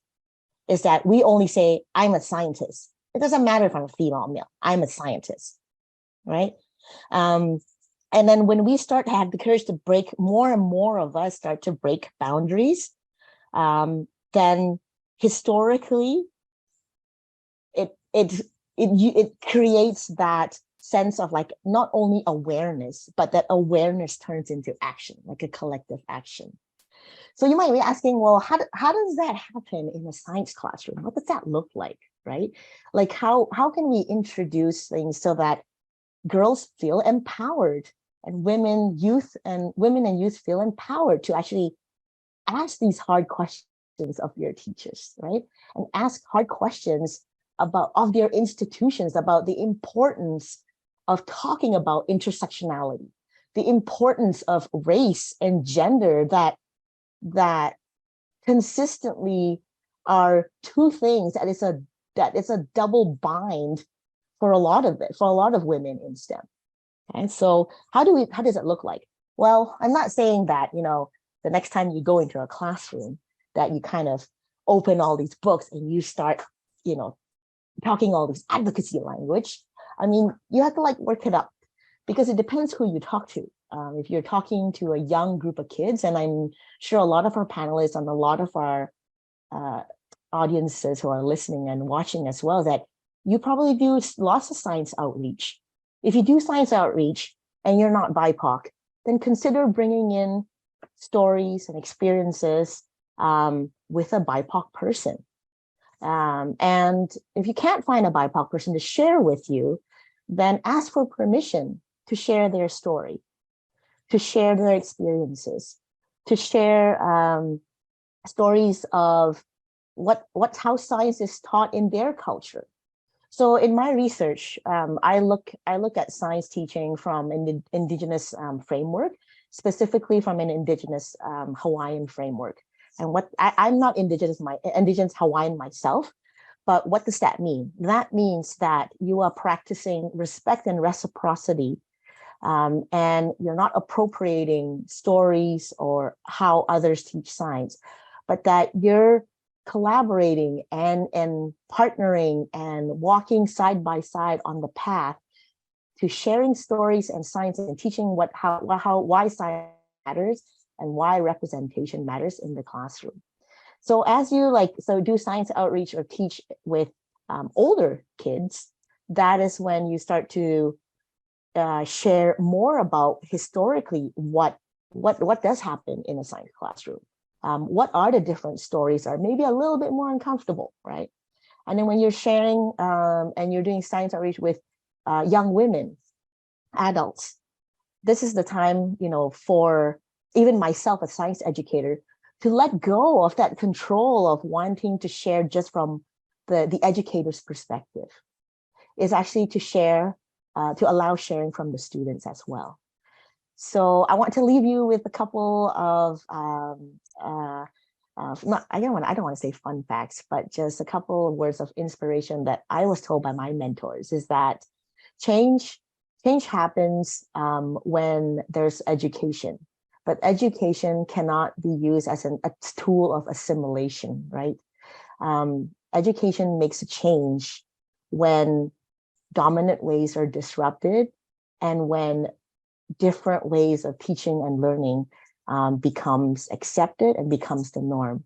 When that happens, then our talk of representation and the need to say that I'm a female scientist, it's no longer necessary, that type of thing.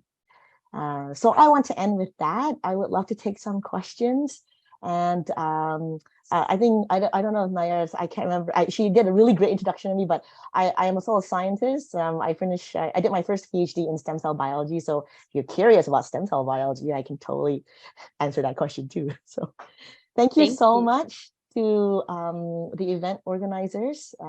Please, I'll enter any questions. Thanks. Thank you, and we'll have a question period at the end after session 4 and session 5. But thank you so much for your presentation. Thank you for bringing this different context in terms of women of colors and BIPOC and all these stats that we hadn't seen in that view in terms of BIPOC. And I really like how you pushed it further to who looks like us, because I think that we've had all that thought of looking at mentors and models and trying to see if they look like us. But I think you pushed it further with changing how we teach, how we educate, changing the conversation in the rooms and where we can start with that. I really like what you said with what you see, what you think, and what you feel in your heart. So there's different levels to it. So thank you so much for this great presentation, and we'll have time for questions at the end. So now I'll get to our second speaker, Delphine Le Serre. So entrepreneur and CEO, ranked amongst the top 20 women who disrupt the ed tech in Europe by the Forbes magazine. Delphine is an inspirational female leader in the fields of technologies and education, prized for scientific female calling, and 2 times awarded for women entrepreneurship. Delphine is the founder and the president of the Foundation Education for Tomorrow that promotes a radically new educational paradigm for a human future on Earth. She also turns to become a senior advisor for universities, educational institutions, and large investment funds dealing with education. Delphine is internationally recognized for her leadership and her expertise. She frequently diffuses her experience and her vision as a conference speaker while teaching at HEC Montréal. With a PhD in human sciences, Delphine has previously been a professor and a researcher for 15 years before creating her first online company. Author of academic articles and co-author of educational books, Delphine lives today in Montreal, where she leads the AI Academy of Learning. Committed to the women and the LGBTQ rights, Delphine dedicates her time, her energy, and her knowledge with passion to gather and coordinate people all around the world in order to diffuse a new education paradigm and help create a meaningful future for every human, regardless to their differences. So Delphine will discuss the importance to promote this new education paradigm, to face the complex challenges of today and allow women to play a leading role on Earth, side by side with other human beings, whatever their diversity. I'll pass it on to you, Delphine. Thank you, Nayara. Thank you, everyone. Bonjour tout le monde. Quelques mots en français avant de débuter mon discours. Bonjour, mesdames les ministres et anciennes ministres, ambassadeurs, ambassadrices, et un grand merci pour votre présence parmi nous aujourd'hui. Je suis très honorée d'être parmi vous et d'écouter chacun des témoignages. C'est extrêmement enrichissant. Thank you, Paul, for this very relevant presentation. I hear things about stereotypes. I hear things about respect, reciprocity. And we did not talk before the presentation, but actually the end of your presentation is like the beginning of mine, the introduction of the condition under which we could make an impact thanks to education and change life, societies, and the world. Well, I'm going to share my screen, so I hope this would work for you. So I don't see you anymore. I think that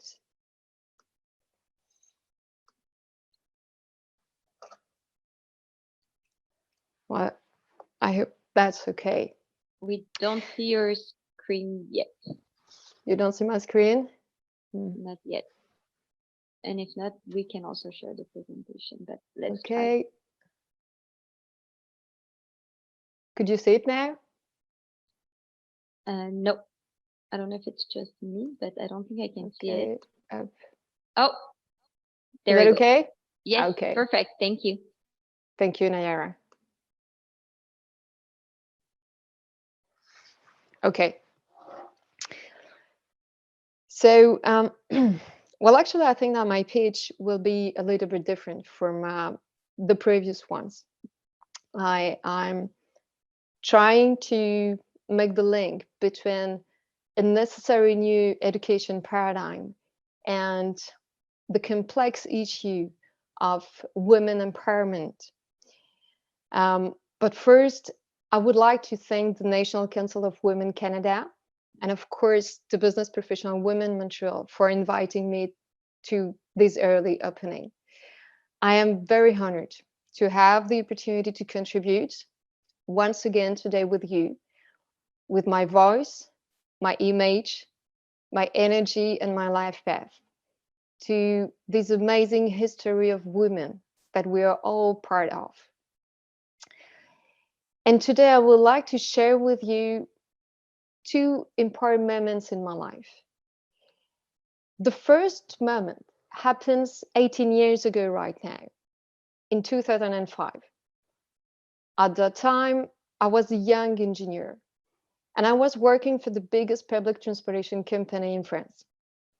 I was 25 years old, and I was co-leading a team of 70 people, where there was only one another woman, and she was the secretary of the department.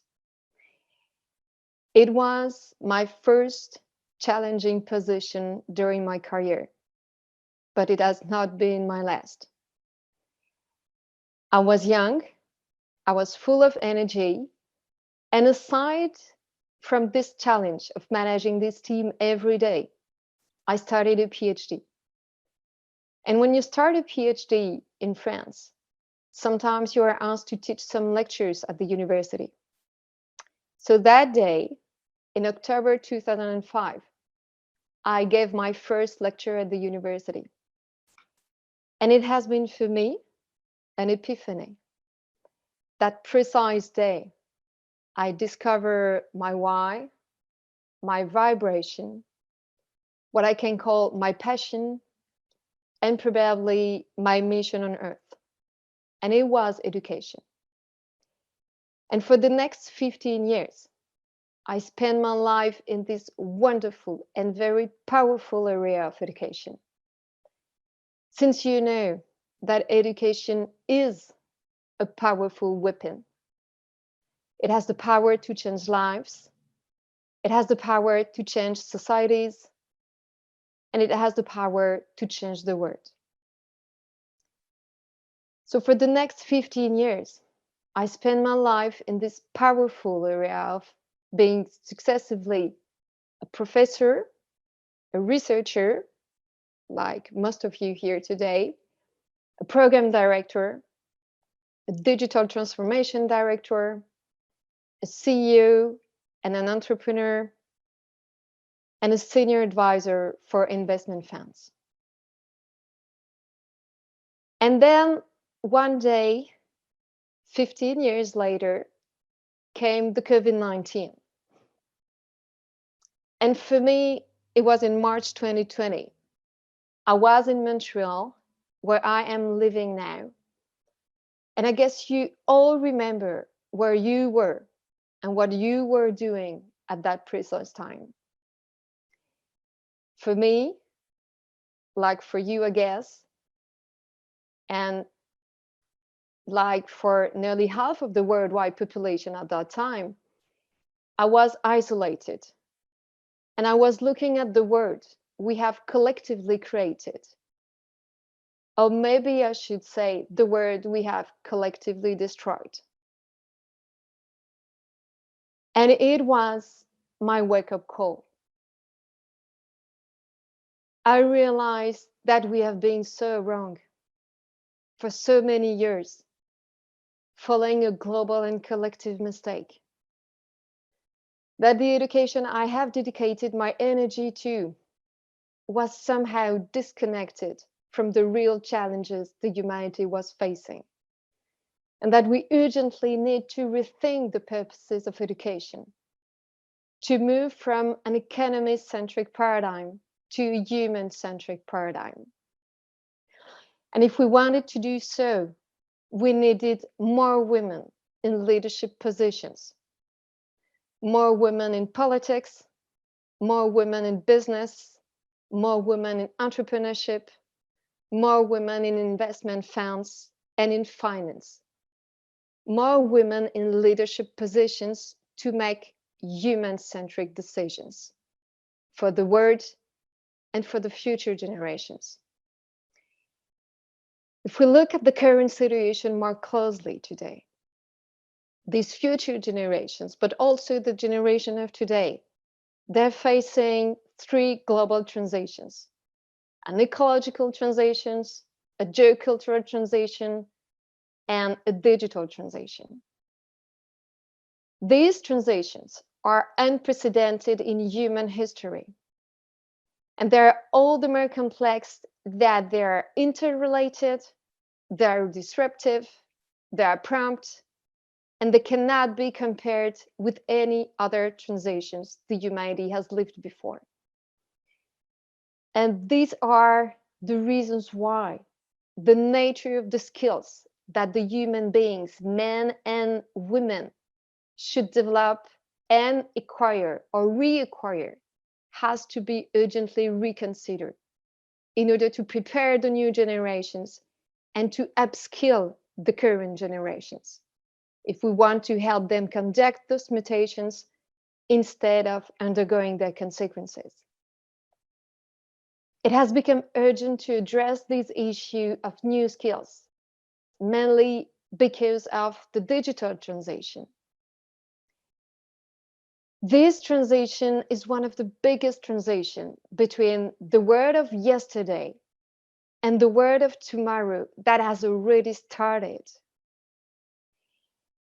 And it is transforming all industrial sectors, including education. As a matter of fact, it is transforming the worldwide economy and finally, human societies.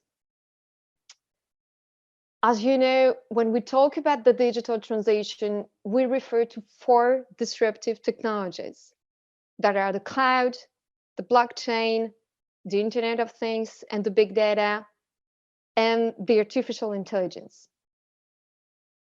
These technologies are transforming radically the nature, but also the number of the human jobs. And if we consider the specific situation of women who are mainly dealing with clerical and repetitive tasks that are easy to automate, we know today that between 40 million and 160 million of women are going to lose their jobs in future years, mainly because of the AI technologies. And future years is by 2030.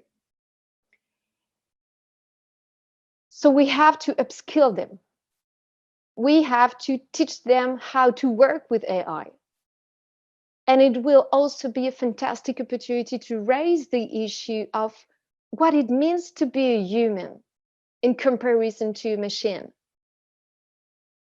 As the AI technologies will address the brain part, the cognitive activity, and the memorization, human beings would focus on human skills. Skills that have been mainly neglected so far. Skills that are linked to the heart. And more interestingly, skills that have been considered for a long time as more feminine skills, since they were related to the heart. Skills such as emotions, empathy, intuitions, imaginations, but also creativity and critical thinking. And what is really interesting today is that several research have confirmed that these perceived feminine skills are the skills of tomorrow. As you can see on this graph, the skills that we need to develop tomorrow are not the STEM skills anymore. There are creativity, socio-emotional intelligence, sensory perception, but also simple and complex reasoning related to critical thinking. So we know that the world will benefit from more female leaders. The world needs more female leaders to address the ecological transition. The world needs more female leaders to address the geocultural transition. The world needs more female leaders to address the digital transition. So now we have collectively to create the conditions to generate this empowerment of women. And education has to play a key role, but not the education of yesterday, but the education for tomorrow.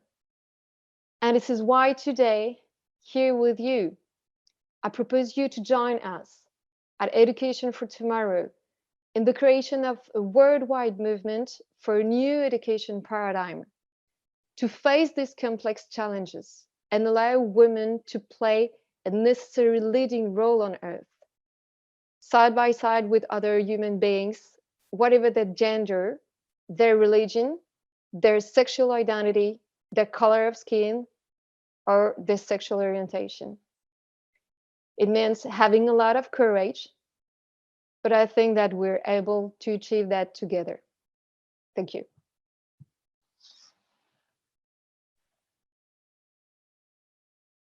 Thank you, Delphine.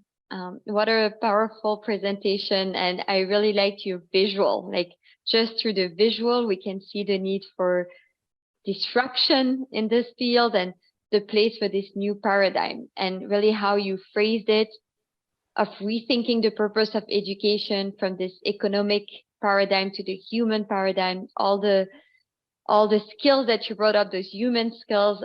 It was really powerful. Like I feel like I need more time to chew on this and think about everything that you've shared, and starting with your why also. I think it's always important to go back to the why and the power of education. So thank you so much, Delphine, for this presentation. We'll move to our next speaker. So the third speaker for this session 4, who is Martine Roy. Martine Roy is the chair of the board of directors of the LGBT Purge Fund. Martine worked for 20 years at IBM, where she held position as the critical resolution coordinator and account manager. At IBM, she established resource groups to support LGBT employees. And she was also deeply involved in raising staff and management awareness of LGBT issues. Martine was passionate about promoting an inclusive workplace. She now serves as the Regional Director, Business Development LGBTQ2+, Quebec and Eastern Canada for TD Bank. Once again, Martine has taken up this new role with passion, a deeply committed activist for the rights of LGBT people. She also has a heart for her work and for business. Martine was dismissed from the Canadian Armed Forces for homosexuality at the age of 19. She is a survivor of the LGBT purge. Martine was instrumental in bringing a class action lawsuit against Canadian government that ended in a federal apology from the Prime Minister in 2017. And if you haven't read the apology, I went and read it, and it's just when he says, "We are sorry," and for the harm we caused. I don't know, it's a really powerful word. And I don't know, Martine, how you felt when this came out. So Martine sat on Pride at Work Canada's boards of directors for 10 years. Pride at Work, a Toronto-based organization that was co-founded by Martine and 7 other people. She also served as the chair of Fondation Emergence until 2015. and over the years, a leader in fighting for inclusion in the workplace. Martine has received numerous awards and honors, and in 2017, she was awarded the Medal of the National Assembly of Quebec.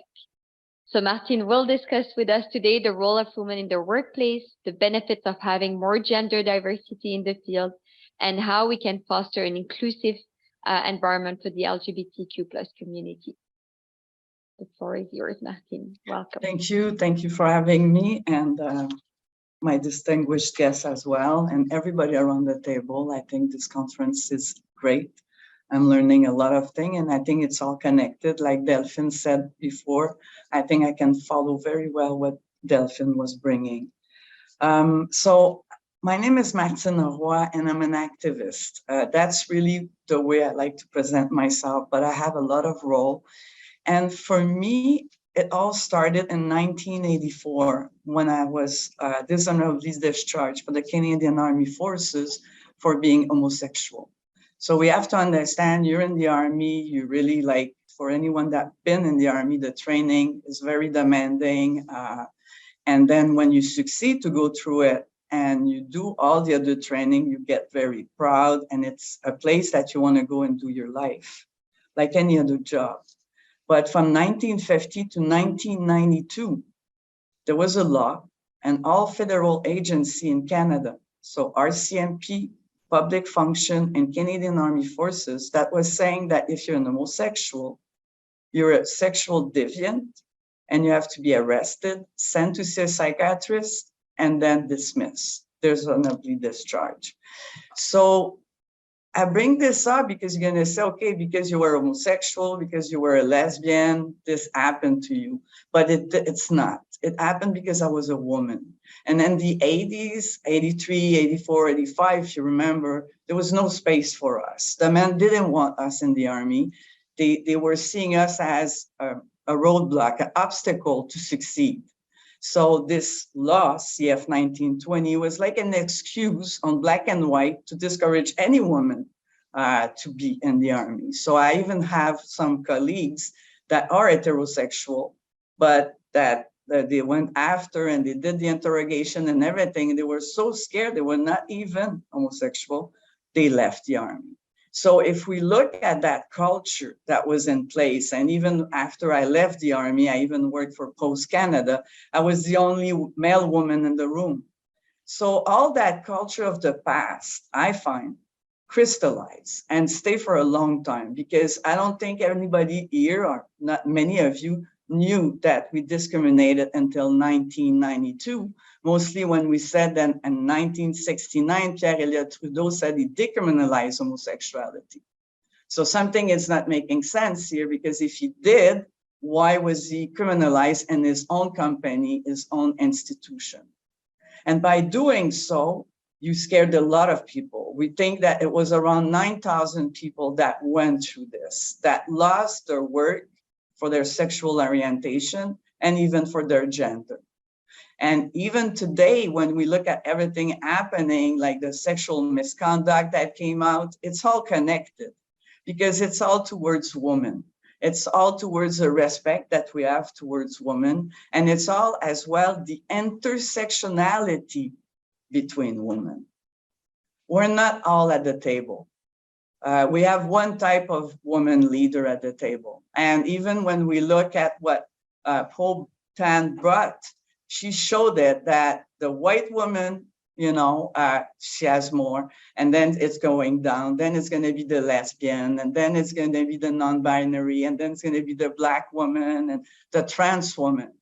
And what the thing that I think society, maybe more the man would like, it would like us to fight in between each other, because like that, we're going to be less strong, because we're not going to hang out with each other. We're going to not help each other. And for me, that's very key. And all my life, even when I enter IBM, I entered that company and the culture was like, wow, wait a second. Since 1953, T.J. Watson had a politic of inclusion towards women and all that. You know, we even saw that Hidden Figure movie that was showing those women being there and being hired. So for me at IBM, it was like a school of learning, of taking my place in technology. And I was really at the beginning because I joined IBM in 1999 for Y2K. So I was there that night, I was logged on and I was waiting for everything to crash that we were saying, right? But nothing happened. But IBM really taught me. IBM taught me AI. IBM taught me as well, like we brought everything that was on the phone to being electronic, all the service call. IBM was taking over 300,000 service call in a year. That's a lot of calls for hardware, software. And I think if you look at the story of IBM, we created a lot of things and we even created Watson that brought the AI. So many times I was sitting around the table and many times, and mostly in Quebec, it was only men around. And I had to take my place. And already to take my place as a woman was hard. So to bring the lesbian at the table was a no-go. I could not be my authentic self all the time. And if you cannot be your authentic self, you're not going to succeed because you're going to leave a big part of yourself. And like Delphine brought creativity, they're even saying STEM with the A in it, because arts is so important. Creativity. And I think that's the part that is very important to understand when we talk about science, technology, engineering, mathematics, and we had art. I think we get a little flavor, a little color to it, because I think people are scared. Women are still scared to go in those fields and be part, like even in engineering in Montreal. I know I was part of an article last year for the Quebec Engineer, because we need to talk about the 2S LGBTQ community. We don't talk about it. We talk about women, we talk about the Black community, we're gonna talk about the trans community. We don't talk about everybody together and how it works together. And if we take the time to look at the 2S LGBTQ, you're gonna realize there's a lot more women in those groups than men. Where are those women in your company? Where are those women in your organization and your university? I can say at TD, and that's why it brought me to that role, because I did 20 years at IBM. And then at IBM, we thought about something that all those groups, like the woman group, the 2S LGBT group, the Black community, were all seen as social group, people that are gonna do event on the side or things like that. But it's not that. They're the heart and soul of your company. They are the one that will be proud to talk about your company or wherever they're gonna be. They are, like when you say grassroots, they are the grassroots. A lot of time though, they will be helped by executives that are part of the community. So those employee resource group are key. And at IBM, we changed that name because it's all about words, right? So we called it Business Resource Group. And we started that in 2005. And they divide the world in 4, and they put someone in each place divided on 4. So through the years, TD and IBM were working together. Like you heard in my presentation, I did found Pride at Work Canada. And Pride at Work Canada, when we founded that, that was the idea. Do every desk one by one and influence the company to open their door to an employee resource group or a business resource group and their company. And it worked because we started, like you said, at 7 companies. There are now over 230 company members. There's even Hydro-Québec. There's even like places that we never thought would join. The Canadian Armed Forces are member today. And that's how we can influence and change the workplace and ensure that the women have their place. So today I'm at TD. Since 2019, I started my role because for me, it's an amazing role. Business development and the 2S LGBTQ community. It's really bringing the seriousness of those members into the business because we buy house, we have children, we go travel, we do all those things like the others. And by not taking the time to go and get those women, and mostly right now with the missing of talents and all that, you're putting aside a great force and strength in your company. So this is why for me it's so important, and it was so important as well to do a class action. You're gonna say, why so many years after? I was fired in 1984 and we did the class action in 2016. Well, nobody was ready to hear about it. And I'm sure nobody knew about it. We wanted to hide that side of ourselves, of our history. Well, I think it's a very important one. And this is why it was so important that somebody apologized for destroying the life of all those people, and mostly women. And when we look at that and we take the history, then we can understand where we're going with it. So today, I can really help. I can connect the community with the bank, but as well, I can influence, I can change things. And with the LGBT Purge Fund, I was able to get 23 million to build a monument in Ottawa, to do an exhibition with the Museum of Human Rights that even gonna travel. But most importantly, I did a set of all the federal agencies to see where they're at. And then I was able to provide some recommendation, 23 of them. And if you want to see that report, it's a very great report called Emerging from the Purge. And right now, all the federal agencies are putting it in place. And then I can sit at the table of the Sexual Misconduct Committee, or I can sit at the table because it makes sense. Because my history, what happened to me as a woman, has an impact on what's happening today. So take the time that even if a woman doesn't look like you, or doesn't like people like you do, she's important. And you have to bring her to the table. So I want to thank you all today for having me. And I hope that I did inspire you a little bit. Thank you. So definitely inspiring, Martine. Thank you so much. 9,000 lost their work for their sexual orientation and their gender. That's a huge number.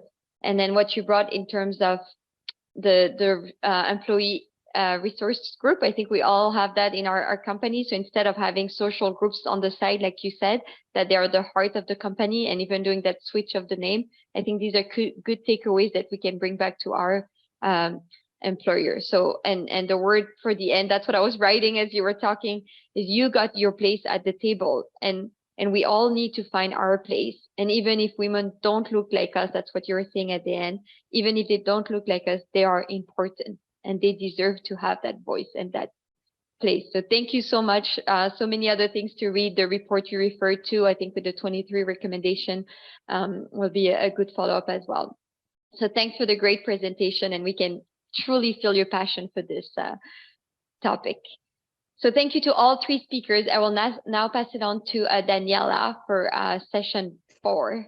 Hello, everybody. I am so happy to have you with us for the second day. So today we are going to talk about women in leadership beyond STEM, the challenges, the risks, and opportunities. But before I begin this session, I would like everybody to remember something very important.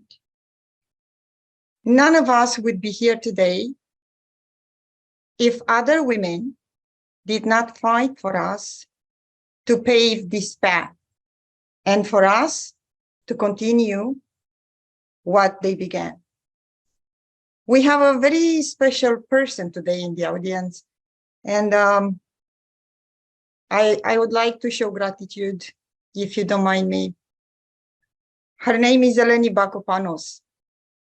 Yesterday, we spoke about how we inspire women and how we lead towards advocacy and how we make space. Eleni Bakopanos is a past member of the Canadian Parliament. She was a member of Parliament for Ahantik riding here in Montreal and Saint-Denis. She's a fantastic woman. And when I stopped working for the United Nations and I got to meet Eleni Bakopanos, she's the woman who took me by the hand and step by step, she introduced me to advocacy, and today I'm here, thanks to Eleni Bakopanos. And the other woman that I would like to show gratitude is my president, who is the wind beyond my wings. And I am so grateful for all her support and for putting up with me. So to you both, gratitude, love, and respect. Thank you. Without further ado, we will begin our session. Hello, bonjour, hello poevma, bon après-midi, salam alaikum, bună ziua. Today, our very special guest will introduce us to the risks, opportunities, and challenges of being a woman in leadership. And we will hear from their perspectives. Our first panelist is Her Excellency, the Ambassador of Greece to Canada. Born on the 17th April 1958 in Athens, Greece, Ambassador Athanasiadou has a degree in philosophy, classical studies, linguistics, and French literature from the Faculty of Philosophy, National Capodocian Athens University, and a degree in medieval modern Greek studies and history from the Faculty of Philosophy, Ioannina University. She successfully concluded her entry exam and joined the Foreign Ministry of Greece as attaché of embassy in 1986. Having served in various positions in Athens at this early part of her career, she was appointed Secretary of Embassy in Moscow in 1988. After completion of her term and upon returning to Athens, she joined the first political department of Foreign Ministry for the former Soviet Union state. Promoted first Secretary of Embassy in 1994, she was appointed head of repatriation unit at the Political Director's Office, while also becoming member of the Executive Board of the Foundation of Repatriated Greeks.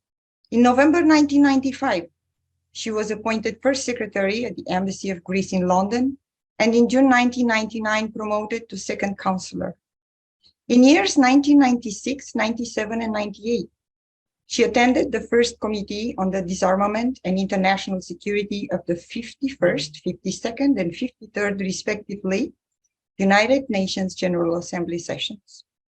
In October 2000, as First Counselor, she was appointed head, Deputy Foreign Minister Diplomatic Cabinet. During this period, she participated in a series of official venues of bilateral or multilateral nature worldwide, and had the pleasure to visit for the first time Ottawa, Montreal, and Toronto. In August 2002, she was appointed Consul General of Greece in Alexandria, Egypt, and in September 2004 transferred to the permanent representation of the Hellenic Republic of the EU in Brussels, where she eventually became head of EU External Relations and Enlargement Division. Upon return to Athens in September 2008, she was appointed Director of the EU External Relations and Enlargement Division of the Foreign Ministry. In November 2010, she became Deputy Minister Representative of the Hellenic Republic to the United Nations and their international organizations, including WTO in Geneva. She was promoted to Minister Plenipotentiary second class in March 2013. In 2014, she was appointed head of Liaison Office of the Hellenic Republic in Pristina. In July 2015, she was promoted to Minister Plenipotentiary first class. Upon return to Athens in 2018, she was appointed Chair of Protocol of the Foreign Ministry. In August 2018, Ambassador Athanasiadou was appointed General Director of the International Economic Affairs, the Foreign Ministry. Monday, November 30th, 2020, Mrs. Constantina Athanasiadou presented her letters of credence to the Governor General of Canada, the Right Honorable Julie Payette. She is now accredited Ambassador, Plenipotentiary, and Extraordinary of Greece to Canada. Ambassador Athanasiadou is a Grand Commander of Order of the Phoenix of the Hellenic Republic, and also has a number of distinctions over the years. She's particularly honored to also wear the Saint Mark Cross of the Patriarchate of Alexandria and All Africa. She speaks English, French, Spanish, and Russian. Ambassador Athanasiadou is a proud mother of a son and is a keen admirer of art and knowledge. Our next speaker is the permanent representative of Italy to ICAO, which means the International Civil Aviation Organization, and Consul General of Italy, Mrs. Silvia Constantini.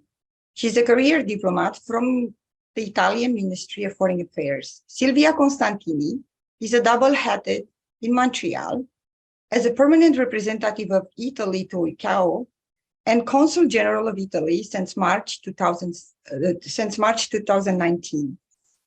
Prior to Montreal, she worked as European Union diplomat at the European External Action Service at the Brussels headquarters and at the EU delegation in New Delhi at EEAS headquarters. She was head of the EU Conflict Early Warning System in the Conflict Prevention Division in the framework of the Common Security and Defense Policy, September 2015 to February 2019.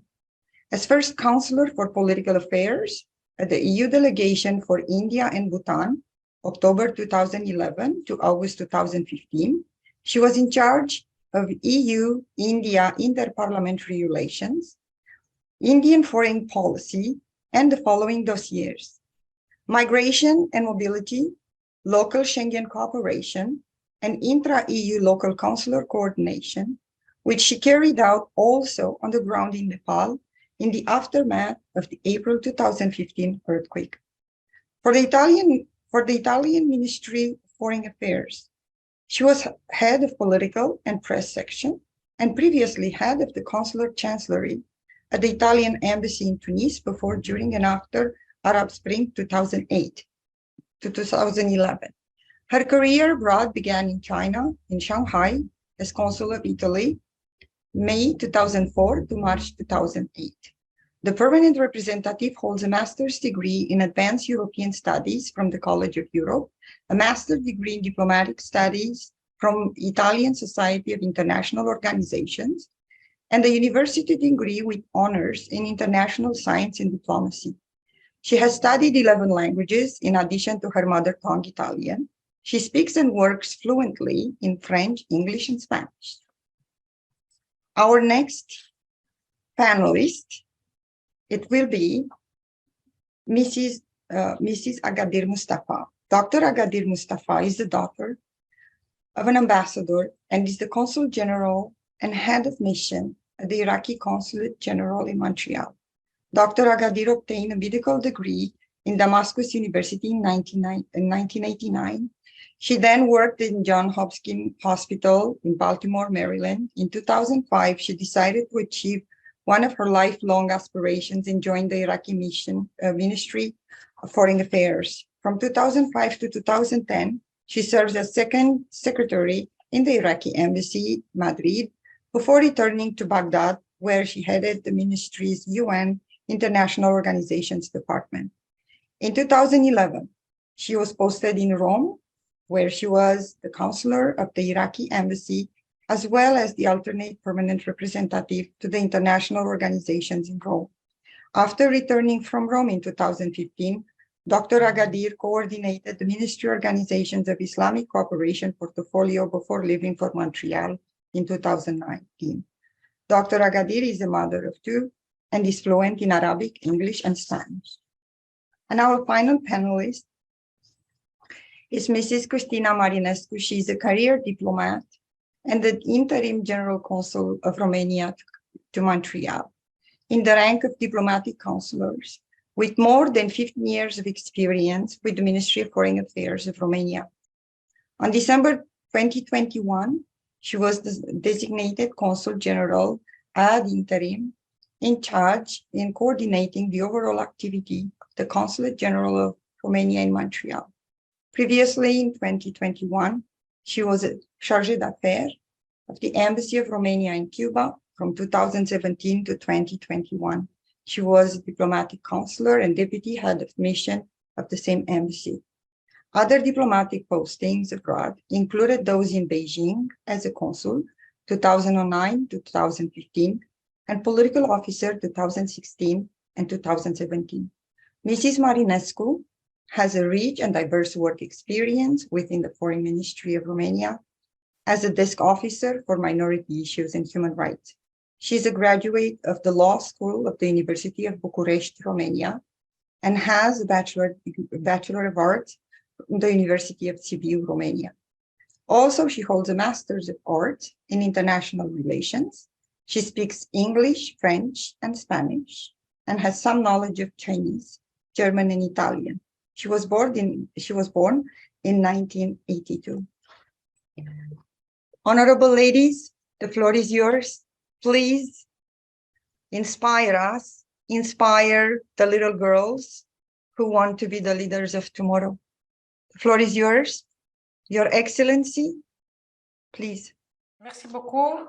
Thank you very much, Danielle. I saw my life of the last 40 years and present before my eyes in 2 minutes. And this was moving, but I want to tell you that my biggest achievement is, of course, my son, Christopher, who's right now working in Montreal. Mesdames, mes félicitations au Conseil national des femmes du Canada. Je suis ravie, particulièrement ravie d'être entre vous aujourd'hui. Et je vais commencer par 2 pensées. On a eu un accident tragique hier en Grèce. Et j'ai vu que devant la mort, on ne fait pas de distinction entre femmes et hommes. Et il y avait plein d'étudiants dans ce train, donc des jeunes gens, des garçons, des filles qui ont été tués sans avoir un futur très concret, comme on le pense, un paradis, disons. Le second point, c'est que après la prise du gouvernement d'Afghanistan par les talibans, il y a eu un groupe de femmes juges échappées qui se sont retrouvées en Grèce. Par la suite, ces juges, une quarantaine, un peu plus, ont été acceptés au Canada. Comme vous le savez, la Grèce et le Canada, on est très proches. Donc, au premier point, on a eu toutes les condoléances du Canada en ce qui concerne l'accident. Second point, c'était les juges.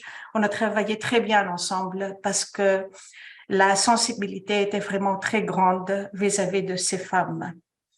Donc, ce qu'on a en tant que conclusion, c'est que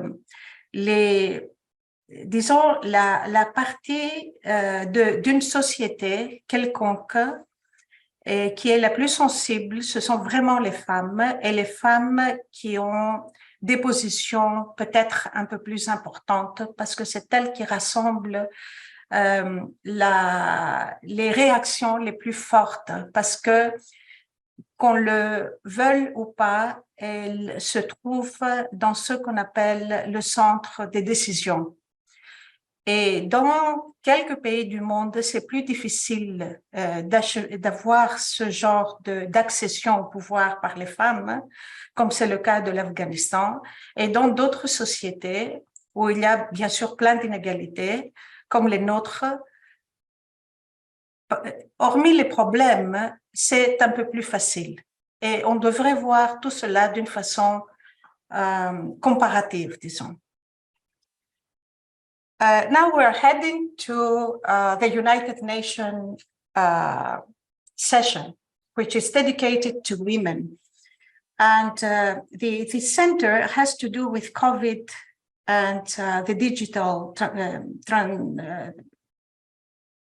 le développement, disons, numérique.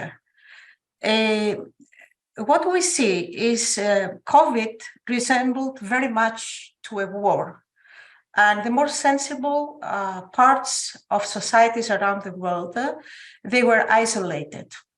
And we saw that women around the world, they didn't have the capacity to adapt in this new digital world, and they were even more isolated. So I believe that us being parts of the Occident.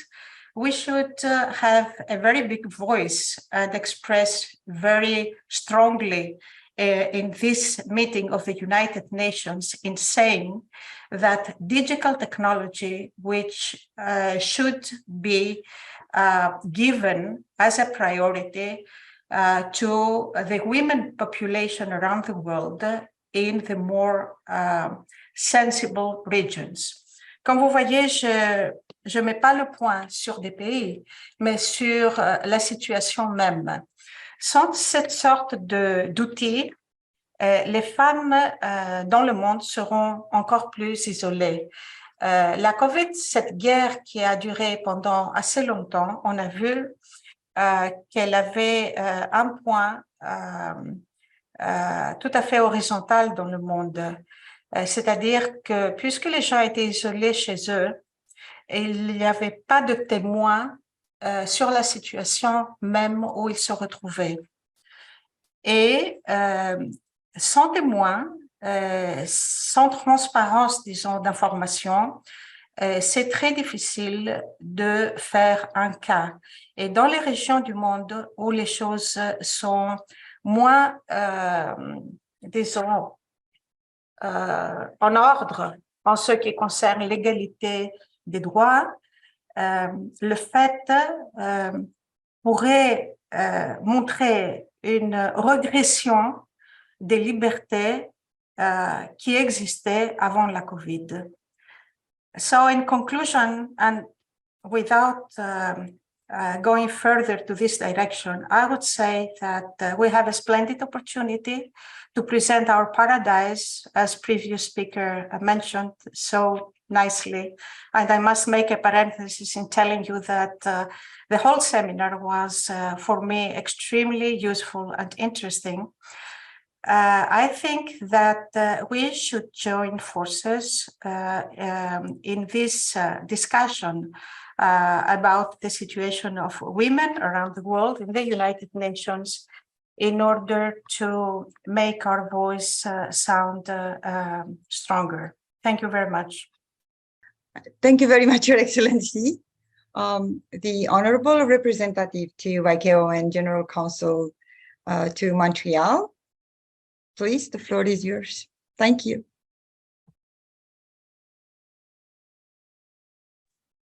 Thank you very much. First and foremost, let me thank the National Council of Women of Canada and the Business Professional Women of Montreal for having organized this indeed insightful webinar.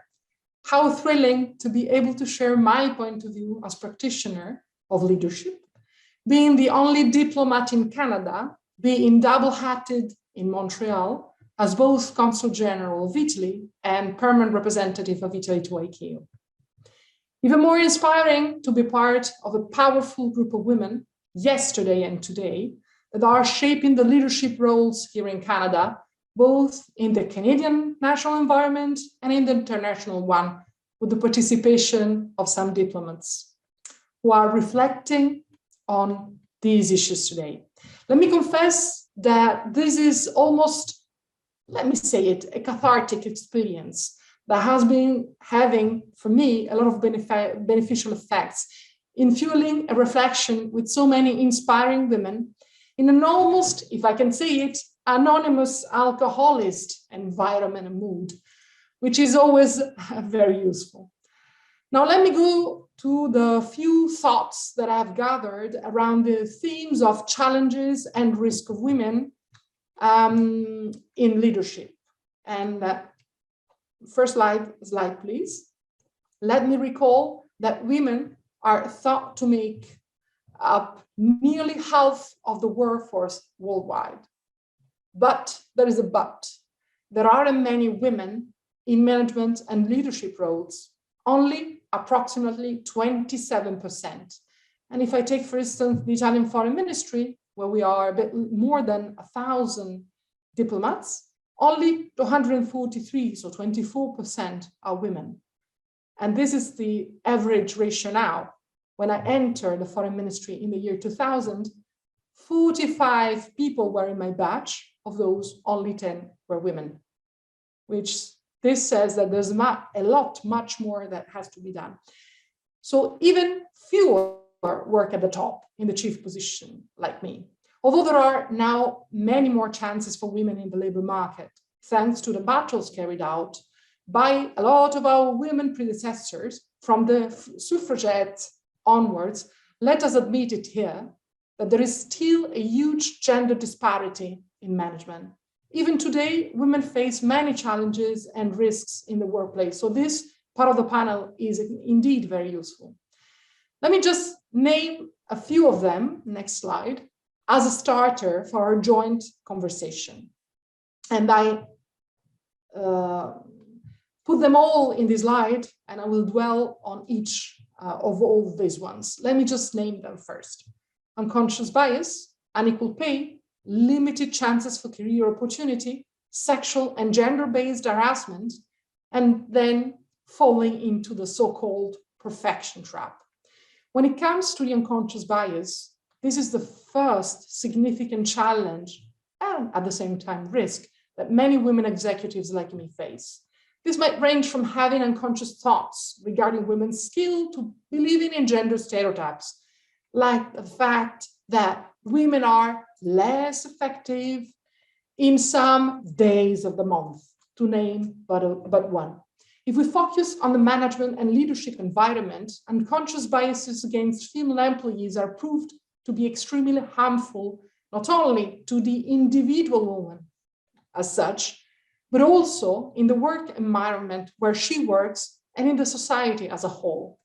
According to research, these biases can make it much harder and of course slower for women than men to advance to executive roles. As a result, women are frequently less likely than their male counterparts to receive a promotion or to be given leadership responsibilities. If in the last few decades, the society at large and some more forward countries, institutions or companies have come to the realization that granting an adequate and equal presence of women is useful for the overall economic progress, and are indeed adopting some measures to rebalance the situation and seriously address the unconscious bias in the workplace. So one solution, for instance, could be to implement anti-discrimination training and stronger equality policies. I leave it open to further discussion if you want the issue to adopt or not some pink quota, as they are usually referred to in a derogative way, for instance, in Italy.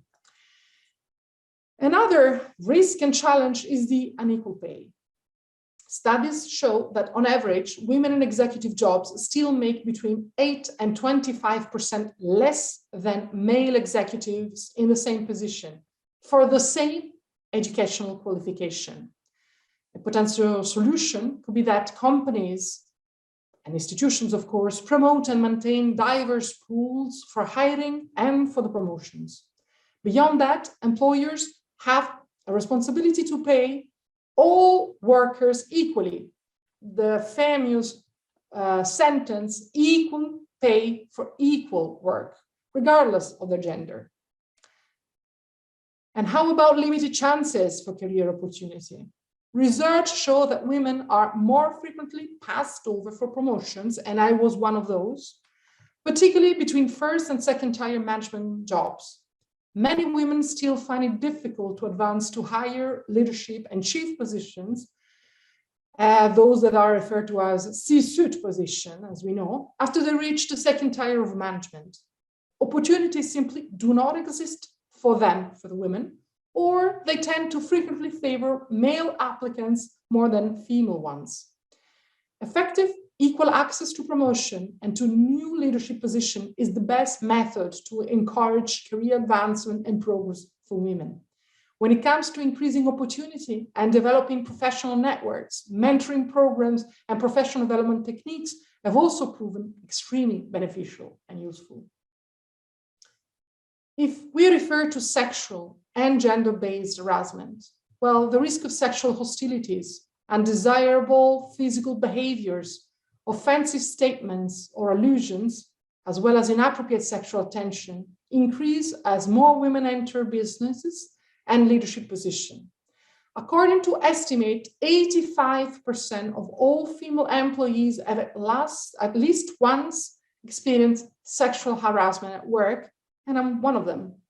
The percentage is probably even higher for women in management and supervisory roles. To deal with harassment, especially the most serious cases, many women are compelled to leave their professions, switch careers, or cut back on their work hours. These inappropriate behaviors often compel individuals, those women, to renounce to important opportunities and further impede their job growth. Last but not least, because I'm very much part of that, is falling into the perfection trap. Women frequently feel the need to exert all of their energy into doing things precisely and correctly and perfectly, and I'm one of those. Women frequently receive rewards and promotion because it is thought that their work is exact and flawless. In contrast, men are often rewarded and promoted based on their visibility, connections, and on the perception that they are big picture thinkers, like if we weren't. So despite the fact that female leadership has seen record-breaking advancement in the last 1 or 2 decades, the scale of these changes indicates that much more work has to be done before the playing field is balanced. And when it comes to measures to promote gender equality and abolish discrimination, no business, no local, no national, no international organization should be at a standstill. Leaders of all gender and statuses should unite and take advantage of this moment of rapid evolution to act as fast as possible to tackle these issues, so that hopefully in the future, there will be much less of these risks and challenges for women in the leadership position. Thank you. Thank you very much, Your Excellency. Our next speaker is Dr. Agadir Mustafa. Hi, good evening to all. I am now in Baghdad. Actually, it's 10 p.m., almost 10 p.m. Baghdad is the house of peace, we call it. And our country is the cradle of the civilizations. I want to start my speech with to say, I'm honored today to be the part of the celebration event of the International Women's Day, highlight the challenges and the risk of the majority of women in leadership, which is an issue, is absolutely central to our ability to thrive in the world of increasing complexity and accelerating changes. What's leadership? I'm always asking this. Is this we got it from our career, through our journey, or is from our parents, right? So I think I noticed the leadership first in my parents, especially in my mom role in the house. Due to my father's circumstances, she was a model of a lady, strong, passionate, and wisdom. The second woman in my life, she's the one in Hopkins Hospital. She was a young lady, passionate about her work, and she told me that it's keeping the goal of society before the goal of the individual, having vision to achieve the target and adapting these changes. Women in leadership are important because it can provide opportunities to grow personally and professionally. Women who reach leadership position face many risks during their journey, such as possibility of reputation loss, accountability loss, and failure, and the things that my colleague, Her Excellency, General Council of Italy mentioned, Sylvia. Actually, Iraq is one of the first countries to include women in diplomatic and administrative level. In 1934, Iraqi women attended meetings of the League of Nations before the establishment of the UN. And also in 1959, she participated in Geneva meetings. They entered parliament in 1980, but their participation is still limited due to several reasons, such as political situation has negatively affected the demand of women in Iraq, despite the support they received from Iraqi laws. We have now different ladies from different sectors. We have Dr. Salam Al-Khafaji, we have Ala Talabani, Zahra Al-Bujairi, all of them, they participate in parliament, and also they represent Iraq in different organizations. I hope that we as a woman in leadership position can give and share our experience with the young generation to achieve their goals. And I would like also to highlight the circumstances that Iraq went through. Iraq was exposed to terrorism, in 2004, 2017 because of ISIS. And a lot of leadership's women, high position women, they lost their lives. We have Aqil al-Hashimi. She was as diplomat, she was in government council, and she lost her life 2003. We have a journalist, of course, she's Atwar, and she lost her lives too. And there's a lot of, innocent lives were lost, innocent life women we lost also during that period. Actually, I always like encouraging women. I'm very pro-women in my ministry and always achieve. And I think I did mention that I was the head of the women community in my committee in the ministry. And we have a beautiful, successful young woman and with the potential. And I hope we can give them the chance to achieve what their dreams. Finally, I would extend my thanks to the Canadian Women's Foundation and the International Economic Forum of the Americans for organizing this event. And I recall Jalaluddin Arumi quote, who said, "Raise your words, not your voice. It's rain that grows flowers, not the thunder." Thank you so much for everyone. Thanks. Thank you very much, Dr. Agadir. Our next speaker is the General Consul of Romania to Montreal, Mrs. Cristina Marinescu. Mrs. Marinescu, the floor is yours, please. Thank you very much. Good afternoon, everybody. I take this opportunity to greet my fellow panelists, the distinguished guest speakers, and all the participants in this event.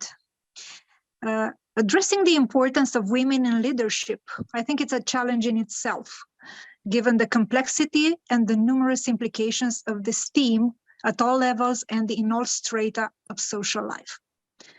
It is a very well-chosen moment today to meet each other and discuss topical issues on the condition of women a few days before the International Women's Day and as a prequel to the 67th session of the Commission on the Status of Women. I would like to thank the National Council of Women of Canada and Business Professional Women in Montreal for inviting me in this event and for giving me the opportunity to talk about women leadership from the perspective of a woman diplomat. I would like to congratulate the organizers for their démarche to bring CSW home. I think it is a commendable action that should be duplicated in other places too, as the purpose they assume, and I would say have successfully attained, is universal. It is important to celebrate women and girls. It is essential to look at the value of the architectural, institutional architecture we have at hand in this field, and it is of utmost importance to seek effectiveness in the implementation of the conclusions we have reached at national and international level. My previous speakers, starting from their first-hand experience, have talked about the risks and challenges of women leadership, but also about the opportunity we have to put our voices together in order to make our point heard, and finally to succeed in making things a bit better for those girls and women worldwide that truly struggle to be seen and to be understood and to be recognized for what they are. Being the last panelist to address the topic we discussed today is an easy and difficult task at the same time. Many important things have already been said, yet a lot remains to be done. The reasons are multiple, and they are deeply rooted from a cultural perspective and would require days of debate only to have a comprehensive image of the specter of conditionalities that determine certain behaviors that put us, women, in a lower rank than we deserve. That is why I decided to focus on the way forward. and to stress a few points that, in my opinion, should stand at the very basis of any action, démarche, or strategy, be it personal or at institutional level, which aims to bring about change and make a difference. The first one, I would say it is a matter of mindset.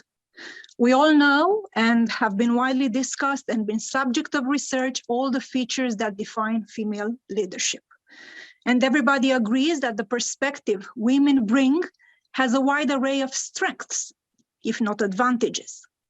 Nevertheless, almost in every domain, we need to counter not only biases, but also inner constraints that, more often than not, are the elements that truly limit our potential and how we are perceived. I mentioned mindset as I see it as a key to bring about structural challenges. Indeed, mentalities are the most difficult ones to change and often most resistant to change. But history and life have shown us that every obstacle can be surmounted. Secondly, I think it is important to develop the right tools to fight back inequity and prejudice, to have confidence, to trust our instincts rather than the doubts that we have, to be well informed and prepared, to show respect and willingness to work with those who do not share the same views, to make efforts to develop and maintain relations, and most important, to advocate for ourselves.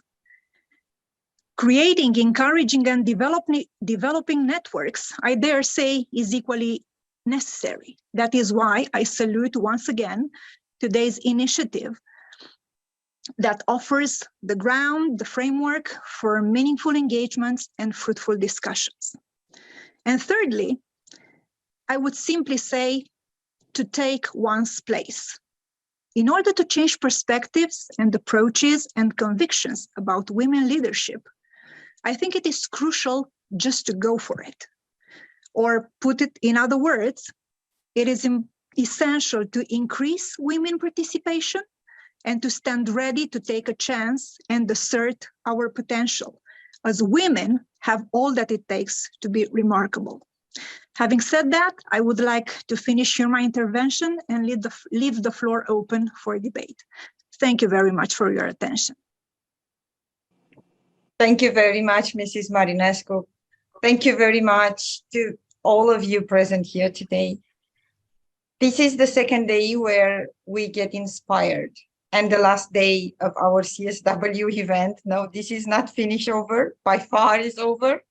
I will leave the floor now for our colleague Prima, who will take questions. And Actually, it's Louisa, really... apologies, apologies. No Louisa. problem, no. So yeah, Prima had to go. So I'm the one that is taking this this task. So I will start with some questions for the previous panel. For I don't know if Dr. Poe is still with us. Yes, I see. So I have a question for you. What would you like to say to aspiring graduate women who are considering doing research in your field? Oh, wow. So I'm assuming maybe they're asking about the second PhD research, or is it the first? I don't know, maybe both. I don't know, but I think general. So what do you think? Yeah. Yeah, I think either field you're in, I mean, in science, when you're doing research and you're graduating, I think some of the panelists on here already said it, is that one is sort of be open to opportunities. Second is that you don't know who you're going to meet and you don't know what opportunities lead to. So very similar to one of the other panelists that were saying is that you know, you take an opportunity, you take a job, or you take even like if you volunteer somewhere, you're expecting to learn a certain set of skills, but then with that learning set of skills, it opens up different opportunities that you never expected. Maybe you'll meet someone that's in a different sector that you never thought about. And by having those conversations, you find that, hey, maybe I can combine these things. That's sort of how I learned with my area. I mean, like I said, is that I'm a stem cell biologist by training. So I think my research was specifically focus in looking at leukemia and disease progression and why that disease is metastatic. And so after that, then I decided, I'm like, I've always liked education and I've always liked outreach. So that's why a lot of my volunteer commitment time is in that area. So that is why I start, talking to people. And I think the two people that inspires me the most are my two kids. So I have two boys, they're 13 and 9. And I think for them, I want the world to be a little bit different. I want the world to be a little bit kinder, to be a little bit more caring. And so I think that's why I sort of ventured into science education and in this area. But yeah, be open. But I think at the end is that whatever it is that you choose to do, whether it's science or not, is to ask questions. When I say ask questions, it's not asking about questions just about science, but really, even if your mentors are sharing something, curious, and even if your mentors are saying something, if you're not sure or if it doesn't sound right, ask. Like, don't let titles or perception of say that the person's already has a PhD or something and you can't ask. Don't let that happen. I mean, you have a right to ask. And to be intimidated by that. And don't be intimidated at that. Yes, that's right. So I think I think your boys are very lucky to have an inspiring mom like you are. I mean, yes, and they will. And it's very nice to see that, because they will find that they will be alive. They will have women around them, and they will need to continue the work that you are doing, even if they are men. So it's very important to have that alliance in between women and men. And inspiring moms like you, we want all the time. Thank you so much. Thank you so much for your answer. I have now a question for Martine. Dans le monde des affaires, est-ce qu'il y a encore des résistances pour les femmes particulièrement issues des communautés LGBTQ+? Je vais répondre en français parce que la personne a posé la question en français. Puis c'est ça, je trouve qu'il y a encore du chemin à faire, mais on avance beaucoup. Vraiment, quand je regarde justement les gens qui prennent une adhésion avec Fierté au Travail Canada, ben, ils se rendent compte justement, puis ils peuvent mettre leur emploi sur le site. So, pour quelqu'un qui veut travailler dans une compagnie, moi, j'irais regarder Fierté au Travail Canada. Est-ce que si c'est la banque TD, j'irais voir, la banque TD, elle est membre, j'irais voir qu'est-ce qu'ils font. C'est vraiment comme ça aujourd'hui qu'il faut le faire. Moi, j'invite les gens à prendre le temps de vérifier les politiques d'inclusion et de diversité. Aujourd'hui, même chez TD, tu peux faire la procréation assistée ou adopter un enfant ou avoir une mère surrogate. Et TD, comme employé, va te donner 20 000 $ pour t'aider à faire ça. Ça vient de commencer en 2022. Alors, il y a de plus en plus de programmes comme ça qui sont justement, c'est ouvert pour les hommes du même sexe, c'est ouvert pour les femmes. Mais enseigner le plus qu'on peut. Le plus qu'on peut, puis c'est sûr que ça reste que l'homme blanc, gay, est celui qui lead. Donc, c'est ça qu'il faut prendre compte. Il faut faire l'intersectionnalité chez les femmes, puis il faut que ça soit plus qu'on puisse les voir, que ça soit visuel.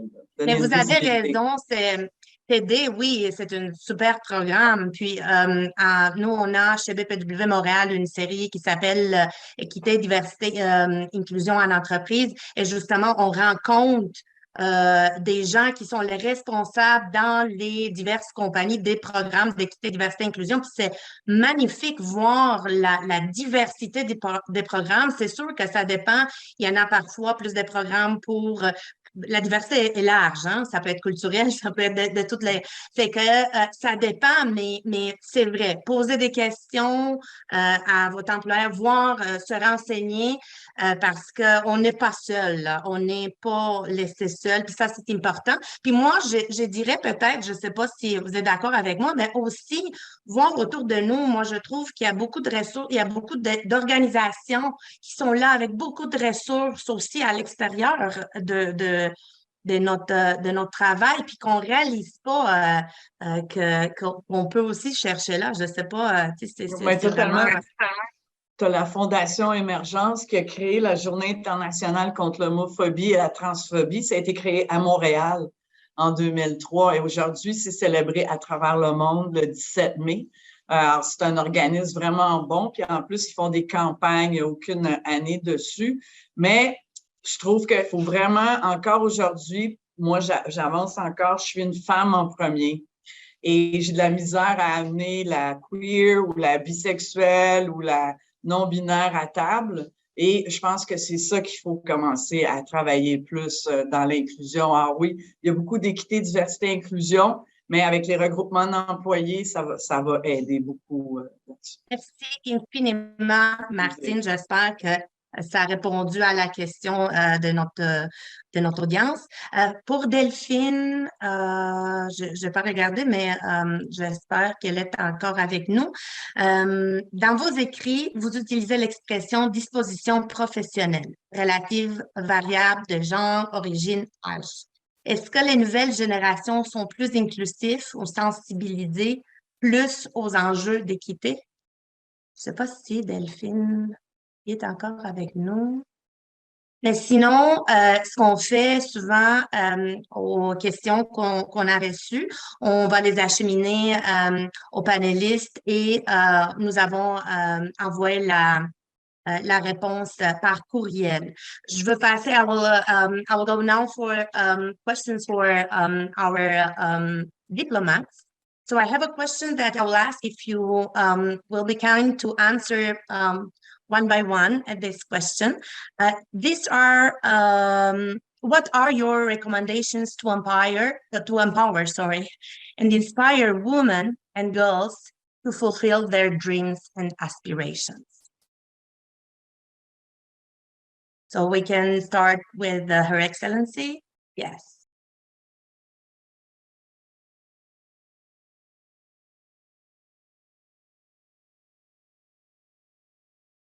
I was saying, Luisa, very nice to see you again. And thank you very much for the question. Yes, hi. So I think that a recommendation, because I mean, lots of women now are getting into diplomacy. It's not equal yet, but we see the interest in a very, very strong way.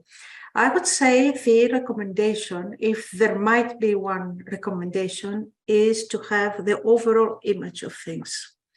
Have a full knowledge of what is going on, not only in one's country, but also around the world. Then you can get many conclusions. You can compare with the Human Rights Charter. You can understand the sensibilities of each society, and you can decide what will be the best way to promote things which are absolutely, how should I say, obvious to all of us today. We are not talking as feminists, we're talking as human beings, and we are striving for equality. And I will come back to the transformation numérique and the issue of this year's discussion in the United Nations. And I would say that if digital transformation is the future of humanity, we have to go very strong into this message to the international community. Because it's not cheap, it's expensive, and it needs to develop throughout the world. Thank you. Thank you. So the Consul of Italy. Well, what a $1 billion question. I won't have the $1 billion then when someone has the answer. So maybe very shortly, believe in yourself, fight to defend your ideas, go for it, never be shy, and be the change you want to see in the world. Thank you. Well said. Thank you. For the Consul of Iraq. Maybe meantime we will go to the Consul of Romania. Is it okay? Can you hear me? Yes, yes. Great, great. Thank you. First, I forgot to thank my colleague, Mrs. Wasan Mubarak, because she was with you yesterday. I couldn't. I was with the Secretary General of ICAO while he was visiting Iraq for 3 days. So I was like escorting him, and that was a very successful visit. So Sylvia will know, of course, about the other things. Actually, I learned from my daughter something. Work with excellence, not perfectionist. Enjoy what you're doing. This is what we always discuss with each other, because she's a young woman. She is 28. She works in Washington, and we always discuss things. I think it's very important to really support each other as a woman and be there for each other and try to really praise the good job and try also to focus on your targets and always socialize with the decision makers, because this is very important to get to your goal. Thank you so much. Thank you very much. Very inspiring. Thank you. The Council of Romania. Great diversity of opinions, and I think this makes our discussion today enriching for everybody. If I were to pinpoint one thing, I would say never give up, because there are people, not only people, society, everybody, even family, even maybe someone close, that would say things that could draw someone back. But it is important to stick to the plan, stick to the dreams that you have, and go for it. Never give up. Thank you. Thank you. I think it's a universal message. So never give up, never be inspiring to the ones around you, in order to be sure that, you know, in time we'll progress. So very inspiring. Thank you so much. I have a question here for the Council of Italy. Women are progressively demonstrating leadership. Is this the same reality in international organizations? That's a very good question and very pertinent for today. Yes, indeed, this is a general trend, and I would even dare say that is more true in international organizations than in some national institutions. So indeed, and being able to be inspired by some countries or international organizations or local institutions that are, for instance, I've been so greatly inspired by Quebec. Amazing, you know, and being able to compare the situation, for instance, at ICAO, where we just have reached 25% of the permanent representative being women, 9/36. It's always very inspiring. So yes, indeed, there is a general trend. And of course, it is up to each and every one of us in leadership positions now to keep the baton in our hands and leave it to the next generation. Thank you. Thank you so much. And the last question I think that I see here, for Her Excellency, the Ambassador of Greece, do you think that having more women in leadership positions at the head of government, the geopolitical situation would be different? I think it's a rhetoric question, of course. Before that, I want, however, to tell you that there is one institution in Canada which has equal participation of men and women. And I think that we should pay tribute to that. And this is the Senate. In the Senate, you have equal numbers of men and women as senators in Canada. And I think that it is the best, let's say, sign of democracy in the Occident. Thank God we don't have a Senate in Greece to show you, I mean, how we have the numbers, and I will not mention our own House of Commons. But let's go back to the leadership. As you saw, I didn't use the term leadership. I used the word power, governments, and all, because I believe that the quintessence of our discussion is power. Not even empowering, it's power. Only with power you can change the numbers and you can change the substance of our discussion and the future.